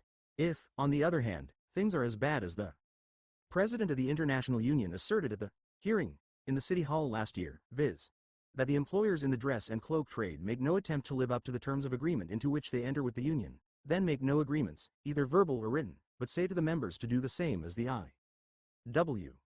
are doing. Work as long as the terms of your employment suit you and strike when they don't. The only remedy for the evil of sub-manufacturing is to abolish it, not to strengthen it by limitations. When a building is constructed on a false foundation, sooner or later it topples over. No amount of changing a girder here or a beam there will help. The present internal fight is not due to the personal corruption of this or that leader, but to the false principles upon which the union is based, and the impracticable and unbusinesslike method by which it is led and conducted. H.T.I. 205. Chapter 19. The Remedy. I read somewhere that Mr. Sidney Hillman, of the Amalgamated Clothing Workers, in an address to his members told them, "You are the industry." This is half a truth, which in reality is the worst form of untruth. Of all men, the president of the Amalgamated Clothing Workers should be the last one to talk to his members in such a manner. Mr. Hillman's organization once tried to do away with private employers. It actually established union shops, that is, shops run by the organization itself, where the private employer and private capital were both eliminated. The result was that the union had to close these union factories after incurring very heavy losses. Despite the fact that the amalgamated system, the name under which this experiment became known, entered the field of manufacture of men's clothing during a general lockout, when nearly all the men's clothing shops in the city of New York were closed, and despite the fact that the amalgamated shops had little or no competition, this experiment, corruption, and graft, that the organization was very glad to get rid of them. The same was the case with the Building Guild in England. In the ears of the workers the words, "You are the industry," sound very nice. With such talk you can bring down the gallery. Of course you win the good graces of the worker by telling him that he is the whole cheese, and that the private capitalist is only a useless parasite. All the more reason, therefore, that the mind of the worker should not be fed with such talk. That is probably the reason Mr. Hillman's membership lately became unmanageable and began to kick against his leadership. The workers are not the industry. In order to begin manufacturing clothing, like any other article of commerce, it is hard, very hard, to get along without the confounded capitalist. To tell the worker that he is the industry reminds one of the kind of demagogy of which one hears so often on the East Side. The tremendous power of the organized working class. In order to start manufacturing, in order that the worker should find employment at the manufacture of clothing or any other article, it is first necessary that some individual or group of individuals furnish the necessary capital for the venture. And this individual or group of individuals must devote his energy and ability to the undertaking. Whether the venture turns out successful or not, the worker cannot afford to take chances. He must get paid for his labor even if the promoters are unable to sell a single article which the worker produced. Before the worker is able to enter the industry, someone has risked his capital, opened a plant with the necessary machinery, tools and accessories, furnished the suitable raw materials and designs, organized a staff of salesmen, etc. Any child must understand that a person who does all this must expect more from the industry than an individual worker. Evidently, the worker is not the industry, not the whole cheese. The worker plus the employer together are the industry. It is important that both the employer and employee should bear this in mind, that neither should believe that the other is the industry. It is important that both indispensable elements in the industry realize this fact thoroughly, and thus cooperate with each other to build up the industry. If the employer thinks that he alone is the industry, if he runs his plant for his sole benefit, giving the worker as little as possible, the result is sullen discontent ending in open warfare to the injury of all parties concerned. It is no different where workers believe that they alone are the industry, that their employer is simply a useless parasite, an exploiter of labor, who by legal or illegal means, came into possession of the means of production in order to be able to tax and fleece them of the fruits of their toil. This frame of mind with its resultant strikes and lockouts and sabotage is the cause of more waste in the American industries than any other single form of industrial waste. When both sides come together, after a struggle, with the object of entering into a peace agreement, to work out and establish labor standards, these standards seldom are the result of thorough investigation, just as the rules and regulations then adopted are seldom based on exact data. The facts and data furnished by both sides at such meetings, as a rule, are of most flimsy character, hurriedly brought together to establish a case for one or the other side. During the fall season of 1912, when the leaders of Local No. 25, New York waste and dressmakers, began to make their preparations for a general strike, statements appeared in the press to the effect that the average earnings of the women and girls employed in that industry amounted to about 15 cents per hour, while many cases were cited to show earnings of between 5 and 10 cents per hour. These statistics of underpay emanated, of course, from the union side. These assertions were later denied by the employers who cited cases showing earnings of 40 and 50 cents per hour. When, in order to avoid an impending strike, the representatives of the union and of the employers began to negotiate terms of settlement, and the question of a standard rate per hour upon which the prices should be based came up for discussion, the representatives of the union and the association immediately changed places. The union officials contended, and they brought facts and figures to prove their contention, that the average earnings per hour in the shops were much higher than what the representatives of the employers were offering. The employers, on the other hand, who, a day or two previous, were proclaiming before the world the high rate of earnings of their workers in their shops, now were arguing with all the zeal and eloquence at their command that the actual earnings of their workers in their shops were considerably lower than the union representatives claimed. When the terms of the settlement were submitted to the strikers, at first they howled down their leaders for having accepted a rate per hour, which one union speaker after another claimed to be much below their earnings. "But if your earnings are as high as you claim them to be, why did you clamor for a general strike?" I asked. Even if it is ever realized by the rank and file of the International that its gains from its various strikes are only apparent, not real, that will not solve the difficulty. It is much more difficult to drop gains already made than to obtain them. The 10 legal holidays have also turned out to be anything but a blessing. The great majority of the workers in the garment trades consists of Jewish men and women, already burdened with an abundance of religious holidays, and the enforcement of 10 additional ones, against their wishes, can be better imagined than described. In the smaller shops it became a dead letter right from the beginning. Only the larger shops suffered from it. But it was impossible to drop this gain because of the non-Jews working in the industry. To give another example, in 1gr10 the International gained the abolition of the inside contractor. A more pernicious gain could not have been obtained. Instead of keeping the contractors inside the factories, it really dispersed them all over the territory of New York and its vicinity. In 1919 the Union won the great blessing of week work. This gave the finishing touch, so to say, to the migration of the bundles of work from the large inside factory to the small subcontracting shop. For piecework, it appears, can only be enforced in the large inside shops. The difference in cost between manufacturing a garment in an inside week workshop and an outside piece workshop became so great that an actual race began among the various firms as to which would have its merchandise made up at the outside shop first. The union leaders were so busy with their publicity campaign, with proclaiming far and wide their great victory of week work, that they could not possibly think of making a strategic retreat. Neither could they afford to admit the possibility of ever having committed an error. I know a number of jobbers who would open factories where all the work could be done under their own supervision, if the union were to allow them to have it done on the same piece work system which is in operation in their contractors' shops. But the moment it is suggested to any true union man that the union is losing its stranglehold on the big shop, he goes up in the air immediately. Let the boss in the big shop do what he wants. Give him a free hand in managing and conducting his factory the way he sees fit, and permit him to lay off at the end of the season such employees as have proved themselves unsuitable for his shops and replace them by other union members to work regular hours with a guarantee of minimum earnings? Treason. True, prior to 1910, there were quite a number of non-union shops where the earnings were considerably higher than they are today. But of what use or consideration are facts when the idea of union control, as the cloakmaker understands it, is at stake? Gate. Otherwise, it cannot be a true union shop. Whenever a strike is either avoided or terminated, through the intervention of disinterested outsiders, ridiculous spectacles are to be witnessed. Both sides hire a staff of big lawyers and a duel of words takes place lasting sometimes for days, if not weeks. The gentlemen of the Board of Arbitration are initiated into the intricacies of the highly complicated character of the trade through arguments by those learned in law counsel. After the minds of the disinterested outsiders have been surfeited and befogged by arguments from both sides, they proceed to legislate, establish labor standards, and to lay down rules under which certain processes should be carried on and certain articles manufactured. The most important thing is to avoid or end the strike. Something must be done, and a decision must be handed down. Of course, that decision can be nothing but pure guesswork. And it very frequently happens that after a decision has been handed down, the representatives of the union and the employers have to come together and substitute something workable in its place. The cloak and dress industry needs a permanent board of labor standards, of industrial engineers or economists working with the aid of a staff of statisticians, not of disinterested outsiders, but interested insiders to work out and suggest labor standards. Above all, the board should be charged with the all-important work of enforcing these standards with the help of competent inspectors. In adjusting shop disputes, these inspectors should perform and carry on their work, having in mind definite trade policies and not, as it is the case today, when the walking delegates have only one policy in view, and that is to satisfy the members. These inspectors should do what the present walking delegates are supposed to do. The members object to and constantly find fault with their union officials and job politicians, because the members contend that these officials do nothing for them. Their contentions are perfectly correct. They do nothing for them, not because of unwillingness, but because they are absolutely unable and incapable of doing anything for the members.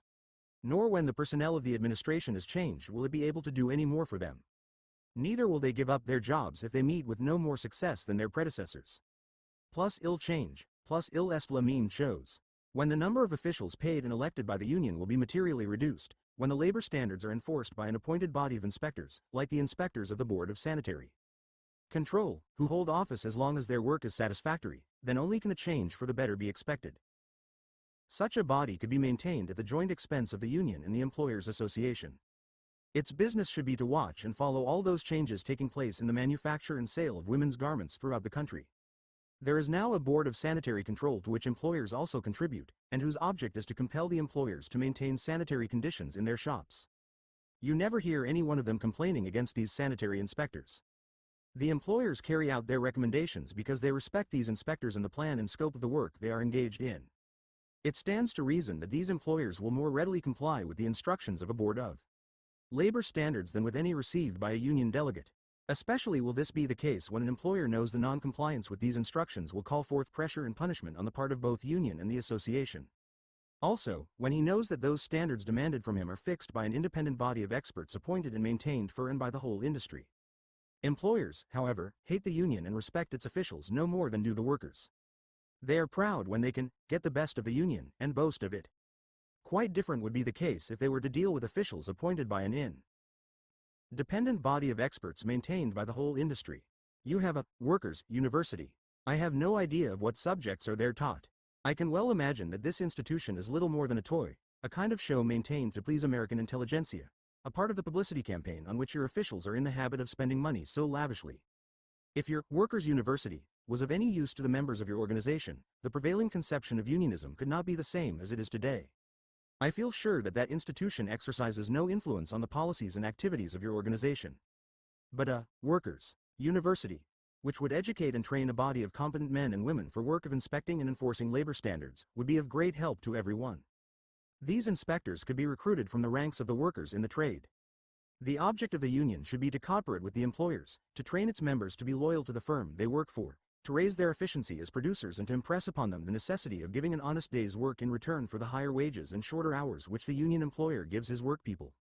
The employer would then willingly give preference to union members, because union labor would mean honest labor, steady labor, competent labor. comes dissatisfied with the conditions of labor in his place of employment, he could make complaint at the office of the Board of Labor Standards, which would send one of its inspectors to investigate and adjust it, or else refer it to the board for adjustment. The union is to give preference to association employers. The idea of mutual cooperations to be the basis, the protocol, so to say, of the relations between the union and the association of employers. The union should look upon the non-association employer as it now does upon the non-union man, and the associated employer should look upon the non-union man in the same way. For the object of both non-associated employer and the non-union man can be no other than the breaking down of the labor standards to which the whole industry has given its consent, and finds it necessary to live up to. It is not my object to work out in detail a plan for the society of the future. I can only indicate its general character and the form of organization of workers and employers the industry needs. Details will be worked out as a result of experimentation by the method of trial and error. When the basis of these relations is cooperation and construction, the next 16 years, I am sure, will show better results than the past. If industrial democracy is not an empty phrase, a hobby for silk-stocking men and professional Roddy 217. Cals. If the workers are not forever to be the playthings of the union politician, if their activities are ever to be based upon enlightened self-interest, instead of blind, obstinate hatred of the capitalist class, then this, I am sure, must be the goal to which their activities will be directed. Workers' education, of which we hear so much lately, should be the kind of education which a workers' university undertakes to give the workers of a particular industry, so that they will have a better knowledge of the economic, industrial and labor problems confronting them. Industrial democracy can only exist where the worker has developed a sense of responsibility, and this can be brought about only through close study and acquaintance with the nature of the problems of the industry in which they are engaged. The worker must become acquainted with the various elements and interests which go to make up the whole industry upon which, in the long run, his earnings and well-being largely depends. I have already indicated the qualities that are to be found among the Yiddish workers, qualities which should enable them, sooner or later, to remedy and change their present methods of conducting their organization. These are roughly, absence of blind obstinacy, reasoning abilities, and a capacity to change and adapt themselves to changed conditions. It would be much better for the Yiddish unions if they were not harassed by the East Side press, which is always seeking to interfere with their internal affairs. The socialistic forward has been the blister of the organized Yiddish worker. The gentlemen who direct that newspaper really believe that they have a monopoly on the East Side unions. They believe Karl Marx handed over to them the exclusive right to look after the unions, to be the guardians of the Yiddish immigrant workers' organizations. Their editorial offices are the headquarters where many union politicians are to be found. This is the place where it is frequently decided beforehand what kind of an open declaration the officials should make to the members. These tactics have brought forth a new set of politicians, those communist politicians who undertake for themselves the task of looking after the welfare of the Yiddish workers. The union, too, should not be in a hurry to sign agreements with jobbers or submanufacturers, either singly or collectively, but should try to do away entirely with the whole cursed system of submanufacturing. The submanufacturer is not a legitimate employer and should be driven out of business. Nor does his membership in the American Association of Manufacturers make his business legitimate. Submanufacturing is the cancer which has grown in the body of the cloak industry, and one from which the worker suffers the most. Submanufacturer with a sanitary label.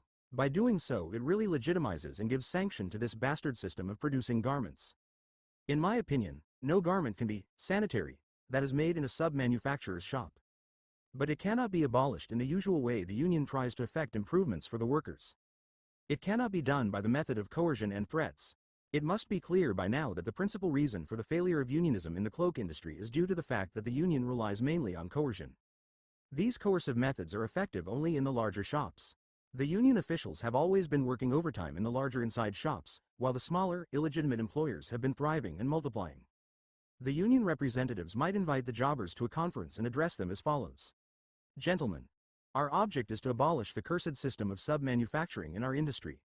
This, however, cannot be accomplished without your cooperation. Open up inside factories, have your merchandise manufactured on your own premises, under your own supervision, and engage our members to do your work. We, on our part, will cooperate with you, and we will see that it should pay you better to have your work made on your own premises than to have it done outside. We are ready to spend all the money needed for an advertising campaign to inform the buying public of the merit of the garments made on the premises of the manufacturer and under his direct supervision. Let the union issue an inside-made sanitary label. Let the union take its heavy hands off the inside factory. Let it stop clamoring about the rights of the worker in the shop, and let it direct its Kampflust against the illegitimate small shop. Let the migration of bundles of work begin again from the small outside to the bigger inside factory, the same as it did prior to 1910. The experience of the last 16 years proves conclusively that the old methods of strikes and litigations bring nothing but destruction in their wake. If the cloak industry needs an administration of left-wingers to demonstrate the obvious truth that in the cloak and dress industry force and coercion are no remedy, then the sooner they come into power the better. The reason why the old administration was so eager to submit their demands to arbitration or mediation is that they realized that strikes have been played out in this trade. They see that even after a successful strike the conditions of the workers in the industry are getting worse than ever. Now it has become apparent that even arbitration is useless. It will be a long time before the workers will submit their demands to arbitration again. The new administration are at present eager for a fight is due of course to their inexperience. There is no reason in the world to think that even if they win the workers will get as in the past no more than what they gained in the past. There remains one more remedy, that is, to take the advice of the old trader and enter into negotiations with the big jobbers and the remaining few capitalist manufacturers with a view to eliminate the present illegitimate way of manufacturing garments.